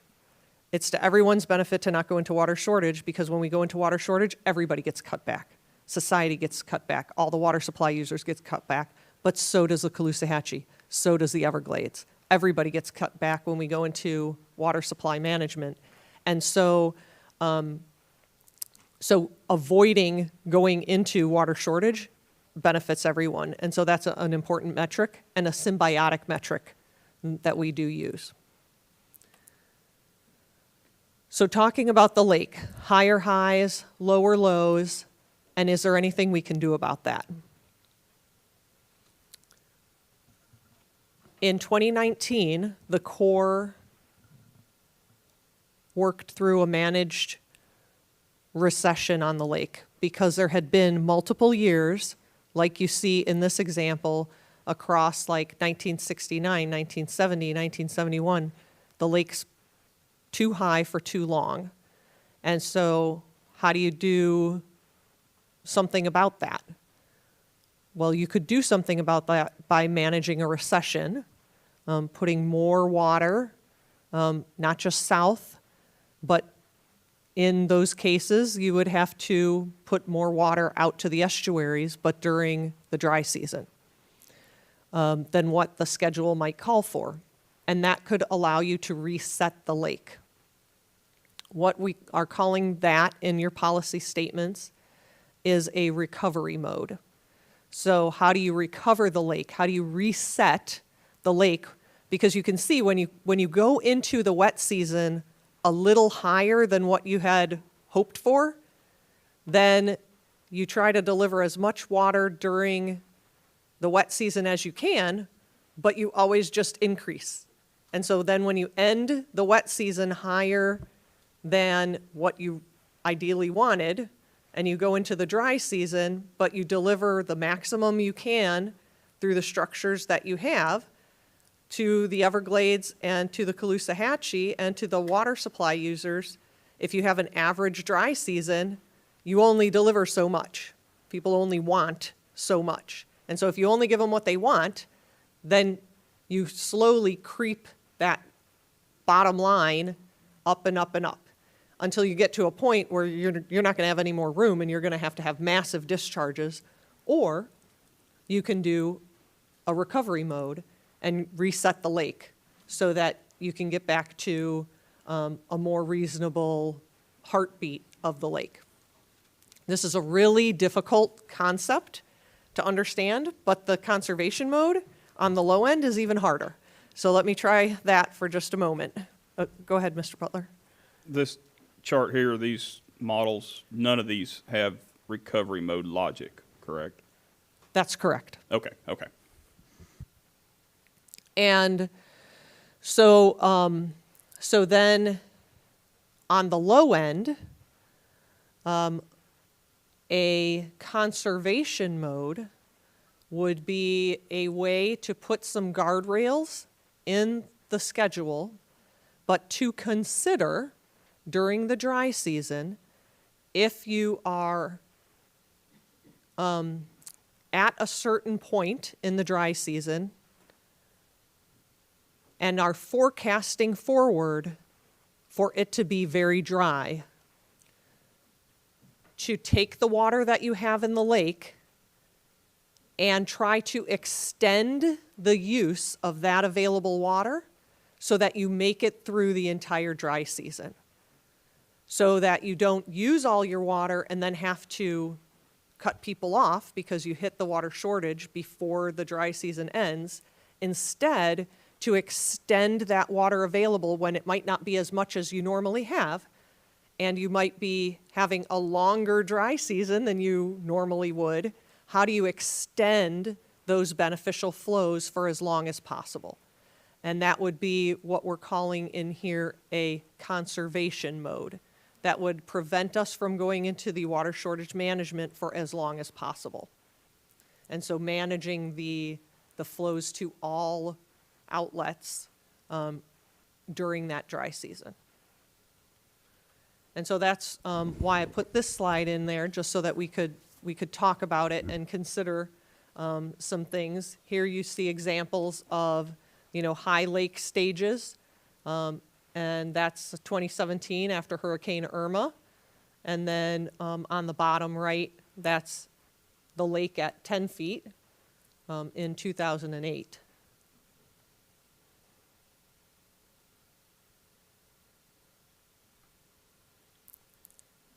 So the slides you've been waiting for. So these are the two slides that we'd like you to consider. Implementation policy considerations, building upon CC. And so we have 5 bullets on this slide, and then on the following slide, we have the 2 that are about the conservation mode and the recovery mode. So I'll give you a moment just to take a look at those slides and for everybody to read through them. May I speak? Oh, sorry. Do you mind reading them out loud? Sure, I'd be happy to. I think it would be nice. Thank you. I'm happy to do that. So the first bullet, minimize harmful lake flows to the Caloosahatchee, St. Lucie, and Lake Worth Lagoon. Number 2, promote environmentally beneficial flows south to the Everglades and west to the Caloosahatchee until Lake Okeechobee reaches the water shortage management band. Number 3, turn off flows to the St. Lucie and minimize flows to the Caloosahatchee in the months of June, July, and August in order to minimize algae discharge. Number 3, at any time when considering regulatory releases through the S79, S80, and S155A structures, those are the Caloosahatchee structure at the estuary, the St. Lucie structure at the estuary, and the Lake Worth Lagoon structure at the estuary, include the ability to not discharge water when harmful algae blooms are present. Keep those closed if there's algae, whenever possible. Defer to the South Florida water managers, so this is number 5, defer to the South Florida Water Management District water managers to decide the delivery rate to the Everglades for permit compliance responsibilities and the health of the STAs. So when I talked about we have some things that come as a package, another one of those packages is STAs and water quality compliance. There's permits, consent orders, all that stuff comes as a package. In this bullet, we're saying that package belongs to the district, and so the Corps needs to make sure that we comply with our programs, policies, and requirements that are associated with that package. We'll go to the next slide, and we can come back to this one if you have questions. The next slide is, again, implementation policy considerations, building upon CC, 2 of 2. So these are our last two, number 6 and 7 bullets. Number 6, provide for Lake Okeechobee recovery operations if the lake has experienced high and damaging lake levels for more than 1 year in a row.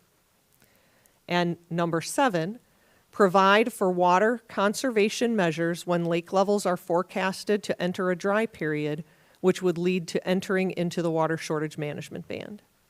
And then we did put in large blue letters across the bottom, we wanted to remind you that there's no lake schedule out there that can fix all of our woes, right? We have lots of things that we're uncomfortable with, lots of things that we want this to be better.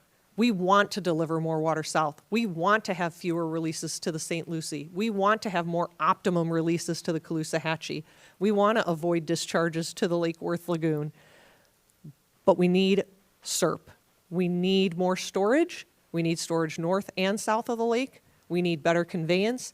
And we need to keep knocking down those barriers that prevent us from flowing water south. And that is an important part of this because we can't fix it all in the lake schedule.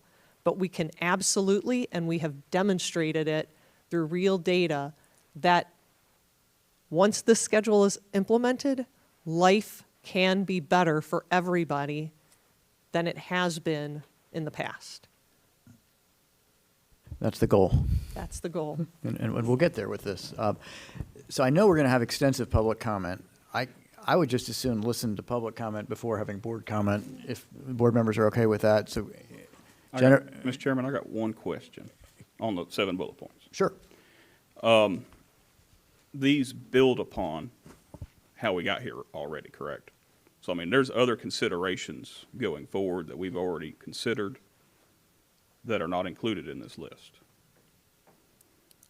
Or is there? I'm not sure how to answer the So- question just because I'm not sure I completely understand. My question would be, you know, in these bullet points, we don't talk about water supply.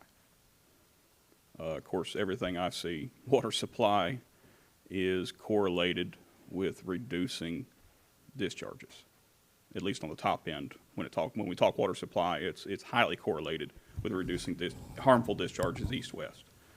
There's a pretty strong correlation there on the top side. Bottom side, that's a different story.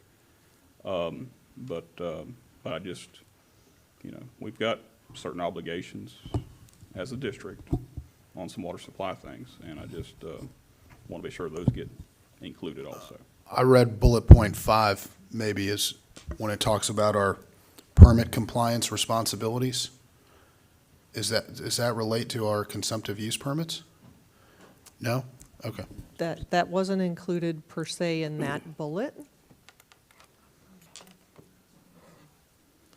I think what you're talking about, Mr. Butler, would be already included in our policy statement, in the policy statement that the board provided previously. Right. So these would be bullets in addition So to that- your existing policy statement? That answers So I'm my not sure if question. that answers your question? That answers my question. I mean, this builds upon Right, you were how we got Yes. to today. So these Going would forward, be- this is additional. I'm sorry, yes, absolutely. So these would be in addition to your existing policy statement to further clarify some things that were, to build upon that policy statement as well as building upon the CC alternative. Mr. Olepich. I just realized that the flow back from, is it S308 was removed? So we didn't include some of the specific things. So some of those specific things we would probably take a look at regardless of the alternative, and would benefit any of the alternatives. But if you would like us to add, you know, that, some of those specific statements, we could take a look at it. I'm going to defer to Drew. I always viewed that as kind of a modeling optimization thing. But if there's an interest in like doing that to avoid discharges to St. Lucie Estuary, we could somehow embody it.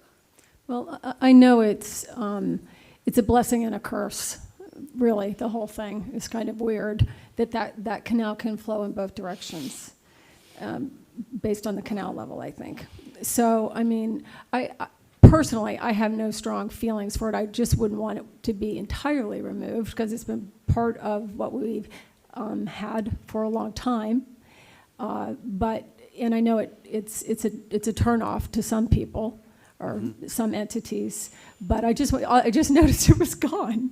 So Right. I just Yep. thought that should be noted because you had expanded it as part of something that could perhaps be beneficial at times.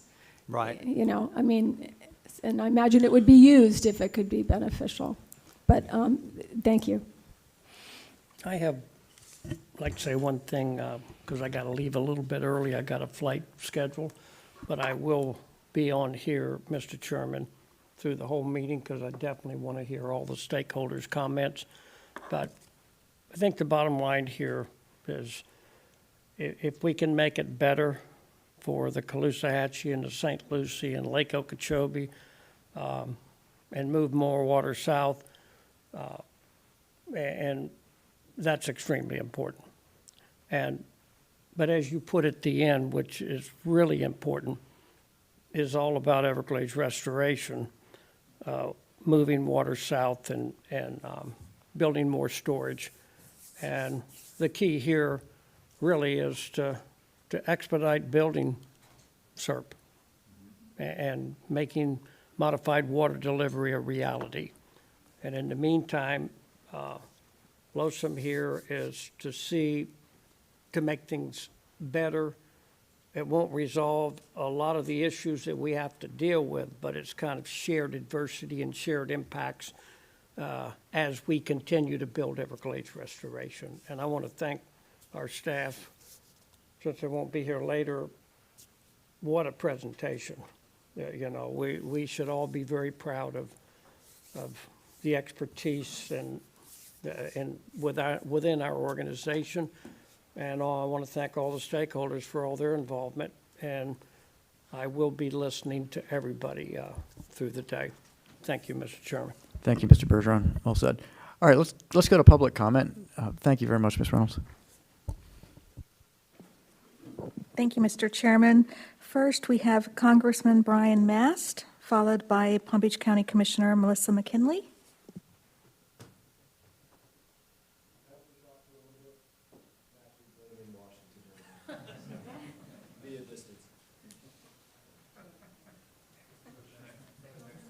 I'm sorry.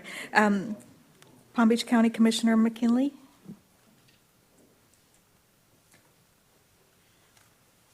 Good afternoon. I'll tell you what I regret right now is leaving my coffee in the car this morning. So thank you all. This is not an easy decision for any of us to have to make. And as an elected body and as an appointed body, our jobs right now are simply to make a recommendation to the Army Corps. And of course, the Army Corps is stuck with a difficult decision of having to make an actual decision on which model to use. Palm Beach County doesn't support any of these models that are presented to us today. We see problems with all of them. We join our friends in Congress, Frankel, Diaz-Balart, Webster, and Stube, in asking for more time to consider all of the different options presented to us today. We see very little benefit to the Lake Worth Lagoon in many of these models. I'm a little disenfranchised today to hear that the Army Corps will be making a decision on Monday. While I certainly appreciate that they've come and they've sought your opinion, we haven't had these same conversations as Vice Chair of the 16 County Coalition on managing Lake Okeechobee. We've heard previous presentations, but nothing since the July 6th information was released to the public. Our county commissions have not received the same benefit of having public conversations like this with the members of our board and several other elected bodies throughout this 16-county region. So it's a little bit frustrating.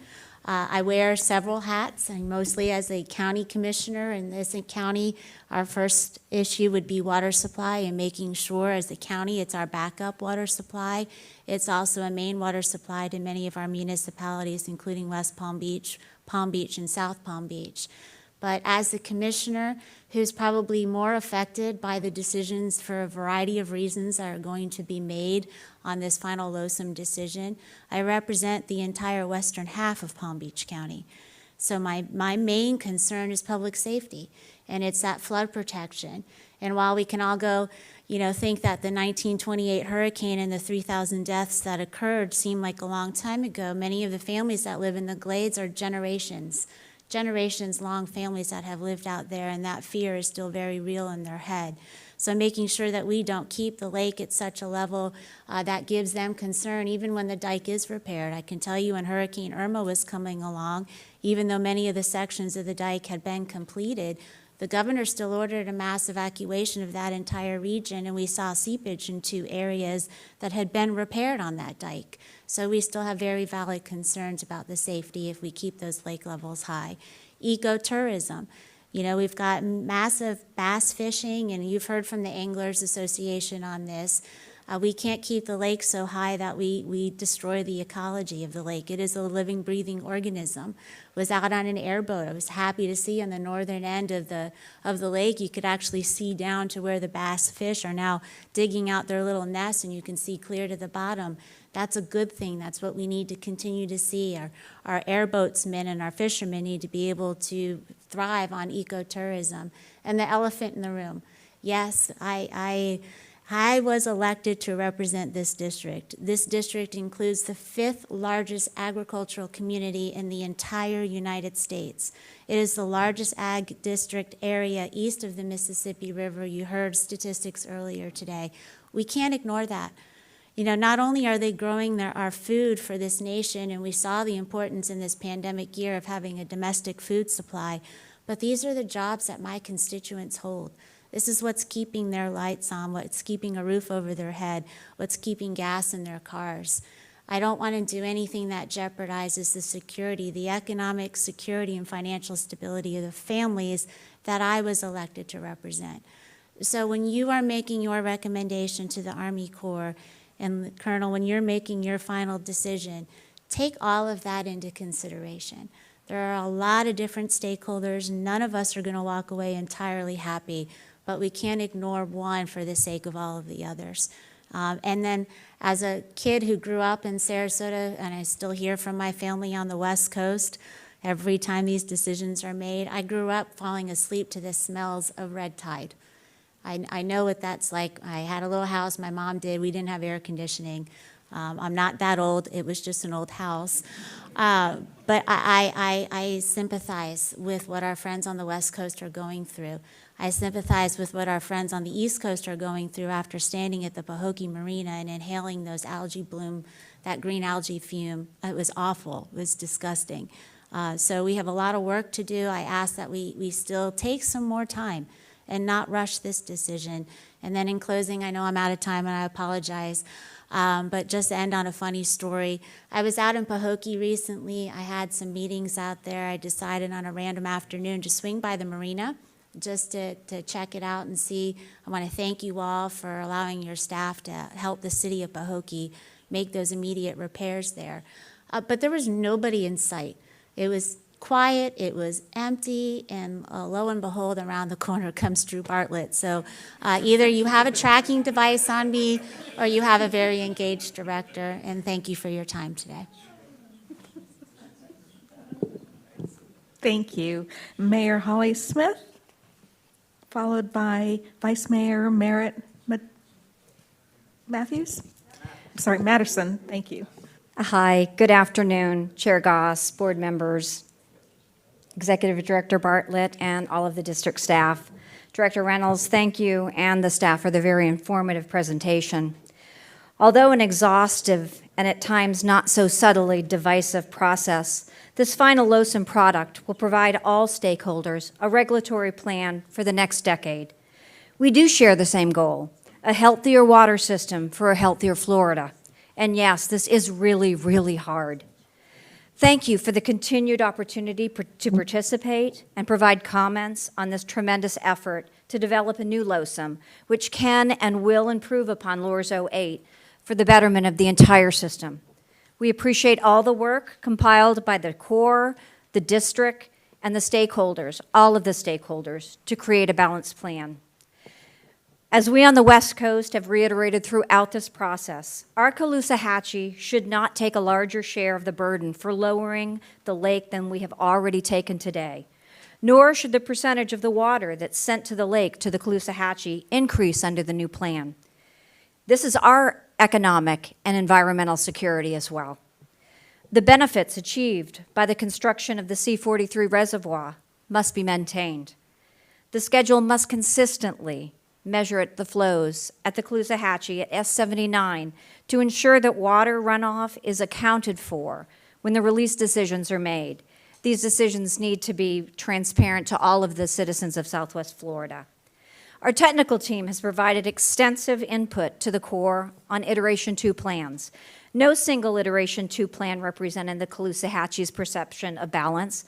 Plans BB, EE, CC, they do have the desired improvements to the Caloosahatchee, but those same plans also have negative impacts, which prevent us from supporting any plan without significant optimization or fusion.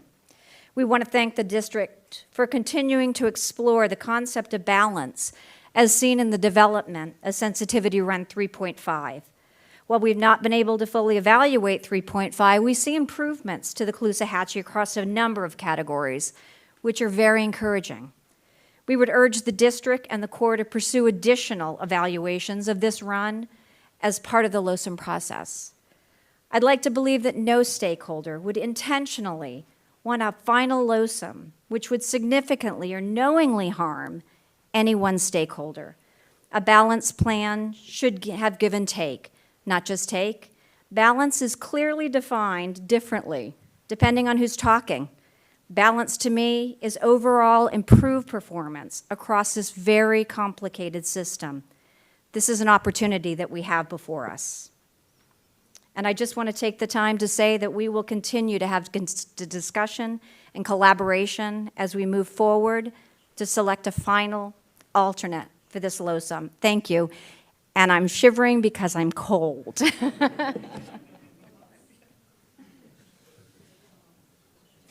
Thank you, Mayor Smith. Next, we have Vice Mayor Matheson, followed by Jay Budishwar. Thank you, board members. I wish I could check out of reality, like a lot of the model runs were created, and remove the St. Lucie from the system. I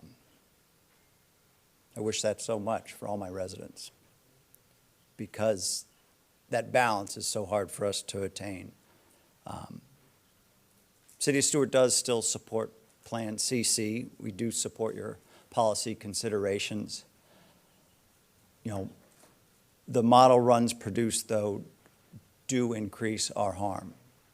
There's a tremendous difference between an upper limit of 3,600 CFS to 6,600 CFS, especially when you look at those high lake levels, that most likely those discharges will be happening in the fall, which correlates in my mind with king tides. And a lot of residents along that section of the South Fork of the St. Lucie River have low-lying land. And when you get some king high tides there, and then you push a rock up against the core, and they're gonna discharge at 6,600 CFS, that water fighting those high tides has nowhere else to go but on the residents' land. You also have to consider the physical damage. High discharges are going to erode banks, erode docks, as I stated earlier, cause muck shoals. You know, this was tried in pre-LORS.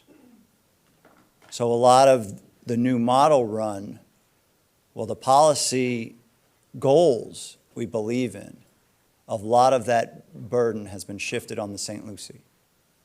And we are seeking balance. But you're seeking balance from a stakeholder that really doesn't want to be part of the system, because we see all discharges coming our way are harmful. But that harm increases exponentially when you start raising the volume of those discharges to that level. The South Fork of the St. Lucie River is a much narrower river than the Caloosahatchee, and it simply can't handle that high volume of discharges. So please keep that in mind. Thank you. Thank you, Vice Mayor Matheson. Jay Budishwar from the town of Palm Beach is next, followed by Michael Collins, and then Ben Hogarth.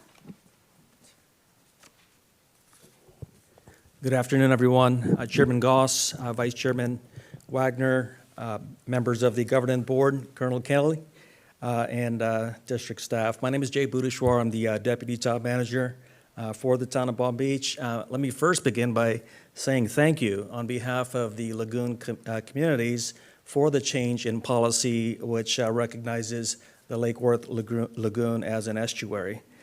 On behalf of Mayor Danielle Moore and the Town Council of the town of Palm Beach, I'd like to advise this board that our council met in regular session this past Tuesday to discuss the LOSUM management options that have been provided by the district.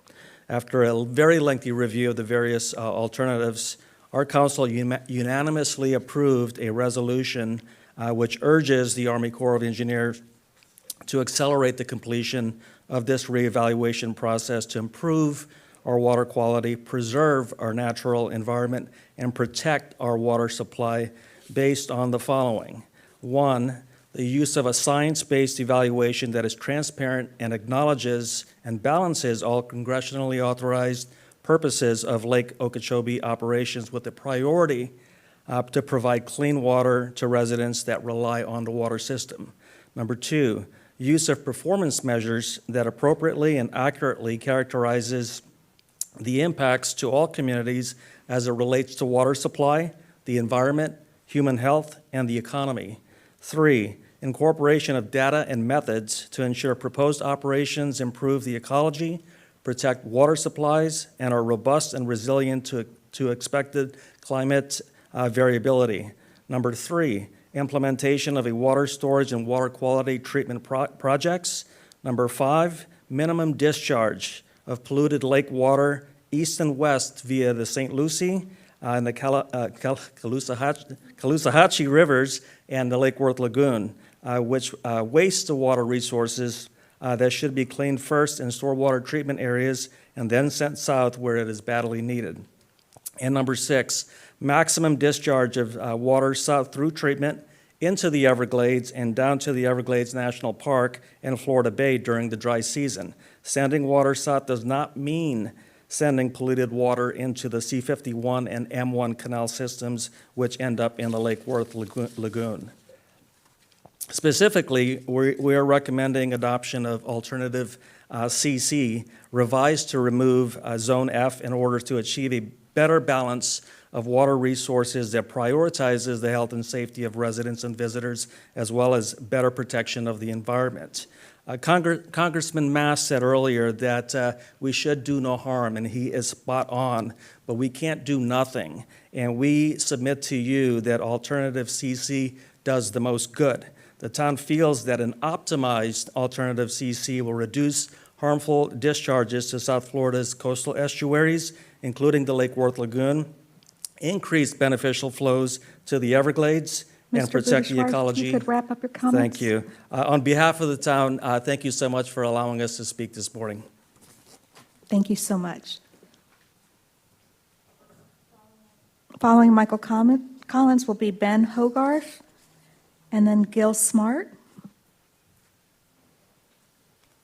Just so you know, John Mitnick told me I was not allowed to get nasty here, and I had to be very nice to you guys today. So you might want to filter what I'm going to say through that lens. I was going to be nice anyway. Listen, You know, I'm kind of a real-world, real-time sort of guy. I've been rope-a-dope by enough models over the years to be just a little bit skeptical of them.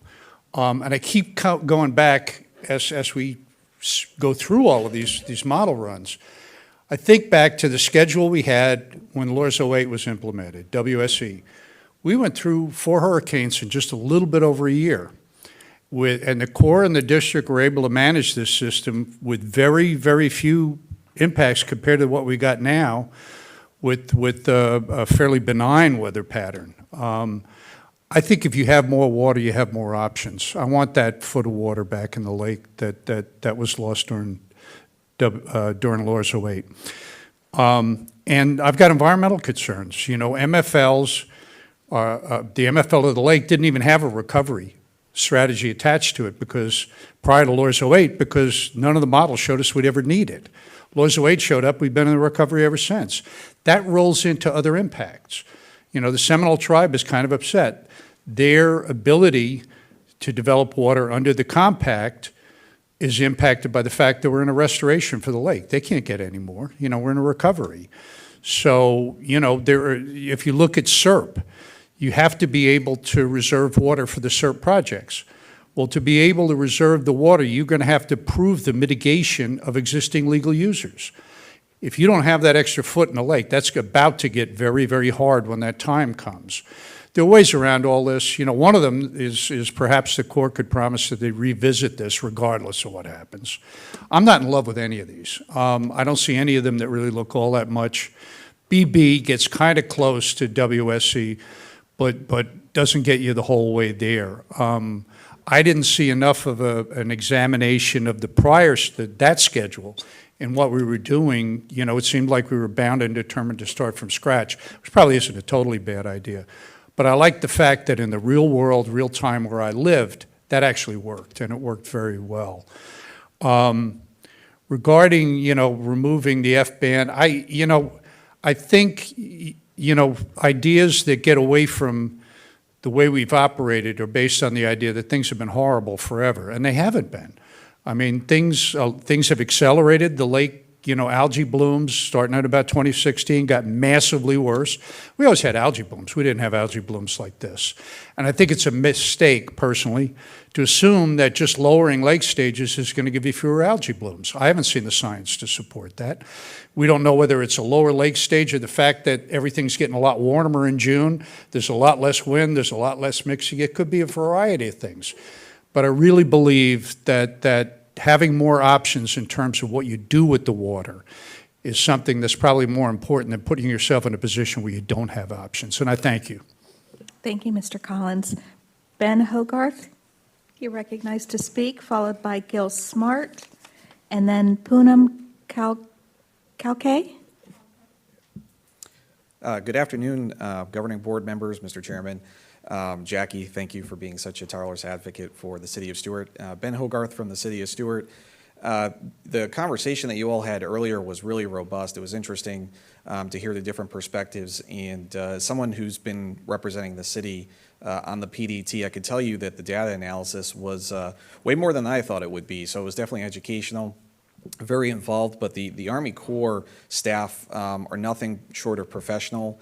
And if there's anybody's position I envy any less than yours moving forward with how difficult this will be, it's certainly Colonel Kelly. So I apologize, Colonel Kelly. It's very challenging. It's an impossible task that that Congress has kind of charged the Army Corps with. But what I was listening to earlier with some of the bar graphs, especially the vertical bar graphs about the difference between this kind of model simulation that the district staff are playing with and CC. Obviously, there's a lot of benefits across the board with CC, and unfortunately for CC, there's no one champion for it.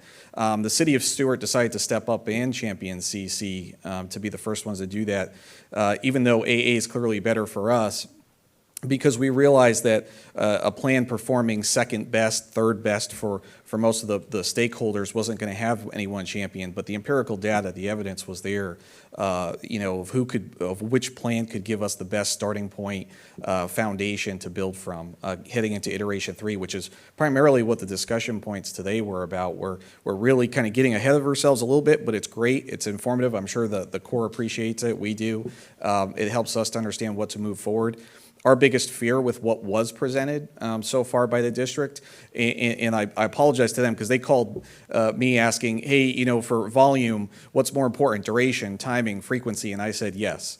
So the problem is that it's extremely complicated. There's a lot of issues here. We're concerned with jumping from 72 up to 140, up to 150, whatever, 1,000 acre feet a year, because when you look at those bar graphs, what you're looking at are simulations. They're phantom numbers, except when you look at what's next to them, the orange and the yellows, which are what actually occurred.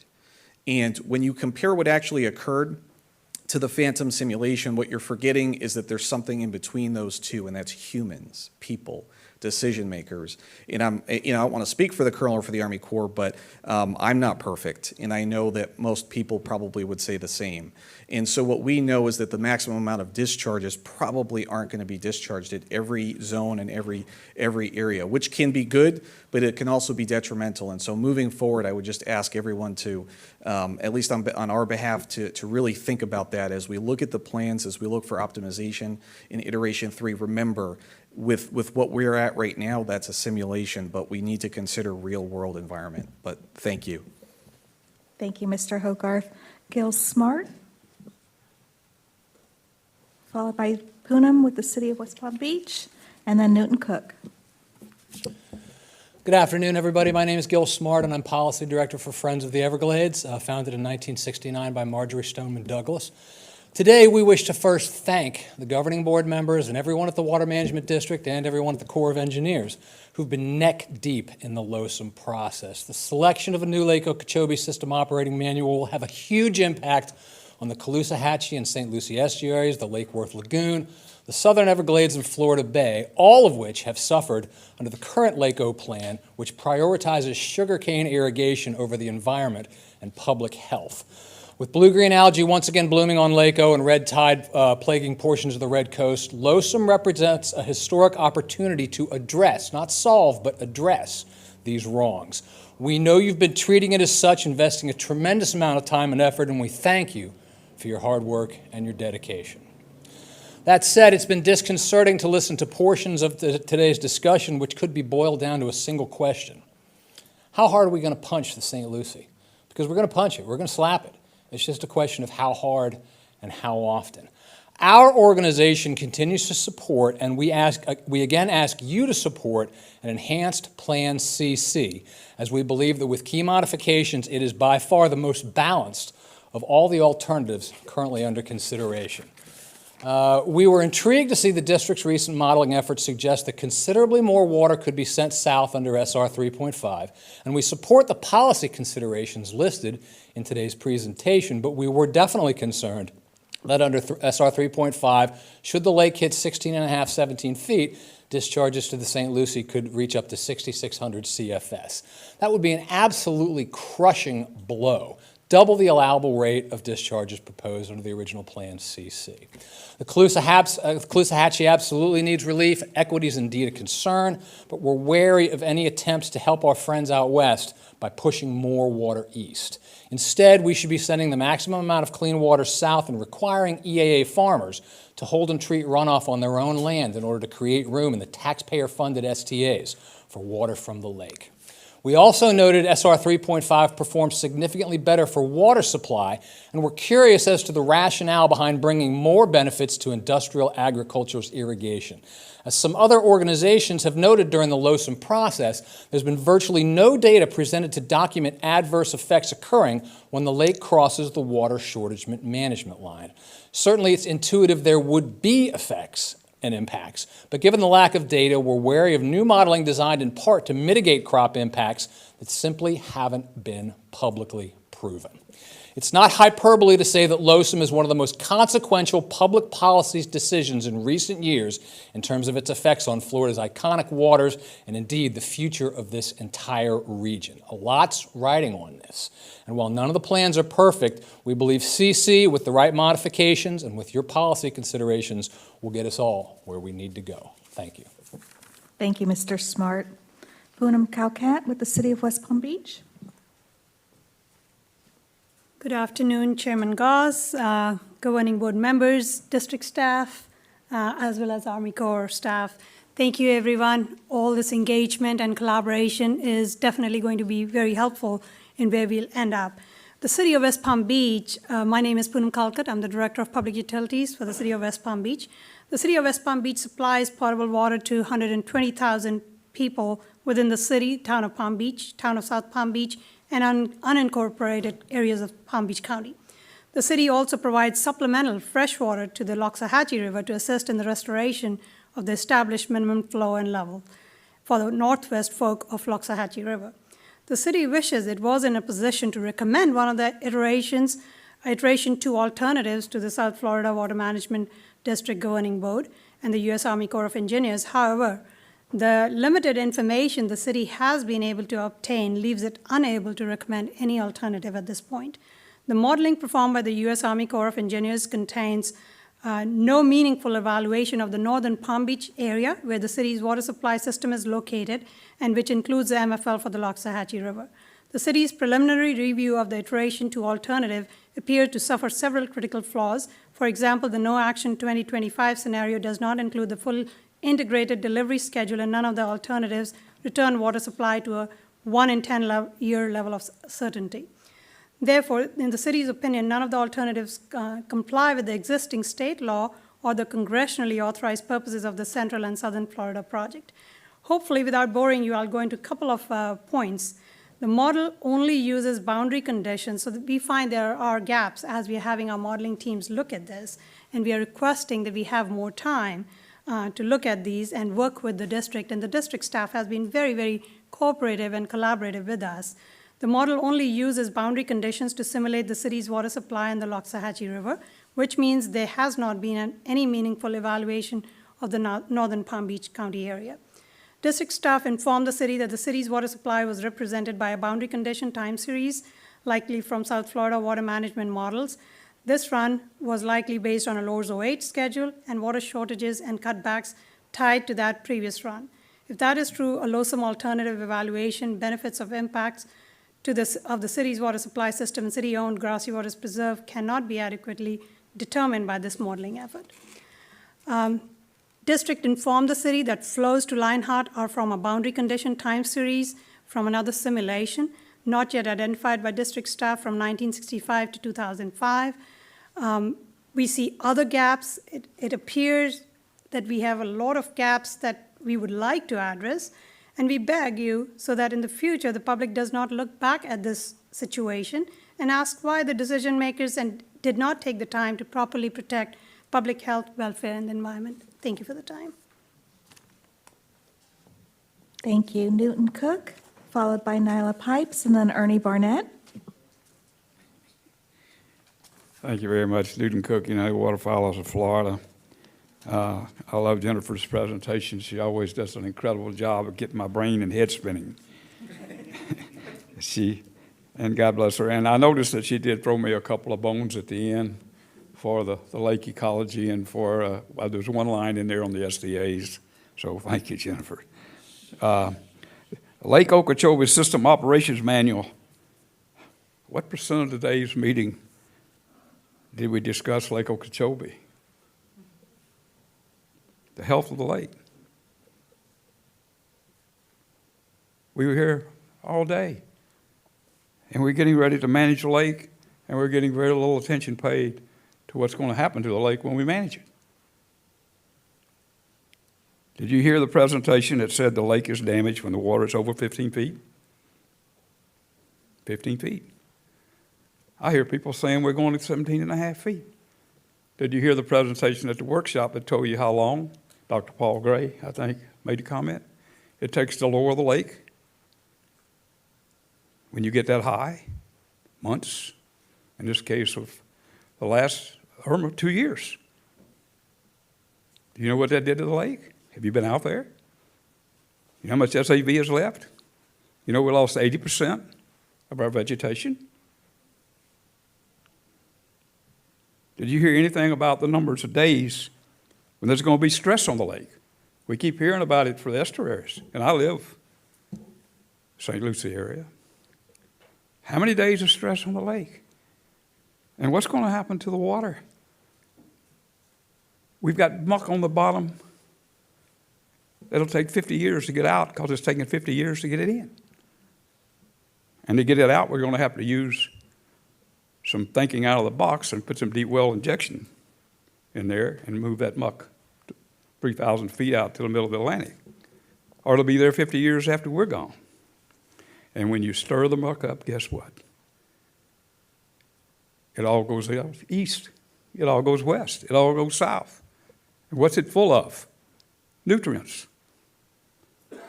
Algae blooms feed on those nutrients. And here we spent the whole day, and we haven't said anything about the muck in the lake, the quality of the water in the lake, because of the way we manage the lake. Then we could get on to even more with Dr. Paul Gray. What are we going to do about the endangered species? What are we going to do about the snail kite? Thank you. Thank you, Mr. Cook. Good afternoon, Nyla Pipes, One Florida Foundation. I too tend to yell at people because I'm mildly deaf, sorry. I know, it was an attempt at a joke because I know that I come up here and I speak very seriously, but I do that because I'm conveying to you the same sort of thing I am hearing day in and day out from the public. I make it my job between every one of these meetings to be numerous places throughout the ecosystem, speaking with the very stakeholders all of you are trying to meet the needs of. And it's one thing to have several members of Congress asking for you to slow down. It's a completely different thing when just the actual residents are asking you to slow down. And that is what I keep hearing. Very rarely, and many of you have worked with me for a number of years, very rarely in any of this do we ask for you to pump the brakes. We have to keep our foot on the gas pedal. We have to keep SERP going. This is not SERP.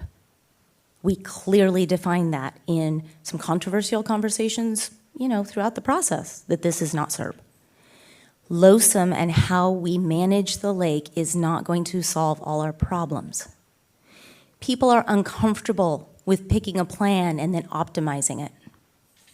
There is a fear in all levels, in all of the communities I speak to, and many of you know that I speak to sportsmen and people in agriculture and people in the municipalities and people who are in charge of tap water, et cetera, et cetera, et cetera. And I keep hearing the same thing. We're afraid that we're not going to have the flood control. We're afraid that we're not going to have water supply for all of the purposes that are important for South Floridians. We all eat, we all drink water. Hopefully, we all care about the Central and Southern Everglades we are desperately trying to save. And y'all know I count the northern part as a very important part too. But one of the things I keep hearing is, okay, we're just gonna send it south because we don't want the discharges. And that's great, but the residents south in the Central and Southern portion of the Everglades are saying, wait a minute, we need to dry down too, and they're right. The Everglades used to burn on a much more regular basis. It wasn't just flooded. So there's a lot of questions people still have. And optimization after we picked a plan might be akin to trying to make a center console, canvas fit a 50-foot yacht. We got to be careful with this. And I don't think people have the confidence in what's been done so far. Thank you. Thank you, Ms. Pipes. Thanks, Rosie. Mr. Chairman, members of the governing board, Ernie Barnett on behalf of the Florida Land Council. I wanted to talk a lot about, mostly focus on there's been a lot of discussion presented on the policy direction that the board has given staff.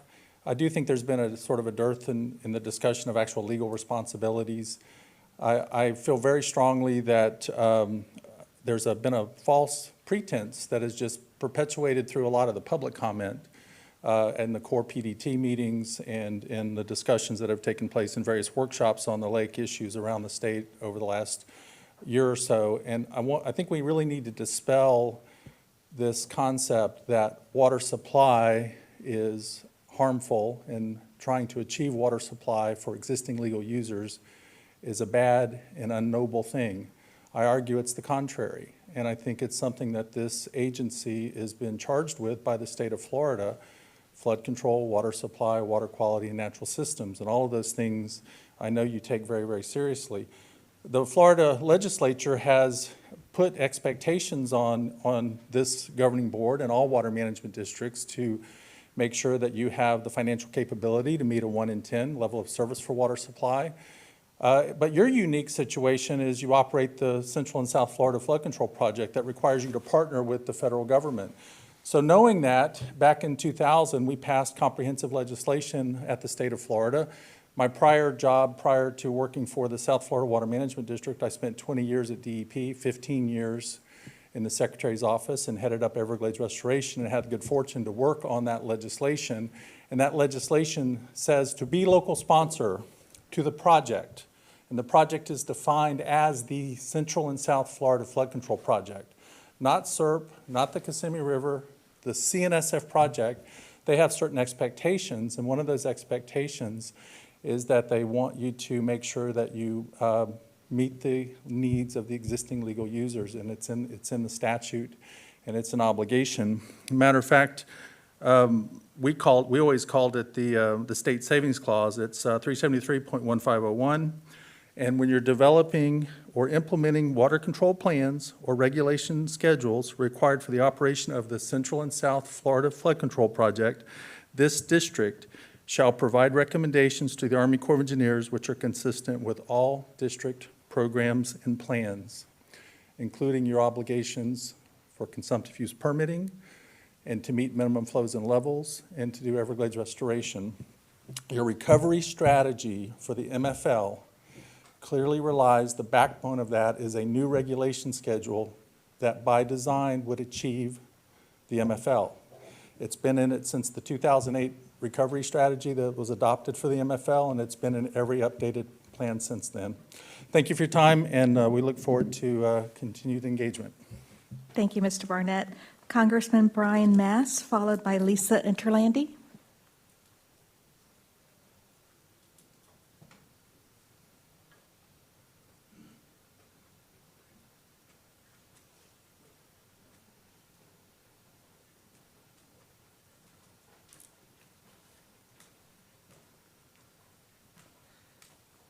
Thank you for the time for the second time today.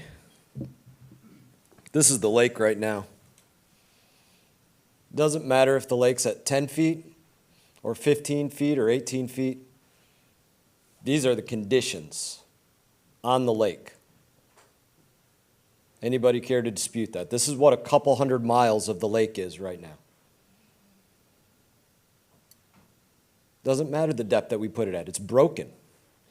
The estuaries, they will only look like this if they're made to look like this. The dolphins will only swim in this if they're made to swim in this. The manatee will only swim in this if they're made to swim in this.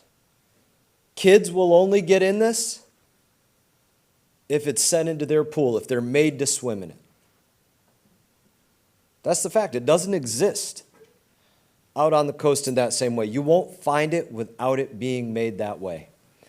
Now, we're well aware that with CC, there was a total acre feet number in that proposed plan of 72,000 acre feet. We're well aware that that's not the current level of discharges that we get out of the lake right now. That's much closer to 180,000 acre feet coming out of the lake. But the reason that moving off of CC to something that looked like SR 3.5 would be a betrayal of the St. Lucie is because the St. Lucie said, we're willing to move off of what it really deserves. The St. Lucie deserves zero of this because the St. Lucie gets no benefits ever.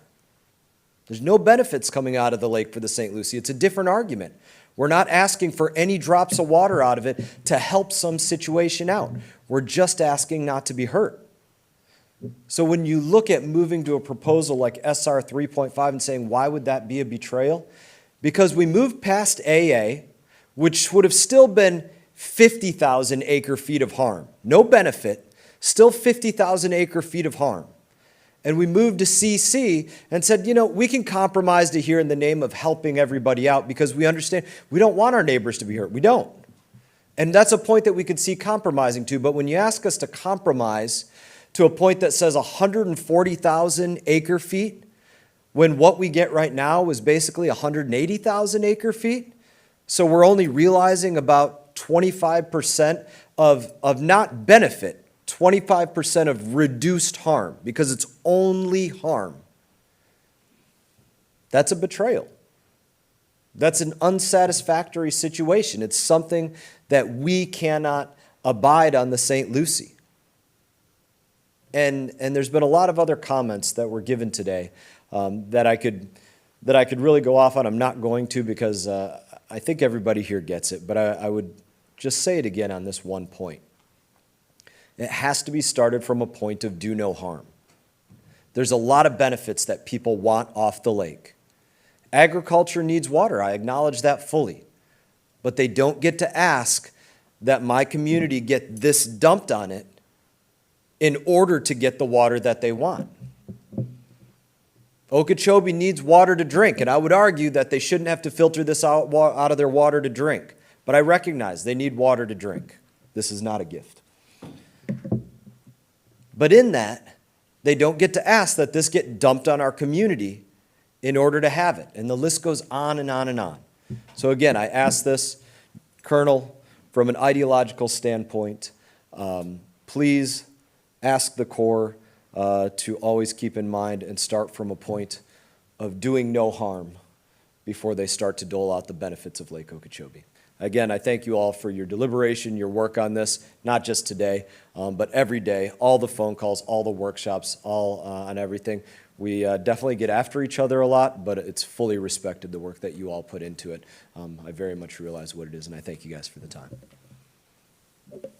Thank you, Congressman. Lisa Interlandi?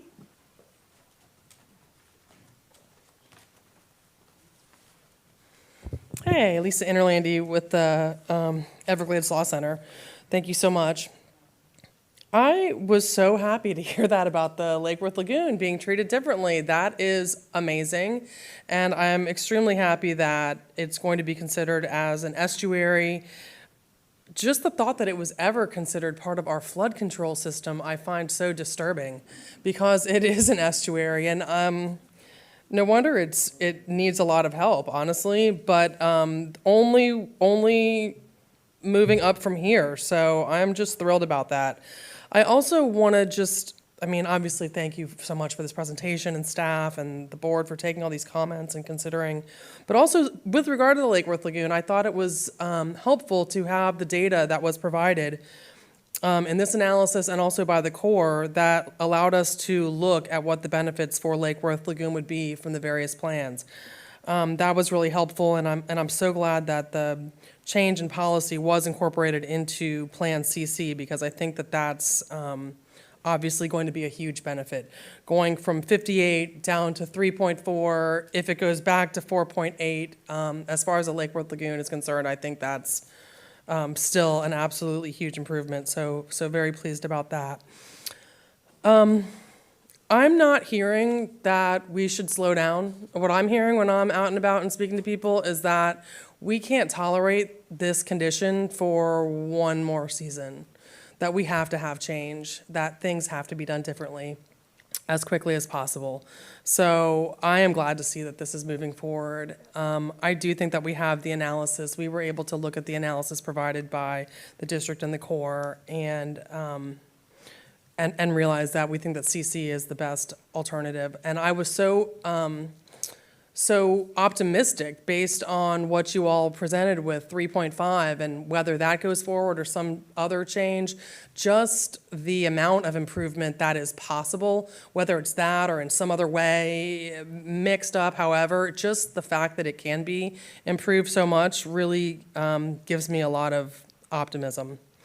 So I do think that we obviously have to protect all parts of the system. We have to make sure that the Caloosahatchee gets the benefits that it needs from this plan, and we do have to help the lake, and we can't let the lake get too low to the point where we're having major violations of MFLs, or too high where we're harming the ecology.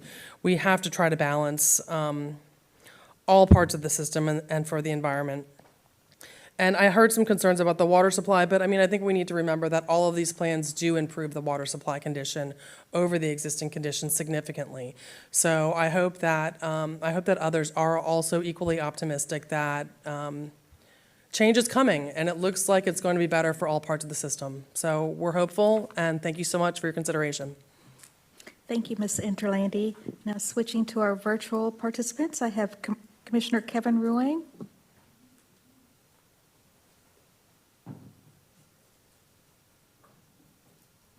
Good afternoon, Mr. Chairman, board members, executive director. Thank you for the time today.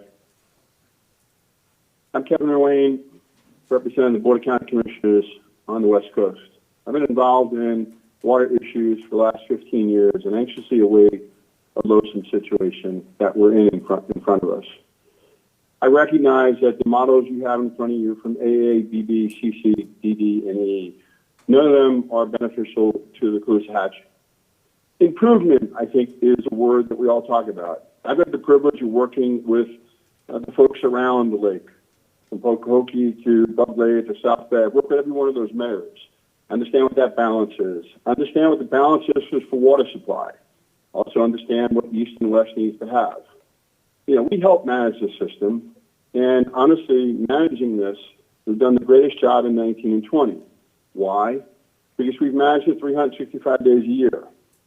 SR 35 is certainly an improvement. Improvements for all. If we currently stay with CC, it is a disaster for the West Coast. We are worse off than Laura's 2008 on the harmful discharges. And quite frankly, we cannot let that happen. In 2018, I was screaming from the mountaintops, talking to John Campbell, trying to have water released.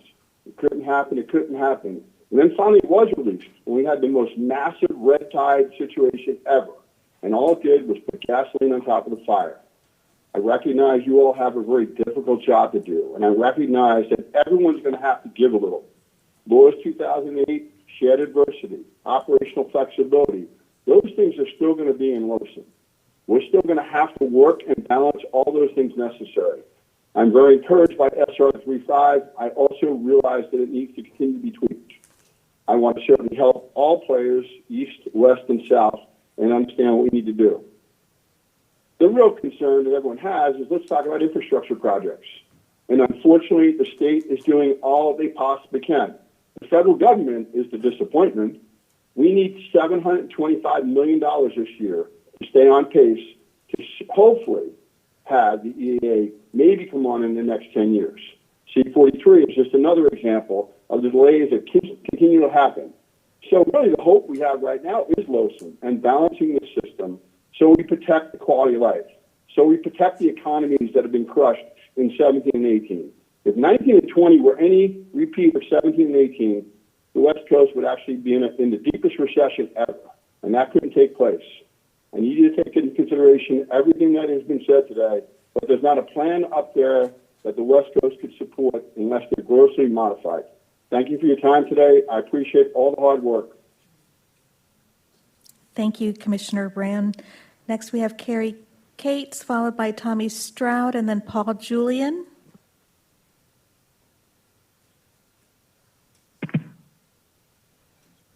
Good afternoon, board members. I'm Carrie Cates with the Florida Fruit and Vegetable Association, and we represent agricultural producers throughout the entirety of the state of Florida. I'm not here today to advocate for any particular one of the proposed alternatives, but as I did so at the recent board workshop on Lotion, I'm going to advocate for more time to allow for due process. During the court's PDT meeting on Monday, it was extremely disconcerting to hear how many of the PDT stakeholder members expressed discomfort or the outright inability to endorse any one particular Lotion alternative at this time. And given the amount of just almost incomprehensible data associated with these various alternatives, the hesitancy to recommend any particular one should not be surprising in the least. As Vice Chair Wagner pointed out earlier this morning during the meeting, Lotion and its implications are massive. So many things in the future are just directly predicated on getting the lake schedule right. The Corps has provided the most likely outcomes for the various alternatives, but in many instances, why we are seeing particular results still is not fully understood. I appreciate a level of transparency with which the Corps has conducted itself throughout this process, but aside from them or the district, as board members finally pointed out, it has been essentially impossible to properly vet all of the data and the respective modeling alternatives within the allotted time frame. And now we're already moving forward with optimization without fully understanding the original models or having original concerns regarding them addressed. If you truly want to ensure you're doing the right thing, then I would again beseech the board to consider supporting the request made to the Corps to delay the selection of the lowest and preferred alternatives so that we as stakeholders can just ensure and properly vet all of the data and the models before we take that important step forward. As always, I appreciate all of the work that has been conducted by the Corps and the districts, and I'm grateful for the opportunity to comment today. Thank you. Thank you, Mr. Cates. Tommy Stroud, you're recognized to speak, followed by Paul Julian and then Ryan Rossi.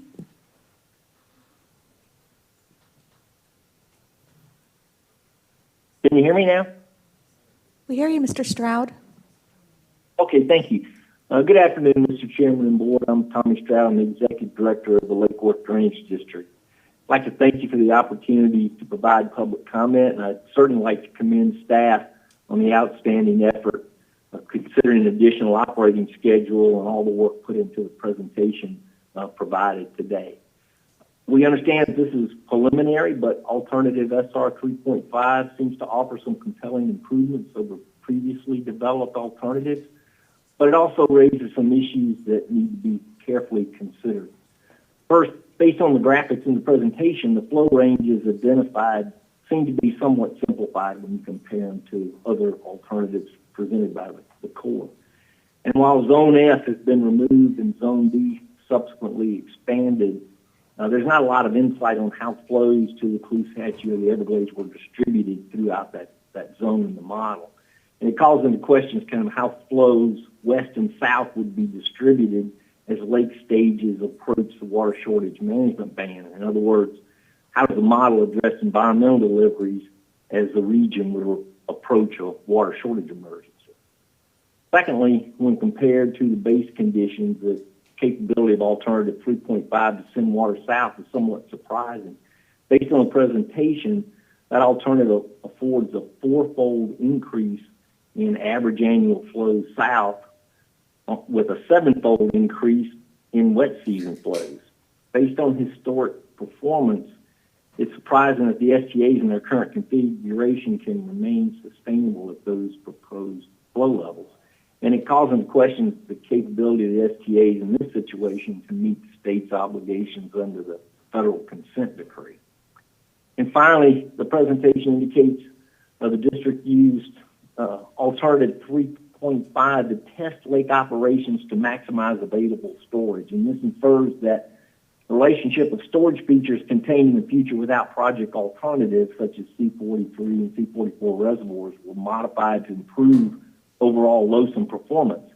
And this suggests a direct integration of those SERP features into LOSM. Now, that's a good thing in general, but if it's the case, it kind of begs into question why other SERP issues, such as the savings clause considerations, cannot also be incorporated into the LOSM evaluation.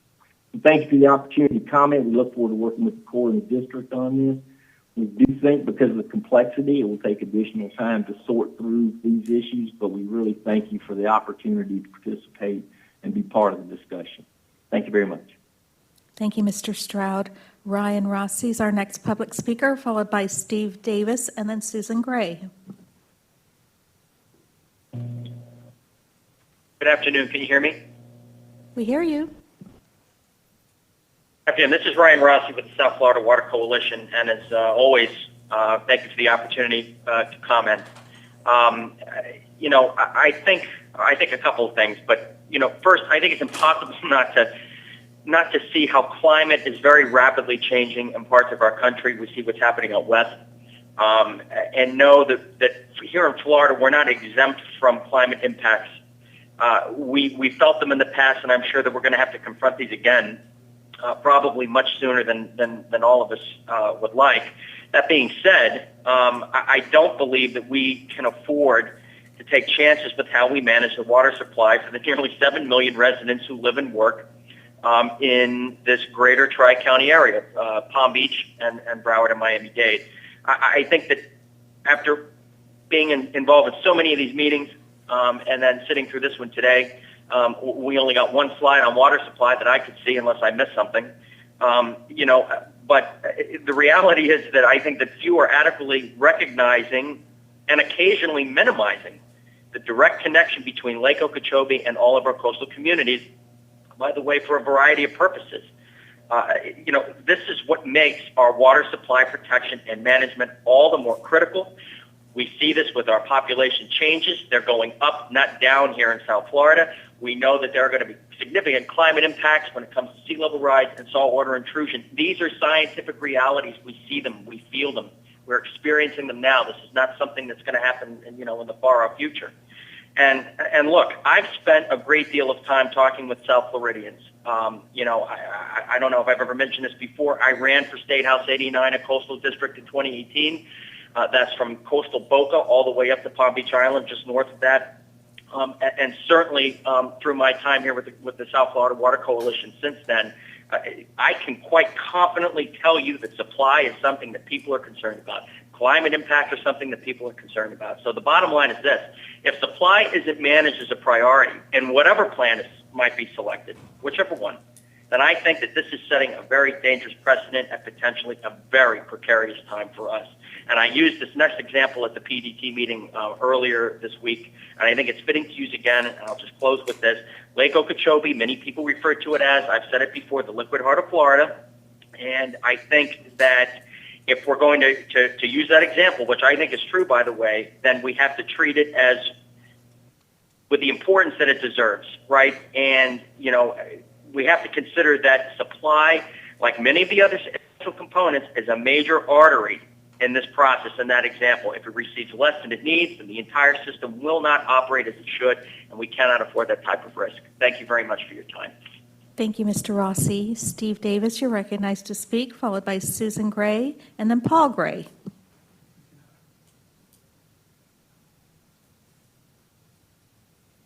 Mr. Chair, members of the governing board, good afternoon. My name is Steve Davis, and I'm the Foundation's Chief Science Officer, the Everglades Foundation. First, I want to thank you and the staff involved for listening to all concerned parties, including us, on how the lake is currently operated and taking into consideration all the feedback that's been given to ultimately come up with a more balanced way of operating Lake Okeechobee moving forward. We recognize and commend the hard work that your staff has put into this entire process and the final recommendation.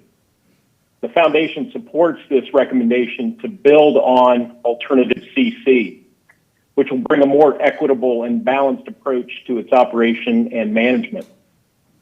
We believe this recommendation reflects the district's adopted balancing statement, and it fully adheres to the directive from Governor DeSantis, who's been a leader on this issue.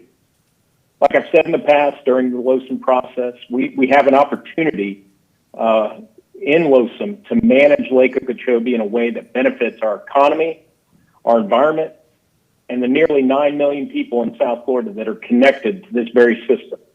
And I think this recommendation to build on CC achieves just that, balanced among these three important parts of our state and our greater Everglades ecosystem. This approach will result in the most significant amount of water going south to the Everglades, particularly during the dry season and also in the driest of years. This will further result in the reduction of harmful discharges to our coastal estuaries. Again, thank you to you and your staff for all the hard work on this more balanced and equitable plan for operating the lake. Thank you, Mr. Davis. Susan Gray, you're recognized to speak, followed by Paul Gray, and then Beth Lewis.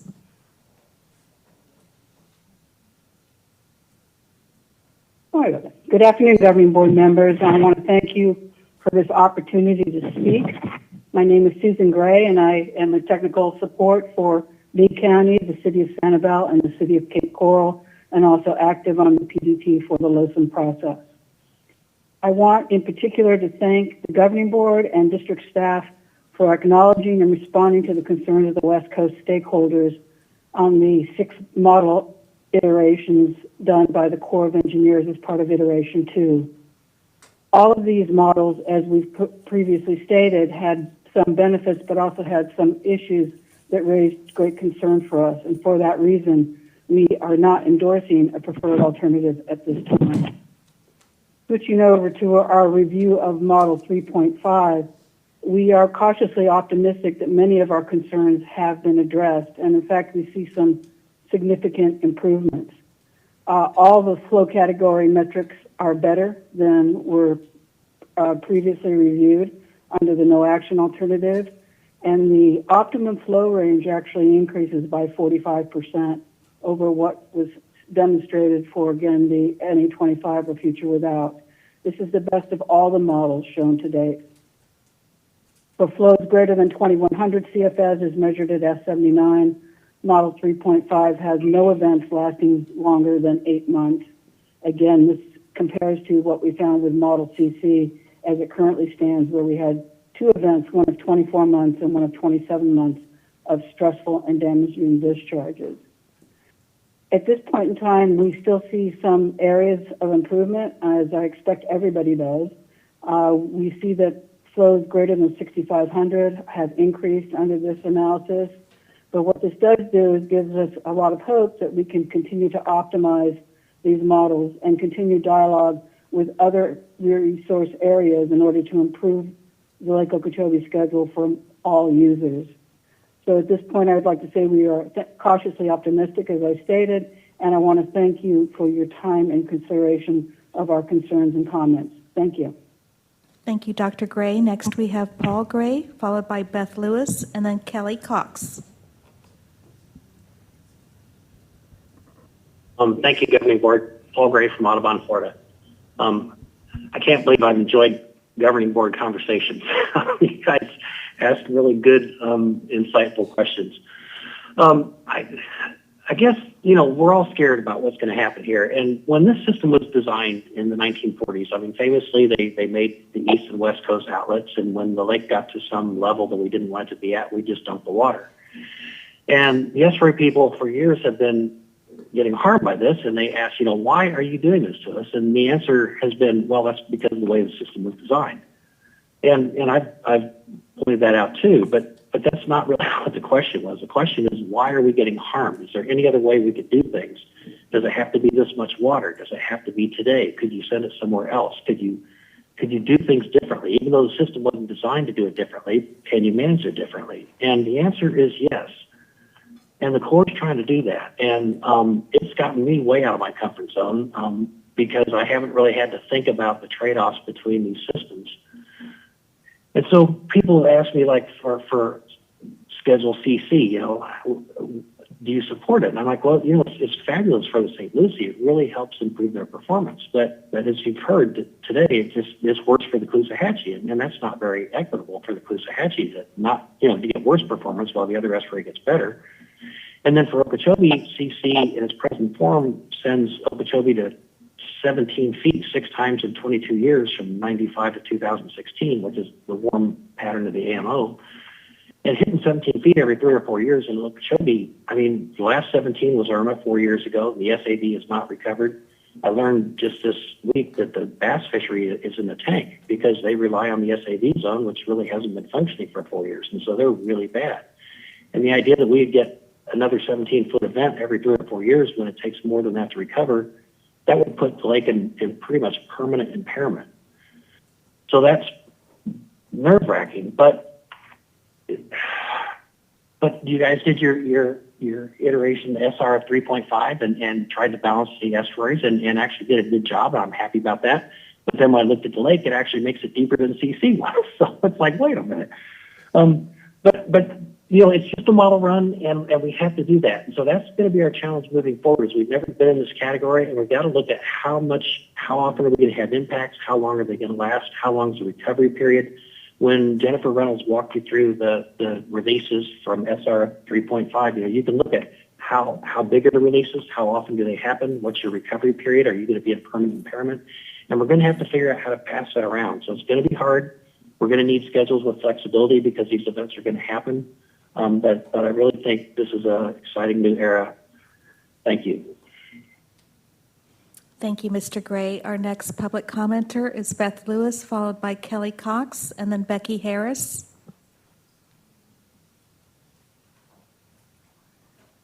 Good afternoon, Governing Board members. My name is Beth Lewis, and I oversee the freshwater program for the Florida chapter of the Nature Conservancy. First, let me start by saying thank you for listening, and thank you for your staff's diligent work to prepare SR 3.5 for discussion today. I wanted to comment on the fact that TNC does not appear before you regularly. So I wanted to emphasize how important we believe that the LOSM is as one component, and I emphasize one component of restoring the greater Everglades ecosystem. I also just wanted to mention for a little bit of history that TNC has been involved in Everglades restoration for decades. We facilitated the Talisman acquisition, the land upon which the EAA reservoir is currently being constructed. So back to LOSM. Our objective is to seek a system-wide, balanced approach to improving performance for as many of the natural systems affected by the LOSM as possible. We embrace the shared adversity approach, and we recognize that a new regulation schedule, as you have heard today, provides the opportunity for incremental benefits, balanced improvements until the SERP projects come online and we get storage north and south of the lake. Like your staff, we've been examining the model results, and we see opportunities for finding greater balance and impacts and improvements for our natural systems. We appreciate the district preparing SR 3.5 because it demonstrates the point we have been trying to make to the core.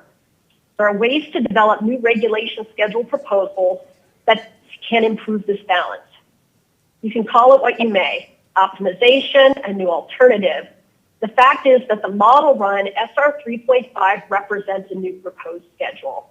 It significantly modifies alternative CC by dropping 2 regulation schedule bands and reconfiguring the releases to both estuaries. As Ms. Reynolds aptly stated, SR 3.5 is just one example of possible model runs of other schedules that can be derived from the current AAEE array.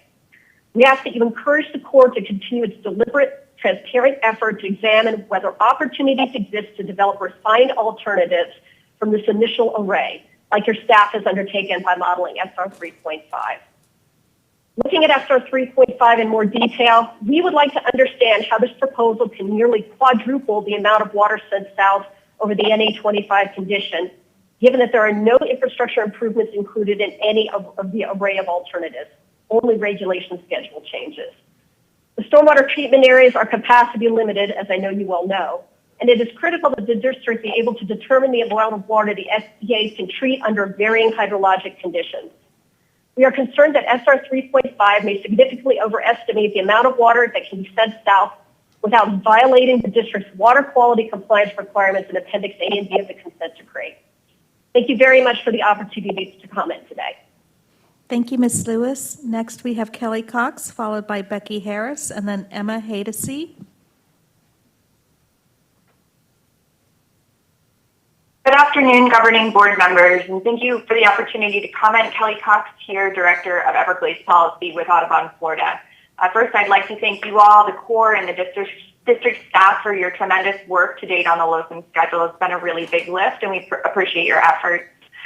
Today's presentation made really clear that there are going to be significant trade-offs to achieve equitable outcomes in the LOSM schedule. It's a challenging position to be in as managers, to have to arrive at a management decision that balances relative harm to all systems of the Everglades until more water storage options are realized.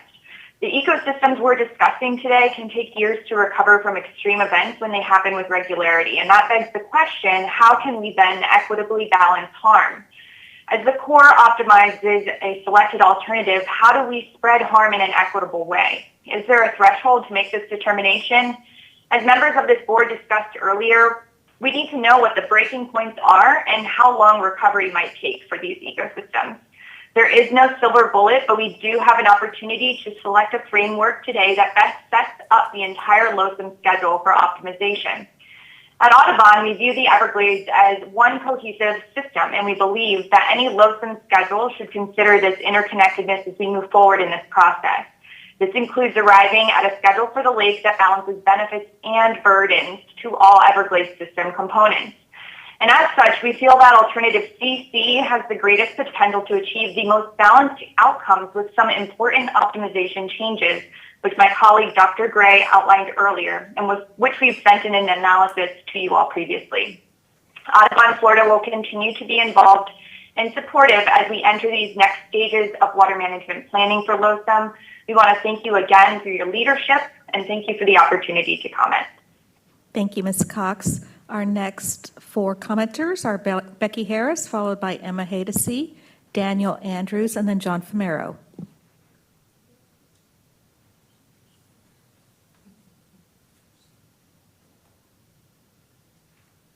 Good afternoon and great presentation today. Thank you for this opportunity to public speak. I'm Becky Harris. I live on the St. Lucie River in what I believe is one very special spot in crazy South Florida. We ended up in Stuart because everywhere you drive, there's water. But as we all know, that water, our rivers, at times are toxic. The St. Lucie, the Indian River, and as John Mayle discussed Monday, our offshore reefs are all dying. We need to start harming this community. Now, I'm not privy to who has more influence with the Corps, but my guess is this board has a lot to say in the matter. I hope you all are living large today and ready to finally make things right for all of Florida, not just a powerful few. Jackie, your Facebook quote regarding today discussed leaving a legacy. And each of you has that opportunity today. Make a recommendation, please, or state where you are leaning towards. And of course, I encourage this board to choose Plan CC. All the graphs, the tables, the spider web graphs, they all show that no other alternative performs best for the 10 different performance comparisons. The data, the science, it shows Plan CC performs the best. But it's not perfect. Absolutely have to improve things for the Caloosahatchee. It has to be optimized there. What is suggested in SR 3.5, though, would double the discharges to the St. Lucie. Do not alter Plan CC to allow discharges to the St. Lucie to exceed Iteration 2 modeling, which is 72,000 acres of feet per year. Please don't make us the dumping ground again. So throughout this almost 3-year process, I have spoken out about shared adversity. The Corps has consistently asked to achieve balance. As a resident of the St. Lucie community, I should be pushing hard for Plan A, just like other stakeholders are pushing hard for Plan BB. But neither AA or BB is best for all 10 performance comparisons. So Governing Board, leave a positive legacy and choose the improved Plan CC. Thank you all very much for your hard work, and thank you, Army Corps, for this process. Thank you, Ms. Harris. Next, we have Emma Hadesy, followed by Daniel Andrews, and then John Famero. Sound check. We hear you, Ms. Hadesy. Okay, great. This is Emma Hadesy, Executive Director with Florida Bay Forever. Good afternoon, Mr. Chairman, governing board members. I just want to start off by thanking the board for taking the time today to thoughtfully consider your position on LOSUM and also for the opportunity to make public comment. We at Florida Bay Forever are crystal clear on our position. A truly equitable schedule for the lake is one that sends the maximum amount of water south to the Everglades and Florida Bay while reducing harmful discharges to the estuaries. Along with the rest of the speakers today, we recognize that there is no perfect plan, but we do believe that the best alternative is Plan CC with the removal of Zone F. I'm pleased to hear that the district is considering optimizing or recommending this alternative and is already running model run after model run to ensure that science guides our discussions of equity and shared adversity for LOSUM. Within the context of LOSUM, and always, I truly appreciate the comments made by board members today regarding expediting and completing CERT projects. Because of your hard work at the district, we are on the precipice of being able to truly send the water south and to provide relief to the residents of Monroe County and to Florida Bay. You and your partners at the Army Corps are building the infrastructure we so desperately need for clean water to flow in our direction. And while we still have years ahead of us before we realize that storage, we recognize that Florida Bay is going to remain in limbo until that storage and capacity is built. But beyond infrastructure, lake operations can provide some short-term relief for an often parched and vulnerable Florida Bay as we await completion. We need both infrastructure and operations to safeguard the Everglades and Florida Bay for generations to come. You have a role to play in addressing operations today with your position on LOSUM. Your decision will inevitably influence the alternative selected by the Corps. So please do your part, keep your foot on the gas with the best science possible, and recommend a plan that will help protect our Everglades and Florida Bay. Thank you. Thank you, Ms. Haydacy. Daniel Andrews is next, followed by John Famero, and then Captain Benny Blanco. Good afternoon, Governing Board. This is Daniel Andrews on behalf of Captains for Clean Water. Although we are based in the West Coast, the Caloosahatchee Estuary, we have members and supporters in all 50 states that appreciate all areas of the greater Everglades. Captains for Clean Water is looking at current operation schedule and current adversity as the baseline for change, and we certainly appreciate the district staff for taking the same approach. The biggest losers under the current LORS 08 schedule are the Caloosahatchee River, the St. Lucie River, and Florida Bay. Iteration 2 of the LOSUM process really didn't provide us with any alternatives that looked good for the Caloosahatchee River. DC certainly looks the best alternative as a starting place, although it needs considerable reductions in wet season discharges to be better than current operations for the Caloosahatchee. As you know, we deal with red tide on the West Coast. CC, as it sits now, gives the Caloosahatchee a higher nutrient load, which, as you know, Karenia brevis is not a picky eater, and that would put us in a worse position than we're currently in with LORS, and that's unacceptable. We'd like to thank district staff at the direction of the Governing Board for exploring options, which the SR 3.5 shows that there is potential to have benefits in all of the estuaries above the current operation schedule, above the adversity that we're all currently sharing. More work certainly needs to be done, but y'all have provided a path for the Army Corps, which gives us hope that some changes can be made to this CC. Again, we certainly need to optimize this for less wet season discharges to the Caloosahatchee and to the St. Lucie. As somebody who at one point in my life spent over 300 days a year on the Caloosahatchee Estuary, it's really hard to fathom what worse than what we're currently experiencing would look like. We've seen in 2018 dead fish by the hundreds of thousands, by the millions, and toxic cyanobacteria covering our estuary.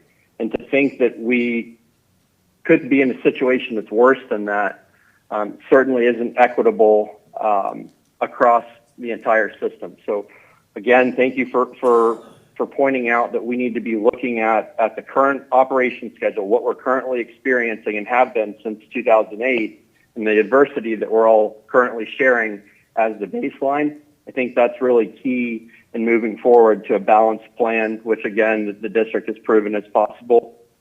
Please, to the Army Corps, please look for ways that we can reduce the wet season discharges to both estuaries. Thank you very much.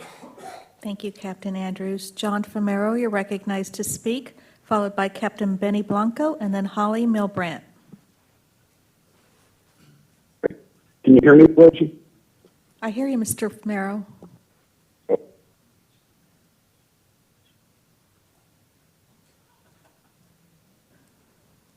I think we lost him. If he comes back, I'll take his hand. Next, we have Captain Benny Blanco, followed by Holly Milbrandt, and then Paul Julian. Hello, can you hear me? We hear you, Captain Blanco. Great, thank you. Thank you, Chairman, Director Bartlett, and esteemed board members for your tireless efforts and allowing me to speak today. Thank you, Laura Reynolds, for your hard work and excellent presentation. I really appreciate you. My name is Benny Blanco, and I'm calling in from Florida Bay in Everglades National Park. I am a full-time fishing guide who relies entirely on clean water and healthy estuaries to support my family of 5.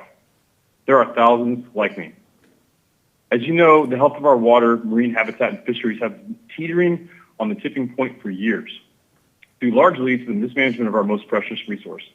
An outdated plan for managing water levels in Lake Okeechobee threatens our estuaries every summer and leaves Florida Bay saltier than the ocean, which leaves little room for debate as to where our priorities have been prior to this very day. LOSUM provides an opportunity to do better, to place the highest priority on the health of the Everglades and her precious estuaries. As a voice for the South Florida guide community, I implore you to continue to work towards options which maximize the amount of fresh water sent south to Florida Bay and reduces the amount headed east and west, goals that should be elementary and fundamental. In 2019 and 2020, the deviation from LORS proved to be highly successful and provided a very much needed break for our coastal estuaries. This year, despite a large public outcry in support of those deviations, the lake levels remained high, and now we are facing similar conditions to the completely devastating summer of 2018. 2019 and 2020 provide evidential proof that we can and should do better. 5 years ago, I attended my first SFWMD meeting, and after a solid 5 hours of discussion, Florida Bay and sending water south were only mentioned when we finally stood to comment. It was hardly a topic of discussion. Today was quite the opposite, and I'm so very grateful for the outstanding efforts to reduce discharges to our coastal estuaries, to place the highest priority on Florida Bay, and sending as much water south as possible. Thank you for continuing to work towards that effort, and thank you for your time today. Thank you, Captain Blanco. John Famero reconnected, so I'm going to take him next, followed by Holly Milbrandt, and then Paul Julian. All right, can you hear me now? We hear you. Okay, thank you, John Famero. I'm speaking today on behalf of the City of Okeechobee, Okeechobee County, Glades County, the City of Clewiston, City of Moorhaven, and the Okeechobee Utility Authority. As everyone in the room, I think, realizes, LOSUM is a big deal for these communities. It strikes at the heart of the fragile economies of these communities and its residents. There's been a fantastic, robust policy discussion today, and I commend the staff and the governing board. The context is important, and in this case, legal context is very important for your decision-making today. The board is charged with implementing Florida law and rules adopted pursuant to those laws. The Water Management District is what lawyers call a creature of statute that only can exercise those powers specifically conferred by law. Cities and counties are the opposite side of the coin. They can do almost anything they want unless it's prohibited by a federal or state law. Here, Chapter 373 of the Florida statutes dictates the boundaries of this board's decision-making. Chapter 373 was adopted after a severe drought in the early 1970s. We experienced one of the most ferocious droughts in the district's history. Make no mistake, if there's a drought arises, the Corps will not be responsible. It will be the governing board and the Water Management District that will have to deal with that crisis. I was also honored to be involved with the development of WRDA 2000 while I was at the Water Management District. And the savings clause, which has been referred to by prior speakers, was a cornerstone of Florida's commitment as part of WRDA 2000. And specifically, I want to refer to Chapter 373. When developing or implementing water control plans or regulation schedules required for operation of the project, the district shall provide recommendations to the Army Corps of Engineers, which are consistent with all district programs and plans. So the issue here is, what are those legal constraints involved with this board's decision-making? We have millions of South Florida residents and billions of dollars in our South Florida economy, industries, and businesses that rely on a cornerstone program of the Water Management District, the Water Use Circle Incentive Use Program. Through that water use permitting program, the district assures water users that their allocation will be available without cutbacks, except in a 1 in 10 level of certainty. That permit program is part and parcel of the minimum flows and levels and the SERP programs. You haven't talked much today about Lake Okeechobee and Lake Okeechobee's minimum flow and level. The lake's minimum level is in recovery now because lowers. Mr. Romero, if you could wrap up, so low please. that the MFL is violated. So in conclusion, Florida laws require a protection of existing legal users. These are permitted water users. This means the permit program I described must be acknowledged. It must be protected and considered as part of your decision making. I appreciate your time. Thank you. Thank you, Mr. Romero. Next, we have Holly Milbrandt, followed by Paul Julian, and then Mike Connor. Thank you. Good afternoon. This is Holly Milbrandt. I'm the Natural Resources Director for the City of Sanibel. Good afternoon, Chair Goss and governing board members. I want to thank you for the opportunity to provide comment today and for all the work that you and the Water Management District staff have done and for looking at this process with a true desire for balance. As a Caloosahatchee stakeholder, the City of Sanibel has been engaged in the LOSIM process with Lee County and the City of Cape Coral for the past 2 years. I'd like to make just a few comments in addition to those already provided by Sanibel Mayor Holly Smith, Lee County Commissioner Chair Wayne, and technical expert Susan Gray. As Mayor Smith and others have indicated, our interest in Plan C, and for that matter, Plans EE1 and BB, was based on improvements in flows to the Caloosahatchee, but always in recognition that each of those plans had shortcomings, sometimes significant, that would need to be addressed through optimization before we could support a single plan. The district's work on SR 3.5 and today's discussion have really helped us get a feel for what mechanisms of optimization are available and what that might look like when incorporated into one of the Corps' Iteration 2 plans. Today's look at SR 3.5 really does help, to use Vice Chair Wagner's phrase, relieve some angst about the shortcomings of CC and offers hope that the Caloosahatchee will not pay the bill for benefits achieved by other parts of the system. We are by no means angst-free, but are encouraged by today's discussion.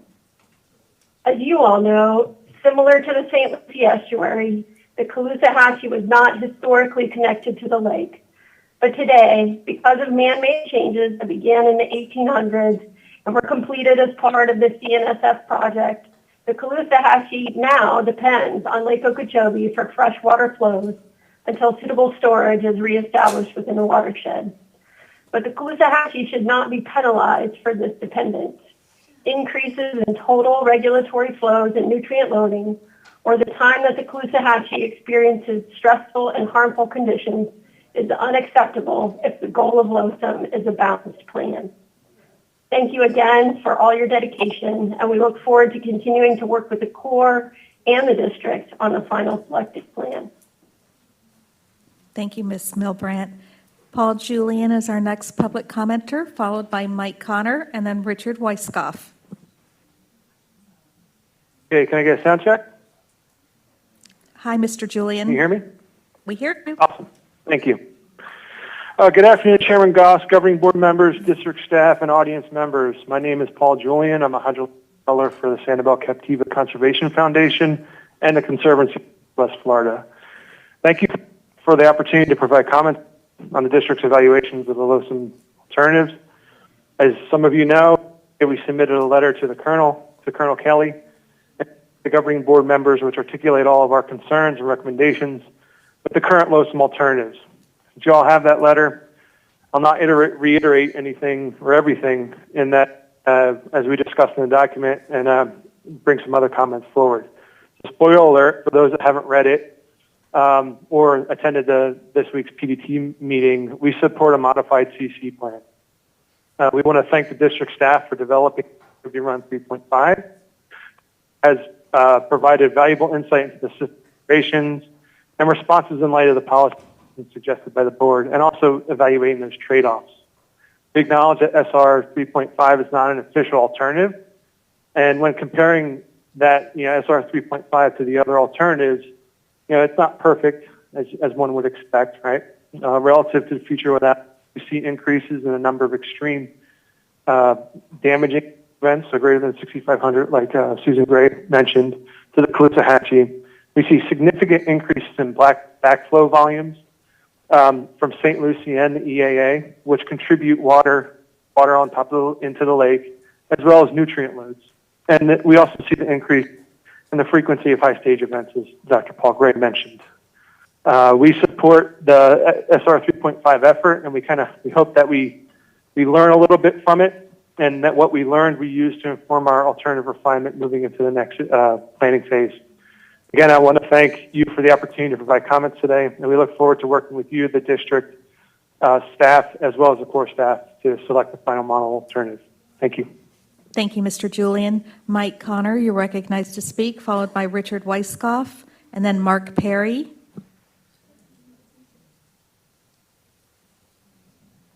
Good afternoon. Can you hear me okay?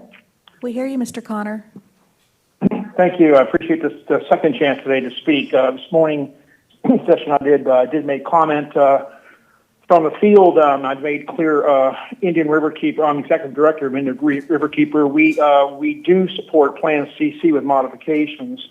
This morning I had the pleasure of taking about 10 or 12 middle school students and parents out to the St. Lucie River to demonstrate water testing. And we did talk quite a bit about the parameters of our water and testing what I try to find and what it means. It was really refreshing. The kids are really science savvy. We were at a spot that is just receiving a new boat ramp on that creek. And it is a boat ramp that is not just a typical ramp. They are putting down concrete that is pervious. And they're putting in a baffle box, and they're putting in native vegetation and a catchment area for water before the water goes into the St. Lucie, very close to downtown Stewart. And that was I really grabbed their attention with that. It really meant a lot to these kids. But one of the parents on the way back to the parking lot asked me, he said, with all these great projects, what use are they if we have Lake Okeechobee discharges? Don't the Lake O discharges cancel out any local benefit we arrive at? And that got to me to thinking. And actually, yesterday I was speaking to a TC Palm writer about a new baffle box project being put in a Poppleton Creek. And I commented on the phosphorus and nitrogen removal benefits of the system of a baffle box. But the first thing that came to my mind to make a comment, and she did put the comment in the paper, was, well, at the very least, let's hope that we can cut the nutrients down from this waterway, this creek, so that when we do get cyanobacteria blooms from Lake O, there's a little less fuel for those blooms to eat. Meaning maybe we can keep the bloom severity down once it's in our estuary. And I started thinking about that quote this morning when I read it myself. I thought that's pretty sad, really. It's not inaccurate, but it made me sad because, with those kind of projects in our county, Martin County, and let me tell you, the county has over 45 water projects, retrofits, baffle boxes. The city of Stewart, if I'm not mistaken, 34 outfalls in our city limits. They were all protected by baffle box systems, if I'm not mistaken. So locally, Martin County has long done its part to help its local waterways and lessen nutrients, lessen the impact of nutrients, because we're growing here too. We've always had a hard line on growth, but we are growing here too. But we really do our job here. We have nothing but harm over the years from the discharges. So sometimes we sound a little self-centered about the fact that I want to stop the discharges. Please understand, we work hard here locally to make sure that we do our part in our own backyard. And I appreciate the chance to comment. I'm really, really pleased with the hard work you all put in on this project. It's really great to see. I thank you again. Thank you very much. Thank you, Mr. Connor. Richard Weisskopf is our next public commenter, followed by Mark Perry, Mike Elfenbein, and then Kelly Ralston.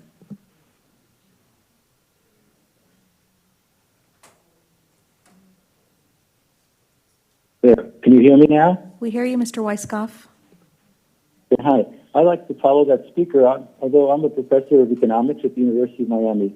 What I wanted to address was the lack of the future. We have, again, past weather patterns and past everything. What about the future? So in terms of economy, the future we know we're pushing growth. So the growth means two things. There'll be change in population, which means more runoff and more blacktopping and more lawns and more septic tanks and sewers. And in agriculture, it might mean a more intensive agriculture of certain types of crops depending on the markets in the future. But if we're planning for 10 years in the future, what's needed is an economic model to work with this environmental model and this lake model. And that's what's missing. So in terms of the economy, you can imagine a world in which there's even more flows coming down because more land is being used, not in crops and not in woods, not in absorbing, but in blacktop. But that can be changed, of course. There are roofs that can hold water. There are gardens and crops on roofs in many other countries. And so the water flows could actually be reduced instead of increased. It depends on what our policies are, what our housing and what our policies are in terms of promoting this kind of water saving. Also, some crops need dry land. They need a limited amount of water, so you have to pump and drain the water off of them. There are other crops, like types of sugarcane, that grow well underwater, and other types of crops that grow underwater. So there's needs less for pumping off and drainage and sending it down in either place. The second idea is that the water that we're worried so much about is meaningless if it's all contaminated.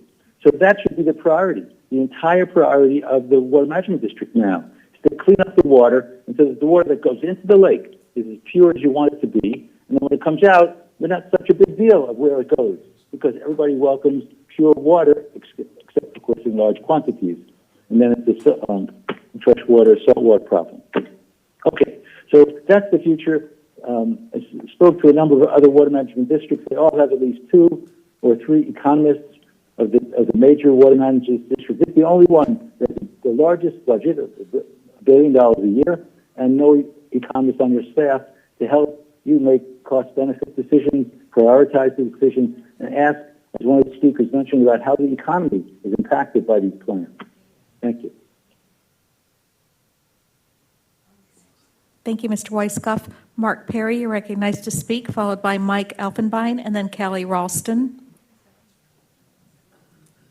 Yes, thank you, Governing Board. Mark Perry, Florida Oceanographic Society. We're, of interest to obviously look and see what the district is saying about, about which plan to go through. And coming up with a 3.5 or a different kind of plan is exactly where all of us are looking at these optimal plans, whether CC or AA or others, that what the Corps is considering is how to tweak them or modify them, abbreviate them, in order to gain different aspects of how we're doing it. And as Jennifer Reynolds pointed out, I mean, it's in order to reduce those Caloosahatchee discharges, but it increases perhaps the St. Lucie estuary discharges. During the wet season, it's very difficult. And then when the question was asked, Ms. Lippisch, about why can't more water go south? And Jennifer's response was because of the constraints, and the water conservation areas are full. Well, they are full because of the basin runoff. And if you look at the presentation by John Mitnick in page 11, the bar graph, if you recall, the 1.6 million acre feet is from the EAA basin runoff, while only 160,000 acre feet came from the lake. And that's just so evident that we're allowing the water conservation areas to be full and not have any capacity for Lake Okeechobee discharges. So when we consider the schedules and we keep looking at Part D, or an established allowable Lake Okeechobee releases to the estuaries or to tide, we're battling about how much should go east or west. And then we really don't look at Part C, which is the allowable water releases to water conservation areas.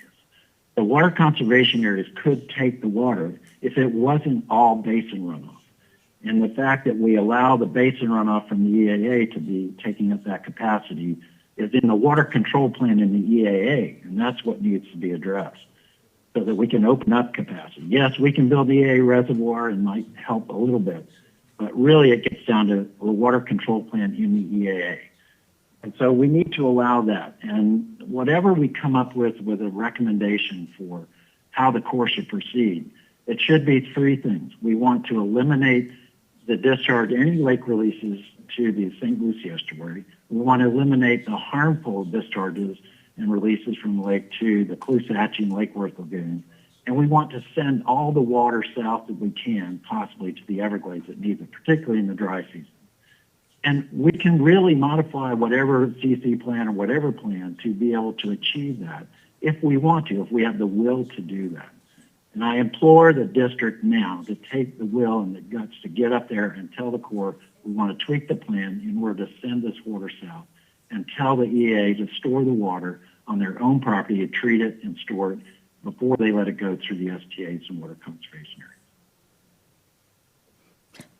Thank you, Mr. Perry. Mike Elfenbein is our next public commenter, followed by Kelly Ralston. Good afternoon. How are you all? Jennifer Reynolds, whatever she's getting paid, she should get double. She's like a bottle of fine wine. She gets better with time. The presentation today was amazing, and of all the things I've listened to today, that's still what's stuck in my mind so many hours after you gave it. It was amazing. You did a great job, and you were very clear and concise and succinct in delivering the facts. And I couldn't help but have a takeaway of what I mentioned in my public comments earlier and what I saw Jackie exercising with earlier today with trying to understand how there's going to be discharges to the estuaries. We need to manage expectations. Nothing we do is going to stop discharges from the estuaries. Not a congressman yelling it at a podium, and not the farmer people not existing. It's not going to happen. The places we need to store water are quickly disappearing before our eyes on a daily basis. We're not even moving forward on acquiring enough land for storage as it is, and the land's getting chipped away at daily. Mr. Steinle, I believe it was Mr. Steinle who mentioned earlier that, we're turning on projects that took 20 years to build. Who do we hold accountable if they don't work? And I have the same question for these projects. The people who made those plans 20 years ago, most of them are gone. They can't be held accountable. We can't put them in jail. There's no way to put them on a stand and hold them accountable for any action that might not have worked 20 years after we tried. So who are we going to hold accountable in 10 years when these plans do or don't work? Is the board going to come back and volunteer themselves once they've retired from this public service to say, hey, I screwed up or didn't screw up and hold me accountable? I don't expect it. I don't think anybody does. I mentioned this at the last governing board meeting. I'll say it again. I stood on a tribal island of the Miccosukee tribe with some of your smartest people, the South Florida Water Management District, smartest people, telling me that their models showed at the moment that we were standing there that the conditions were optimal for Conservation Area 3. And the reality, with standing there with members of the tribe and their representatives, was that the conditions weren't what the models indicated they should be. And these models are only as good as the data you put into them. And the decision that you're about to make is going to have consequences that last a lifetime. This is the Lake Okeechobee System Operating Manual, and I don't hear anybody really fighting to ensure that the Lake Okeechobee benefits from its system operating manual. Let's get it right. Let's do it right the first time. Let's not rush to do it wrong. Thank you, guys. Thank you, Mr. Elfenbein. Kelly Ralston, you're recognized to speak. Thank you, and good afternoon, Governing Board. This is Kelly Ralston, representing the American Sport Fishing Association. I wanted to first thank you for a great presentation. I know there was a lot of hard work by staff that went into that, and really appreciated kind of the forward thinking there, as well as the discussion not only by staff but by the Governing Board. It was really encouraging to kind of hear some options being considered there. We also appreciate the public process that the Army Corps has had in place throughout this whole LOSM process and the opportunity to provide comment. Certainly wish there was a perfect plan, or at least one that's really set apart, that kind of rises to the top. But in absence of that, do feel that Plan CC is the best starting point for further modifications, specifically to minimize discharges to both of the northern estuaries and also high water levels for Lake Okeechobee. We'd also like to see maximum water sent south to benefit Florida Bay in the long term. We certainly recognize the need for SERP projects, including more storage, as Jennifer pointed out, to make this whole system work, and recognize that takes project authorization, funding, and construction, and it's a complicated process. We want to thank the state and Governor DeSantis for doing your part, and we will continue to work at the federal level, both with Congress and the Corps, to expedite SERP projects. Thank you so much for the time to comment. Thank you, Ms. Ralston. Mr. Chairman, I have no additional raised hands for this item. Thanks, Rosie. Thank you all for your comments. I appreciate it very much. I'm sure there's board members, or I'm sure there are board members who have comments, and I might as well just start at the end there with Ben and work our way through. And you don't have to say anything if you don't want to.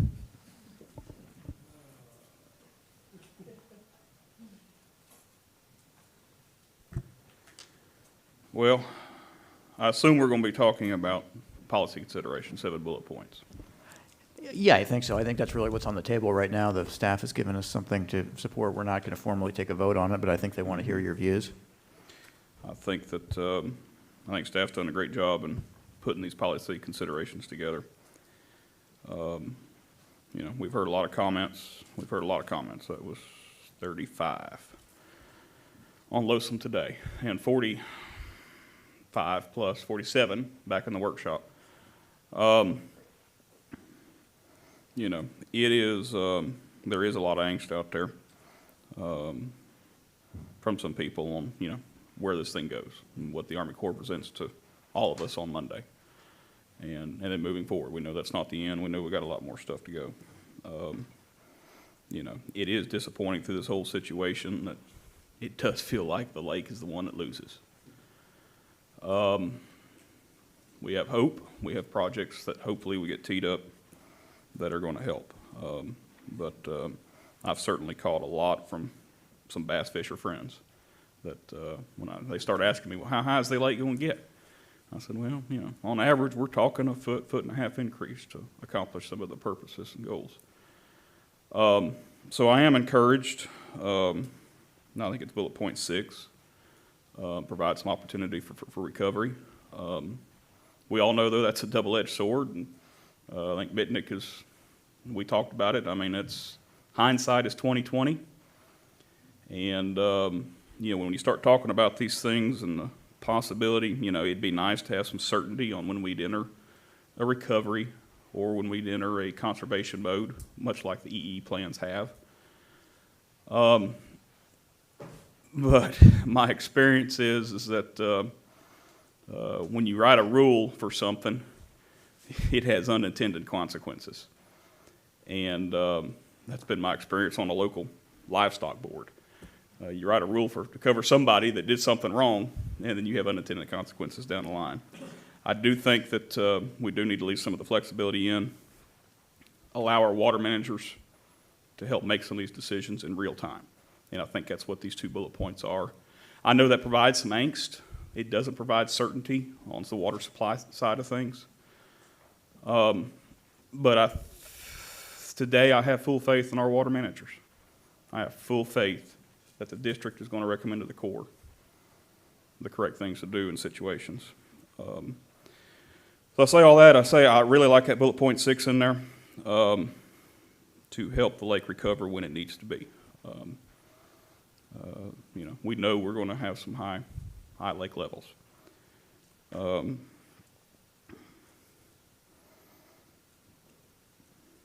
You know, I sympathize with everybody who has spoke and the need to reduce the discharges and what they do to the communities.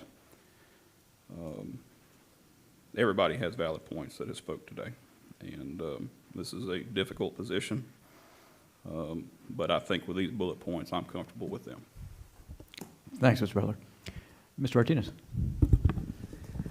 Yes. I guess first I want to thank all the different stakeholders. Well, first I want to thank Jennifer Reynolds for the incredible job that she has done. And I actually have to come to her defense because My friend Newton Cook earlier made mention and said something that Lake O hadn't been mentioned or talked about during the whole presentation the whole day. And Jennifer Reynolds had slide number 16, which talked about the hydrology of the lake, so she did talk about it.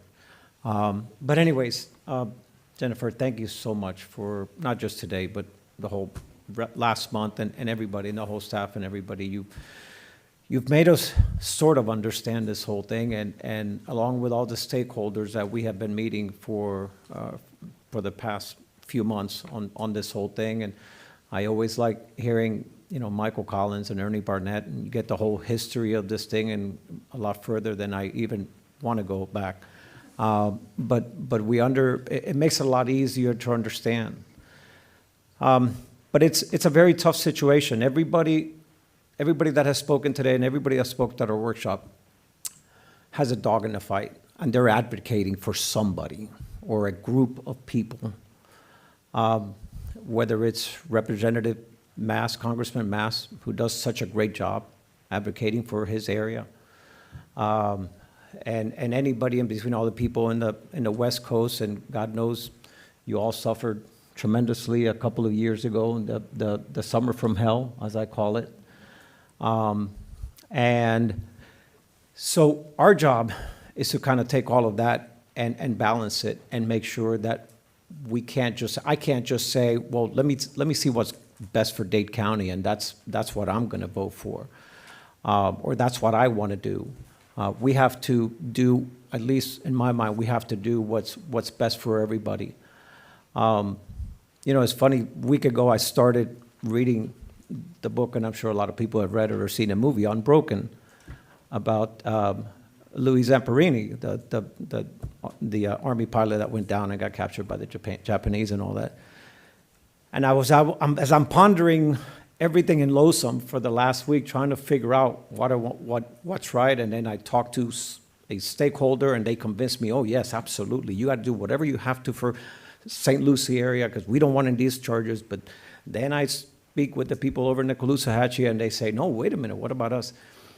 And there's a part where Louis Zamperini is a POW in a Japanese camp, and this guy used to weigh 150 pounds. He's down to like 75 or 80 pounds, and he's given balls of rice to eat. That's what he gets the whole day, and there's days that he actually takes the rice and he gives it to some of his fellow POWs because they're about to die, so he still has a little bit left in him. And not to even compare what we're doing to what our men and women in uniform do, which this book, not that it was possible, but I have so much more incredible gratitude and thank to give to all of them for what they do for us. But that's what this is all about. Everybody's going to have to sacrifice a little bit. And I personally hope that once we make our decision, I hope everybody's a little mad at me. I hope nobody's like super happy. I hope everybody is just like a little bit mad. Not really mad, but just a little bit mad. And then I know that I've made the right decision. And I'm sure that that's what I'm going to do. And to me, we're definitely on the right track.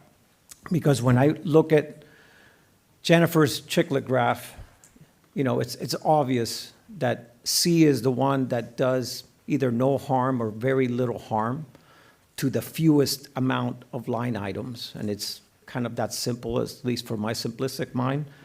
And do we have to make that better? Absolutely. And I'm sure Colonel Kelly and his people will do that through iteration number 3, and we will all try to help as much as possible. But I think we're definitely on the right track. I feel very, very comfortable with the policy considerations that we're looking at. And so, again, staff, thank you so much for everything that you all have done. And to Colonel Kelly, Colonel Polk, and all the men and women that have served our country, again, thank you so much for everything you do. Thanks, Mr. Martinez. I didn't mean to digress but I'm, just... It's one of my favorite books. That book books. got me a little sensitive, It's one of my favorites. I understand why. Ms. Meads. So, Colonel Kelly, the thing that hasn't changed about me, I still believe that the number one most important thing to do is to reduce toxic discharges to estuaries and poison water that's not potable as drinking water to communities. I believe that public health and public safety is more important than anything else. And I say that as a person who lives at the bottom of this difficult system.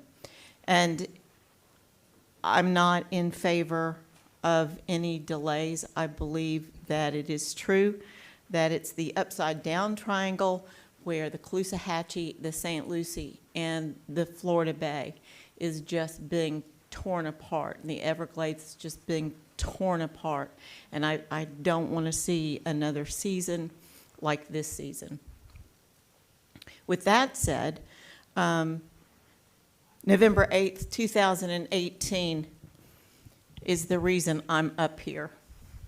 That night, I was left without hope, frustrated, wondering where we were headed. But now I'm full of hope. And I got lost in the weeds with SR 3.5. I'm out of the weeds now, I get it. It's just an example of how we can take CC and work with it to improve the situation as much as we possibly can for everyone. And I am absolutely in favor of and supportive of the Corps continuing to do that, to do the best you can with what you have under the constraints that you have. And I am absolutely supportive of the implementation of the policy considerations, the 7 that we are passing on to you, and we're grateful for all that you've done for us. And thank you to staff. Thank you, Ms. Meads. Colonel Roman. Yes, thank you, Mr. Chair. This has been quite a journey, and I can't help reflect on what Ms. Thurlow-Lippisch and Ms. Meads participated in a while back. It had to be over a year now, and it was some type of exercise where they were moving the water. And the water was going to this person, and it was leaving the other person holding the bag, and they had to adjust the water. And I don't remember the name of the exercise, but I remember you sharing it at board comment about how eye-opening that particular exercise was. And I feel like we are here in real life, because as we've listened to the stakeholders, I've met with stakeholders like all of you have, and the issues become more and more complex, and let the U.S. Army Corps of Engineers add a few options, and the discussions even go further into more detail. And I can assure everyone who has an interest in this topic that I have been into the backup material with the staff to try to understand it better and to feel more comfortable with it. And one of the commitments that I made to those that I had spoken with these past weeks is the fact that I would support a balanced approach. And a balanced approach doesn't mean, it probably goes to what Charlie said, everybody is going to be mad at you in some way. A balanced approach to me does not mean that somebody's going to get everything they want and somebody else isn't. It means that everybody else is going to be in it, everybody's going to be in it together. And we're going to move forward. And one of the big challenges for me is the fact that the CERT program is key to us not having these discussions in the future, because that will provide all of the options that we've been looking for. And I would like to see many of those CERT projects move forward a lot faster than we're planning on them being on board. And, you know, I had to get the date from John Mitnick on the EAA reservoir, and I says, what? It's going to take that long? And you know, we're going to be dealing with this until we get more CERT projects done. So I can support these policy considerations. I think that the devil is in the details. I think that the modelers looking at improvements to whether it's CC 3.5, whatever the modelers do, which is wizardry as far as I'm concerned. I think that's important, but one of the things that we have going for us is the Corps of Engineers, Colonel Kelly and his team, that's receptive, that's a partner, that's here with us. He's attending these discussions, and I think that's a multiplier in this discussion. So I can support this. Thank you. Thank you, Colonel Roman. Vice Chair Wagner. Thank you very much. It's always encouraging to hear from the other board members here because as I'm writing throughout the day, stacks of notes from commenters and people on Zoom and who are here in person, I can see them scribbling along and making their notes too, not knowing what they're writing, but it's always good to hear from everybody and to know that people are dialed in because, you know, everybody that gets up there from congressman down to general concerned citizen and across the board, you know, you should know that I leave here every meeting with stacks of papers from public comment.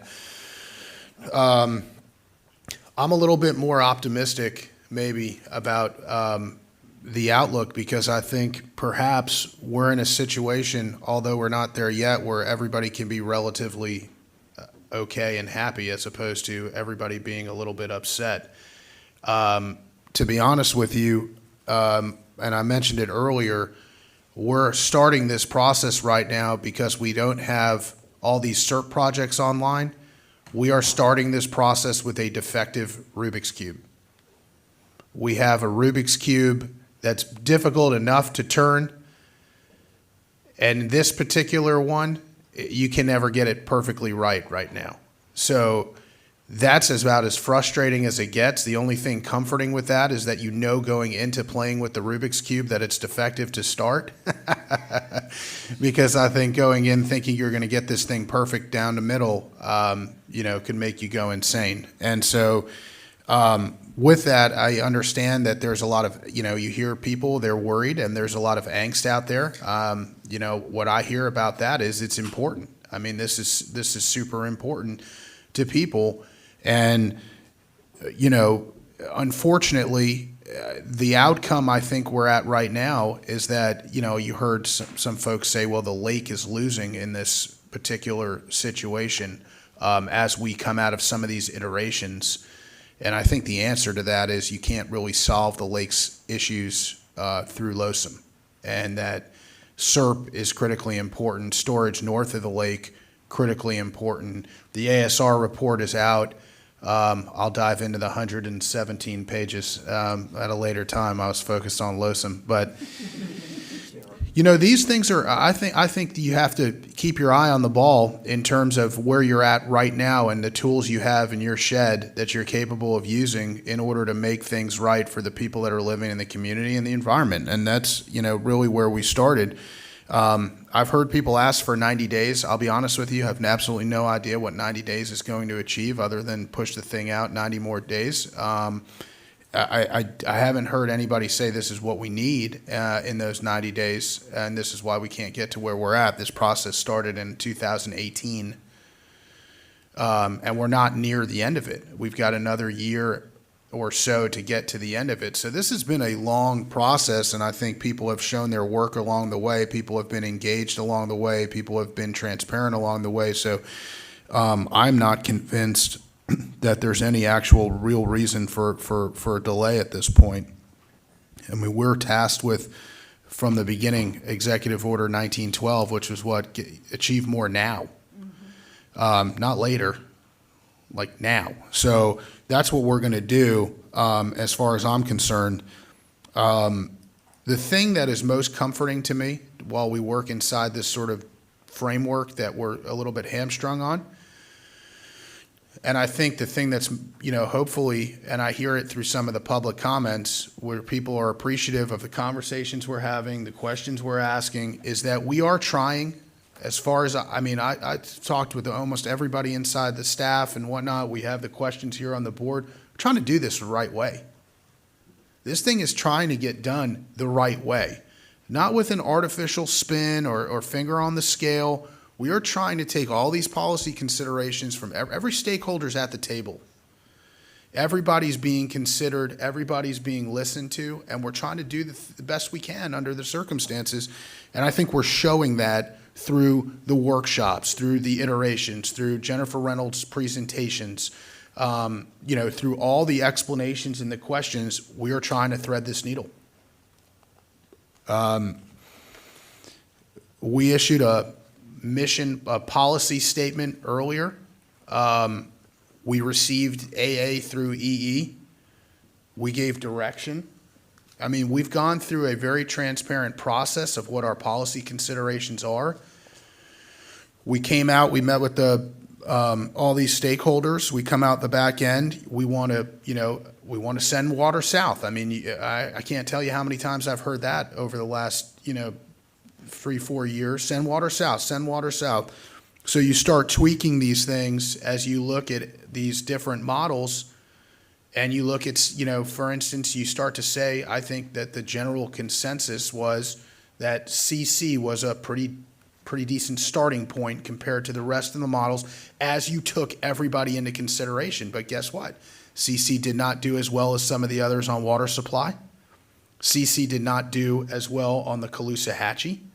And you had harmful things. So the tweaks that went into 3.5 were extremely important. I think that the outcome of 3.5 was that when you look at CC, which is just a model, you had different outcomes in terms of volumes and whatnot for St. Lucie. I think we went through an incredibly important graph today that does a wonderful job, I think, of explaining more than what you see initially. You say 72,000, oh my God, 144,000.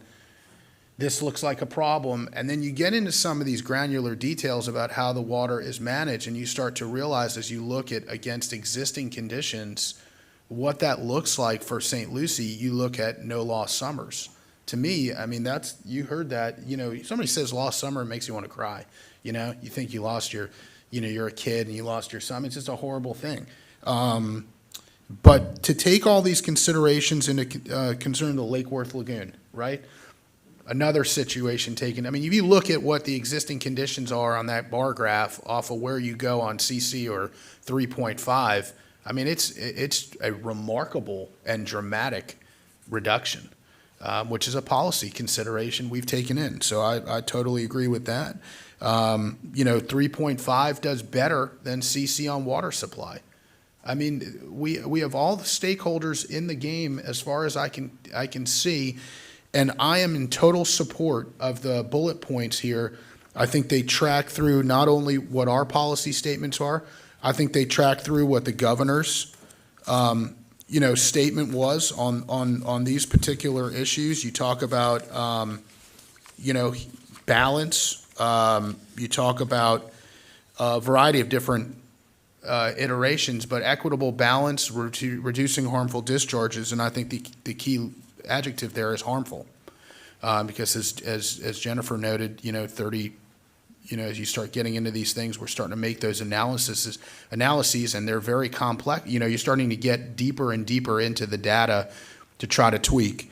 So I'm in agreement of sort of affirming these, I guess, optimization principles on this, and I think people should know that we're trying to do it the right way. There's no perfect answer. I pressed staff repeatedly, I'm sure others did, to just keep running the models, because maybe you'll pull a rabbit out of a hat. And Jennifer looks at me and basically says, if we get something perfect out of this, we'll know that we have an error in the model. So, it is what it is. You're dealing in a framework where it's not just right now. No matter what you put in the system, you're never going to get a perfect outcome. But to me, the thing that I wanted to emphasize, though, is that even though, and I'm noted it today because I know Drew has a couple of resets because sometimes the train starts to pick up some momentum.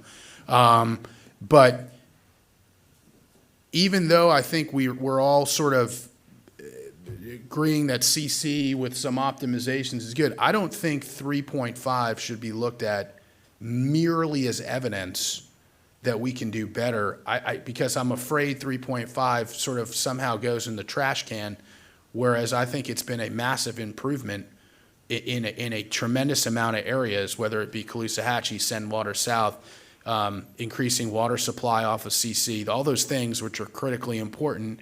And then you get into the orange and yellow and blue and graphs. I'm St. Lucie, and you hear these explanations, and it sounds less worse than some have made it, out to be, at least in my mind. So I don't want to sort of erase the good work of the modeling department and sort of go back to the starting blocks where you have something that, in my opinion, looks really, really good right now.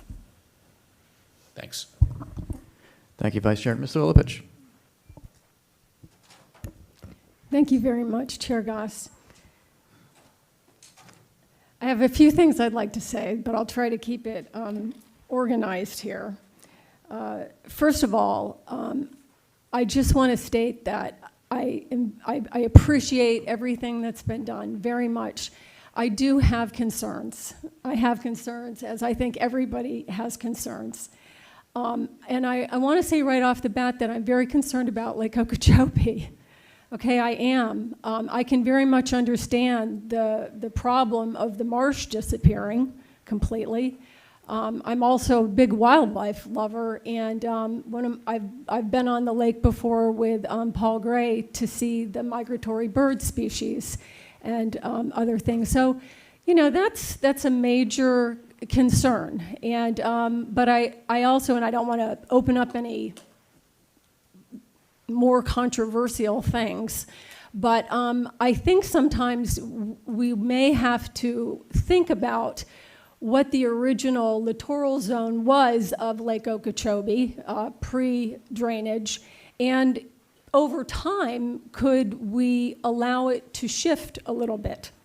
I know there are properties that are owned and property rights, and I have total respect for that, but I have heard theories such as maybe opening up certain areas to allow the marsh, because a marsh is not something that's the same all the time.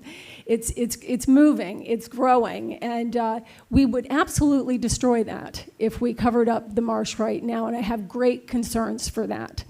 I also have great concerns for the Caloosahatchee, and I always have. And one of the great things for me was getting to know people on the Caloosahatchee in my journey here, and feeling like the relationship between the St. Lucie and the Caloosahatchee at the time, I know it's much larger now and includes Lake Worth Lagoon and others, but at the time I saw us as, and I still do, as sister estuaries.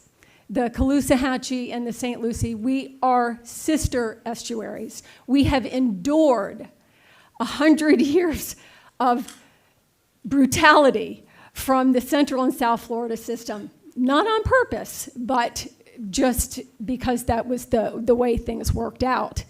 And as was said earlier, in the beginning, hardly anybody lived on the St. Lucie. When I was a little girl, there were 12,000 people in all of Martin County.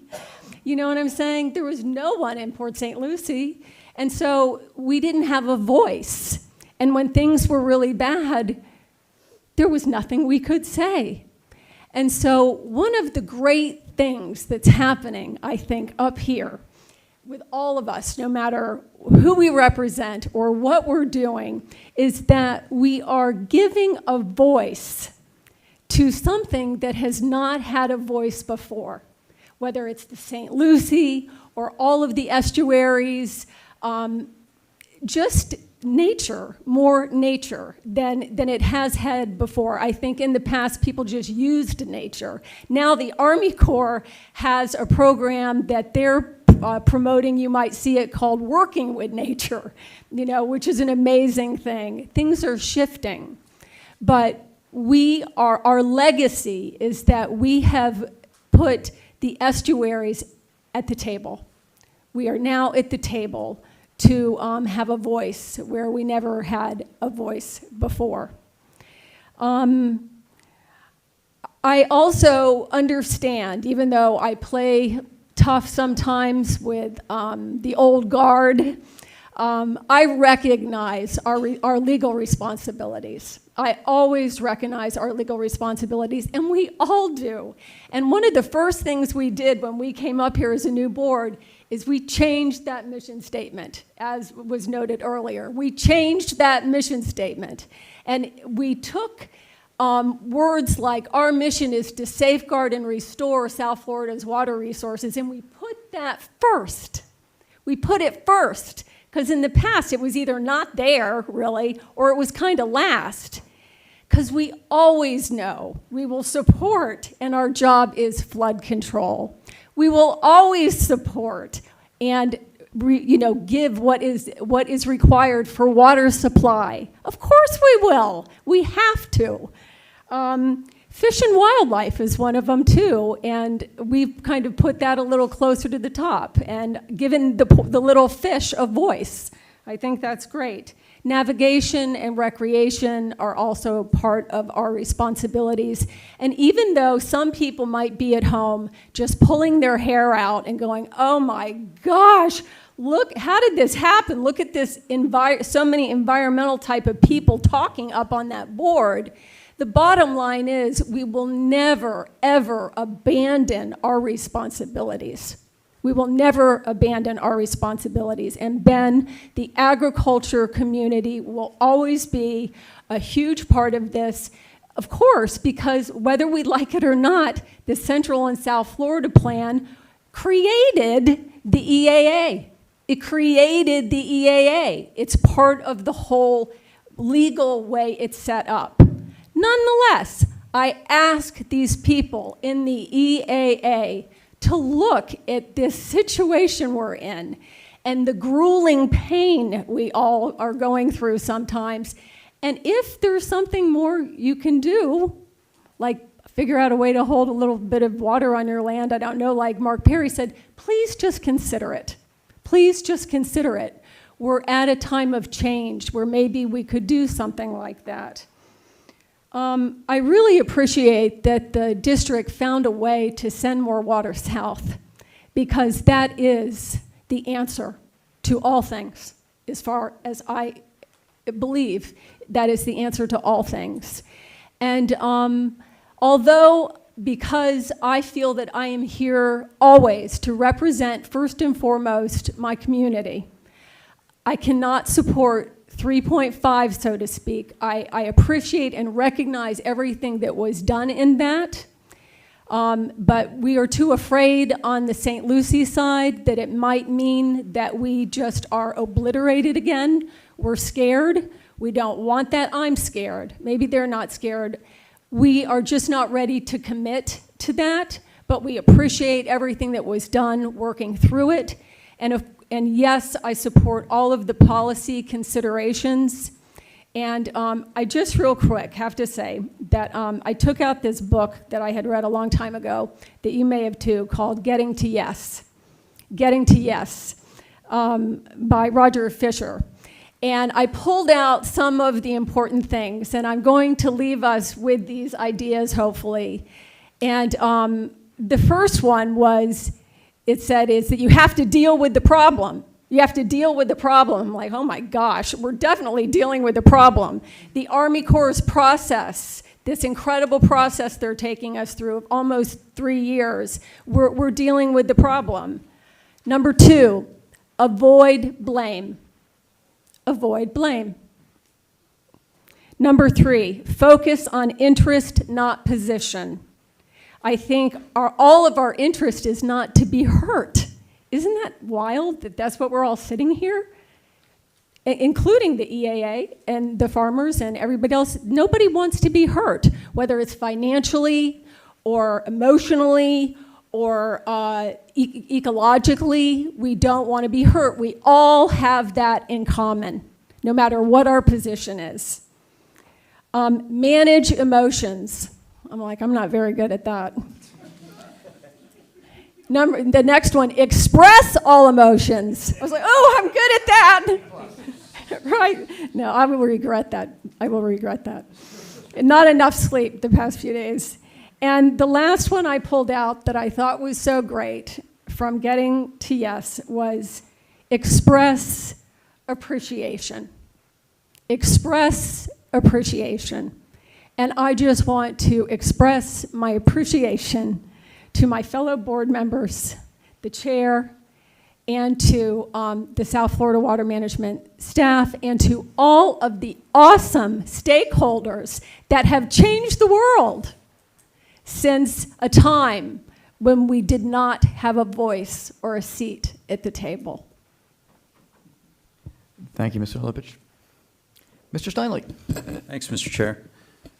I'll continue with that line of thanking, especially the staff who, I mean, it's amazing how much, in addition to the surprise projects at the front or the surprise achievements at the front of the day, how much you've achieved on the on LOSUM just over the past month. So as we've all acknowledged, there's no perfect solution. It's all about a balance. I think that the direction we're headed, certainly the policy framework, gets us closer to improving that balance. So if I look at the components, I was concerned about Lake Okeechobee. It's certainly nowhere close to perfect. It's improved, though, I think. I think that in the context of what we've talked about, looking at those higher highs and lower lows in the context of restoration and recovery is important. It's in the right direction. I hope we can improve further on that. It does seem like it's a sacrificial lamb, whether it's forced to be or not, but I think we can reduce harm. Caloosahatchee, certainly from my perspective, as we have talked about it over the past couple months, was not, did not have sort of an equitable position in terms of discharges. I think that's what you guys have put together is a massive improvement, and I think in combination with holding releases during algae blooms, I think that provides a lot of insurance. And then water supply, I think, you know, it's amazing to see the degree of reduction in terms of cutbacks. The areas where there were clearly improvements in the past where it was questionable, or excuse me, with CC, where it was questionable before we started talking today, in my mind, was that the change, as we talked about in terms of volume, with St. Lucie and Lake Worth Lagoon. So everybody understands that one drop of water to St. Lucie is a drop they don't want. Unfortunately, it's not a perfect situation we're in. We can't stop that water from going. I think the consideration of stopping flows when there are algae blooms, turning off flows during the summer, and having more flexibility from a district perspective in terms of when those flows go in general is a massive improvement. And then last and certainly not least, moving the water south. I mean, it's amazing to me that we can achieve this chart shows a 4 times volume increase from current to, you know, the new to 3.5. CC was almost a 3.5. That's amazing. What I have problems, what I still can't reconcile though, is how do we do this? And I don't want to open up a whole line of questioning, but how do we do this when I see a chart like this on the STAs? And I'm sure you guys have an answer. We can talk about it later. But this chart on the STAs and what we've seen in, you know, this chart too, is that we have been sending more water to the STAs, as much water to the STAs as we can. We're above the normal target line in almost every one. How do we go from that to 4 times the flow? So that's something that I want to understand more about over the next month or two. But otherwise, I think I'm in full support of the policy consideration list and the direction that staff is heading. Thank you.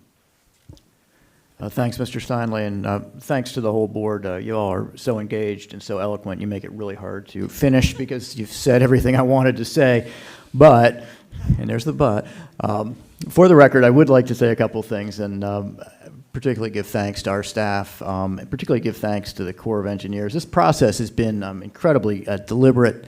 It's been transparent. It's been thoughtful. And the Corps probably didn't have to do that. And I really appreciate the fact they did. It's been a great couple of years. You all started this before we were appointed to the governing board. I think the first LOSUM meeting I went to was before I was appointed. So anyone who says the process has been rushed, I don't understand what, maybe you need to work for some, I don't understand what rushed means. That's not my idea of rushed. You think about the input that we've seen for LOSUM, and it's really mind-boggling. We've had the governor weigh in on this. We've had pretty much the full congressional delegation from South Florida weigh in on this. We've had pretty much every county commission weigh in on this. We've had every municipality who cares about it weigh in on it, and that's an awful lot of municipalities. We've had business community. We've had chambers of commerce. We've heard from residents. We've heard from agriculture. We've heard from nonprofits. I mean, it just goes on and on and on. And the number of people who have spoken on this, I don't think anyone can say, well, gee, you didn't hear me. Because I think the Corps has heard everybody, and I think now you all have to take all those puzzle pieces and put them together and paint a pretty picture. The good thing, from my standpoint, is that LORS 08 was so awful that painting a pretty picture isn't that hard. So when Charlie says everyone's going to be mad at me, I don't think they are. I think that pretty much everything that LOSUM is looking at doing right now, that we're looking at doing right now, makes everybody better.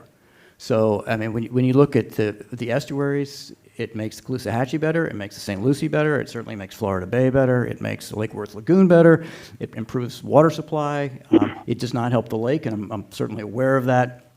It's something that concerns me, but that's bullets 6 and 7. We're aware of it, we're working on it, and the more I talk to staff and the more they work through these iterations, it just keeps getting better and better because we have incredibly smart people working on it with the modelers, and I think that they know what we want to, where we want to go, and I think that they're capable of getting us there. So I'm incredibly optimistic about this, and this whole process, it's been long, it's been grueling, and I just want to thank the Corps and the staff and everyone who's been involved, and I'm very supportive. And I will say that I want to reiterate something Charlie said earlier because it resonates with me quite a bit. You know, we're all appointed from, you know, different areas, but I look at this, you know, holistically, and I look at the whole district. You know, we've got 16 counties, and we need to do what's best for each of those, you know, all the whole system, not just, I'm not just going to sit here and advocate for, you know, my little region because I don't think that's the appropriate thing to do. So I'm willing to, you know, take a couple bullets if I have to for our brothers, sisters, so that the whole thing gets better. And I think that that's the whole point of this. But as I said, compared to LORS 08, I don't even see that. Everyone's winning. So I love that. I don't think staff needs any more from us. Do you? No, I think we've got what we need. Oh, yeah, Mr. Bergeron is on. I apologize. Alligator Ron, I am so sorry. Okay. I would love to hear from you. No, you have the last word. Oh, well, thank you. And can you hear me okay? Yes, we can. Okay. Well, I would just like to say at the ending here, I want to thank our staff. Boy, I am so proud of everything they've done, and Colonel Reynolds, you're a superstar. You're amazing, and so is all our staff and all of our stakeholders. I can't tell you how warming it is to hear from you and your passion. And y'all have heard me say this many times in the past. It's all about we, and we're gonna make this happen. But I think LOSUM really isn't going to solve everybody's problem. All it will do is try to balance the impacts to the Caloosahatchee, the St. Lucie, and continue to move more water south. And if all of the models get us to a point, I think CC and 3.5 is heading in the right direction. where we can minimize impacts globally, because just like the chairman said, I'm the same way. I look at the global system from the northern Everglades to the Caloosahatchee, St. Lucie, central, southern Florida Bay. We have to look at this global picture. And we need to continue with the leadership of our governor on Everglades restoration. That will eliminate all of these difficult impacts that are going on in the Everglades. And I just want to thank everybody. And I think CC and 3.5 is working us in the right direction to compromise these impacts until we get Everglades restoration and modified water delivery completed. So thank you for the opportunity, and it's an honor to sit with this board, and we'll continue fighting. Thank you. Thank you, Mr. Bergeron, and hang in there. We have one more item on the agenda, and if you're available, it is a voting item, so I'd love to have your vote if you're still available. So I'll call on you when we get there. Mr. Bartlett, is there anything else? Okay, thank you. No, Mr. Chair, we got what we need out of this conversation. I really appreciate it. And I just have to reflect that I'm excited about the future with this change regulation schedule, with the repaired Hubert Hoover Dike, and with the incredible investments we're making across the system. And the 9 of you, top notch. I mean, I've been in this field for 30 years. Wow. I mean, it's just a great experience working on really thorny issues. Well, I wish it weren't every month, but it seems to be every single month. And you guys approach it just incredibly, and it's just a real honor to work for you. Thank you, Mr. Bartlett. Ms. Heater, we're going to move on now to budget items.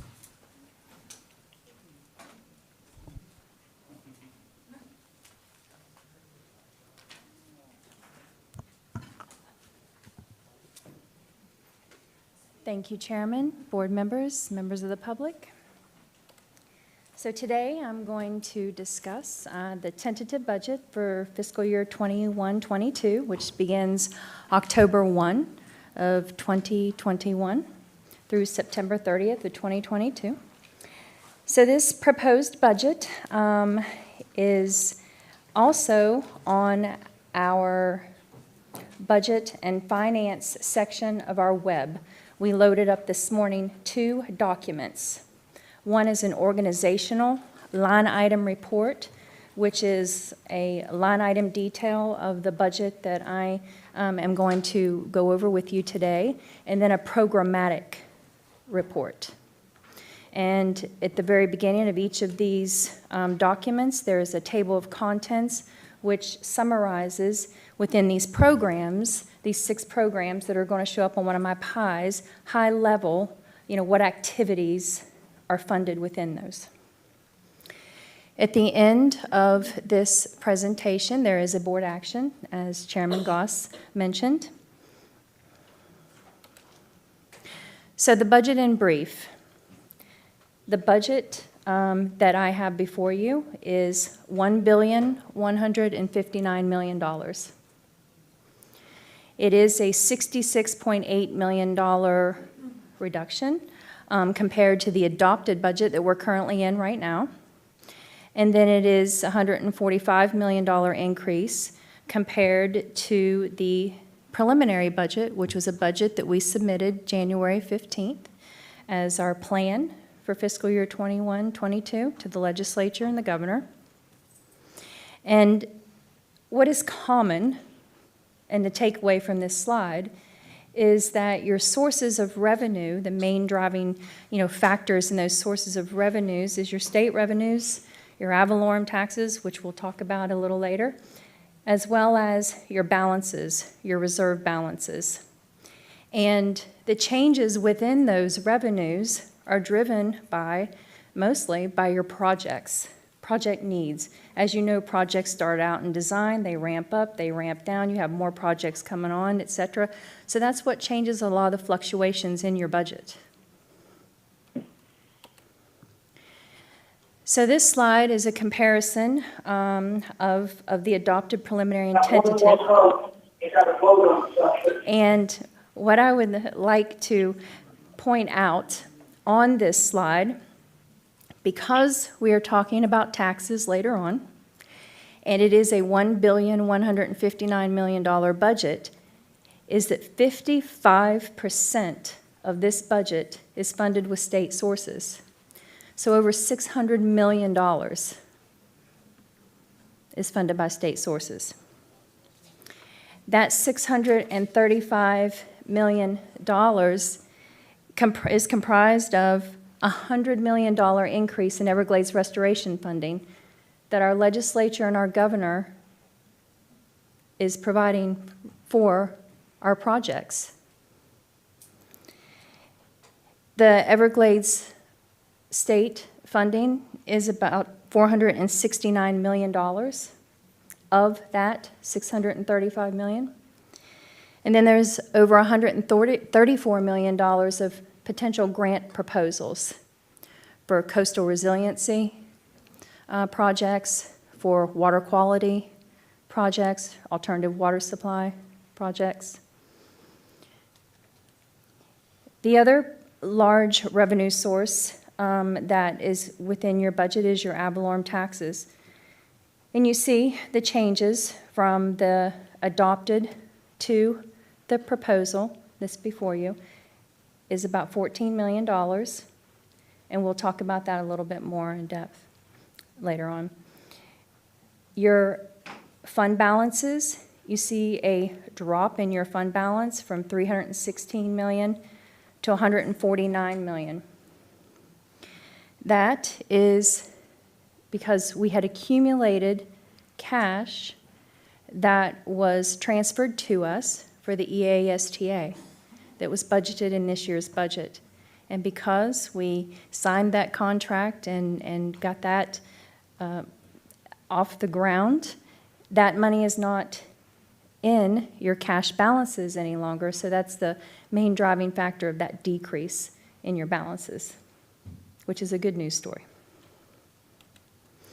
So moving on to your state programs and the uses of these revenues, you see it's a balanced budget, $1.159 billion. It's required to have a balanced budget. You see that the land acquisition, restoration, and public works is the largest portion of this budget. It coincides with this state revenue. There is a decrease of about $124 million between the adopted and the proposed tentative that I have before you, and that is that discussion that I just had about the fund balances and the EASTA contract. So that's the main factor of why there's a decrease.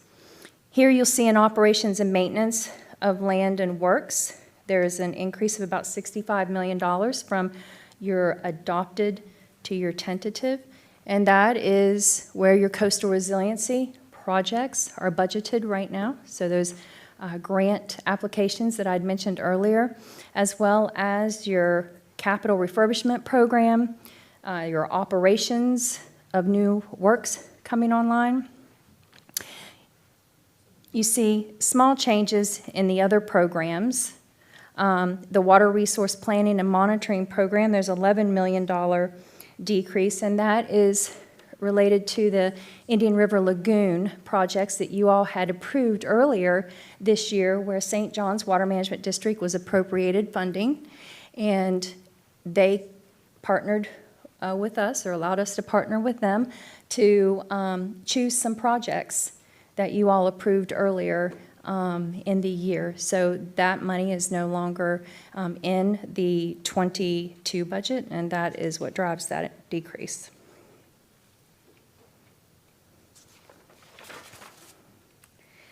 So moving on to the ad valorem property tax overview. So just a reminder, and I know everybody is very well aware, but we are over 16 counties. There's 2 basins within our jurisdiction. Okeechobee Basin, Big Cypress Basin, 15 of the 16 counties, Okeechobee Basin. Collier County, a small portion of mainland Monroe, is the Big Cypress Basin.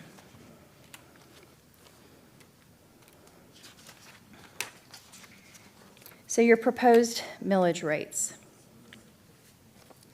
So the proposed millage rates that we have on this slide, I'll talk about, first of all, the top portion of this, and then we'll move down to the bottom portion.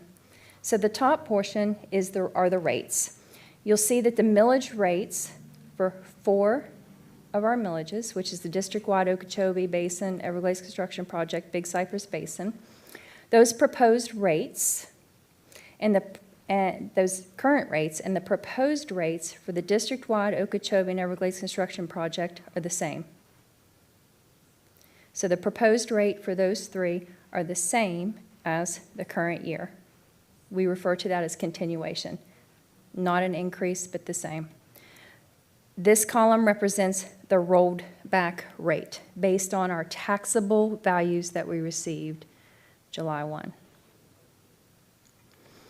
The change from the rolled back rate, and then the percentage change. So the district-wide, 0.1103, the proposed the same. The rolled back is 0.1061. The difference, or the change from the rolled back, is 0.0042, and so forth.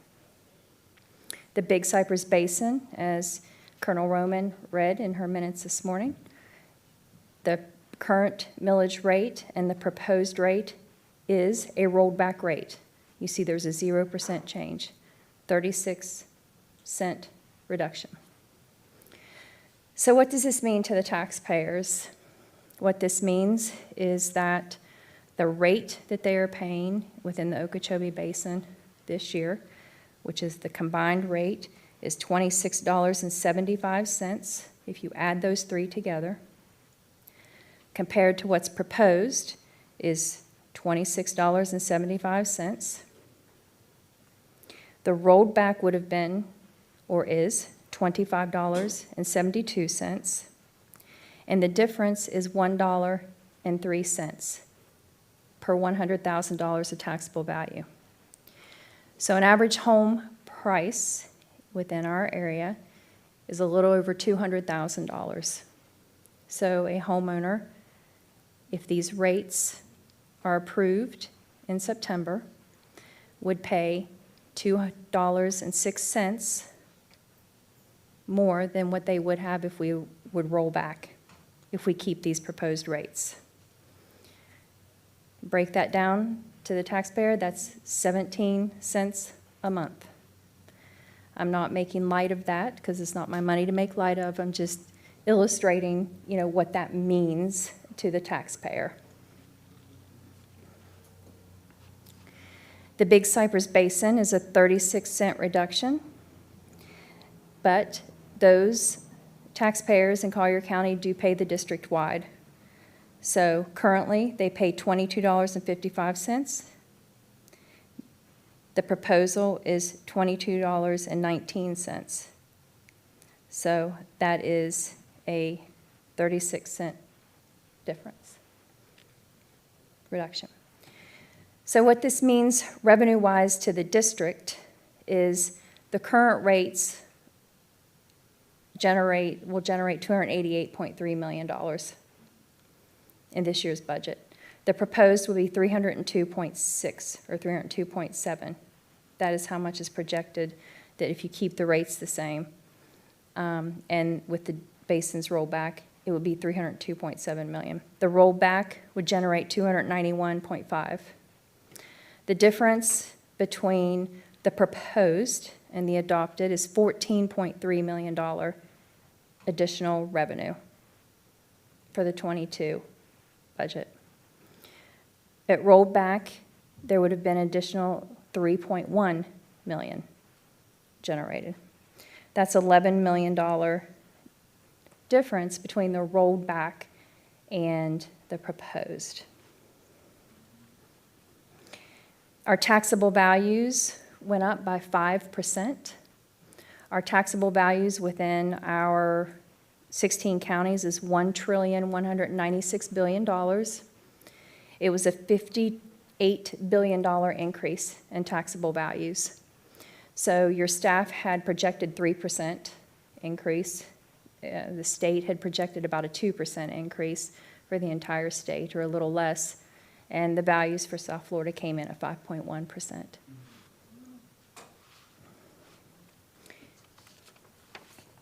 So why does this presentation propose a rate other than rolled back? And the reason why is detailed out on this slide. Between the 21 and the 22 budget, we are seeing that there is a $7 million increase, net increase, for new operations coming online. It was a $9 million increase, and we net against the core revenue, which is about $1 million. That takes it down to about an $8 million increase. And then we have some balances, those reserve balances that I'd spoken about earlier, that are eligible to pay for some of Picayune Strand's costs. And instead of letting those reserves sit and not use them, we are proposing to use them in this budget, which takes the net need of $7 million for the new operations coming online. Those new operations are related to projects moving from expenses that are covered with state funds to then over to the operational phase, which is funded through ad valorem taxes currently. Some examples of those projects that are illustrating increases are listed here on the slide. In addition to that, staff is proposing $7 million to be allocated to the refurbishment program, O&M refurbishment program.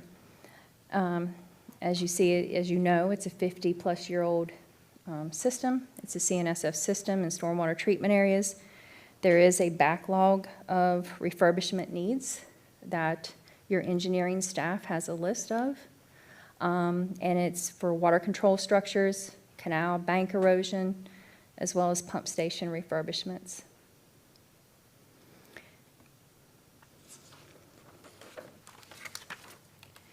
So moving on to what the next steps are. So we're in the heat now of statutory requirements in the TRIM cycle. The next date of August 1 is a statutory requirement that we submit our budget to the governor and the legislature. The 26th, we come back to the Big Cypress Basin for their final approval on millage rate of their budget, millage rate. And then September is what finishes out the approvals and the timeline of the TRIM cycle. So before we go to the next slide, I kind of want to talk about what, not focusing on reading what these words are, but what this means here today. So what this means today is this resolution and approval will give staff the approval to submit these rates to the property appraiser. The property appraiser will send out a tax notice that in the month of August, and it has, this is not a bill written across it. And what it has is it has on it our dates of when our tentative hearing is. And the whole concept behind that is to set a cap on your millage, to go to the taxpayers within your jurisdiction, to let them know this is what this agency and other agencies' intent is as far as rate-wise and how much their taxes will be prior to the September hearings and tentative approvals and final adoption. It allows transparency for them to be able to see and to come and speak at your hearings. In September 9th and 12th, the rates most certainly may be changed from what is decided today. If you go lower, we do not have to send out a notice. If we go higher, we have to provide funding for the park appraiser to send out a separate notice, because that's changing and increasing what the taxpayer would pay. So the resolution before us is to request approval of the rates and then the tentative budget. Great. Thank you very much, Candy. We're going to take public comment now. I'll give people a second if anyone's in the room, which I don't see a whole lot of, well, a couple. If anybody wants to comment or if somebody wants to log in on Zoom, I'll give them a second. I do have some Zoom public commenters. First, Thank we'll you. start with Kelly Cox, followed by Lisa Interlandi.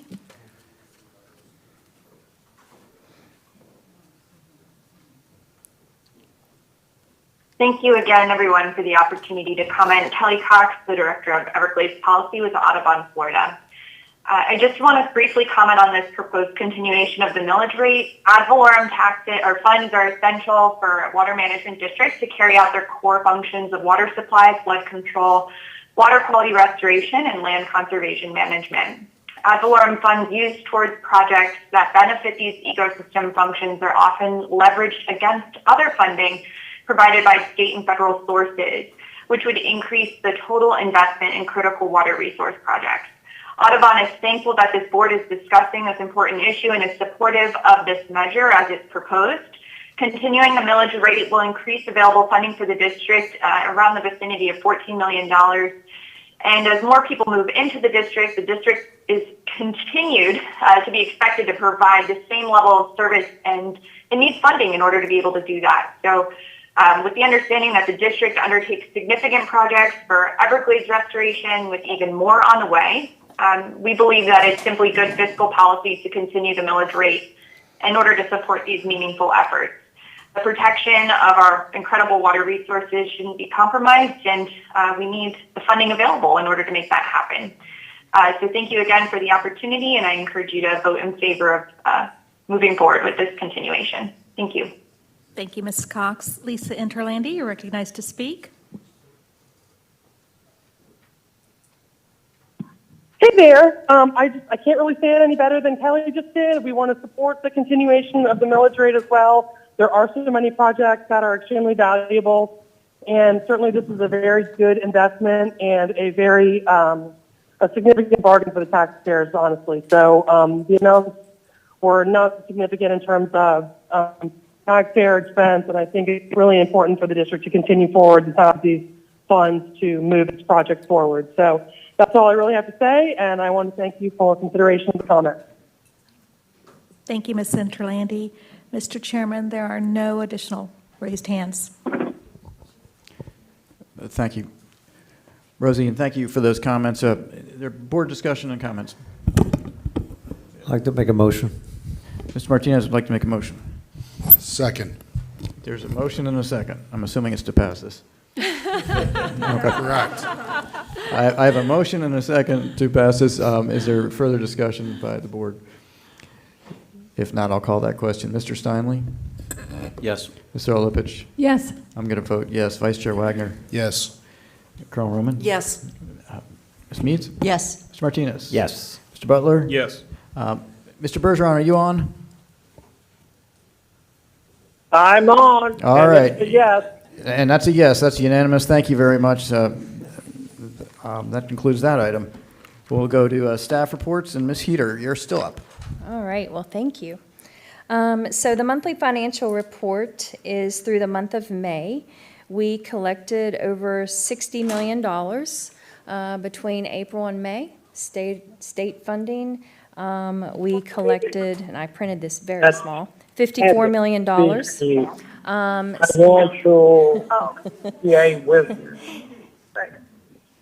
And there are no red flags in the monthly financial report. Everything looks good. You know, as you all see, every board meeting, many contracts are moving through. Staff's putting these good taxpayer dollars to work, so. Thank you. Are there any questions for Ms. Heater? Seeing none, thanks. Thank you. Ms. Ansay? I have nothing for today, Mr. Chair. Thank you. Mr. Bartlett, you want to go again? All right. Once is enough.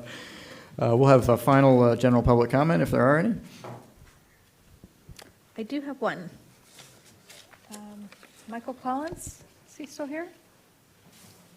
No? And I don't have anyone on Zoom with a raised hand. Thanks. Final board comment? Anyone? Great. Well, thank you. Strike while the iron's hot. It'd be nice to get more stores north of the lake, more public-private partnerships. They happen quickly. I'm just going to leave it there. But whatever our state representatives can do to get more money and help us support more public-private partnerships for water storage north of the lake, come on quickly. I hope we can get something else. Understood. Good point. Anyone else? It was a good meeting, everyone. Thank you very much. We're adjourned until next month.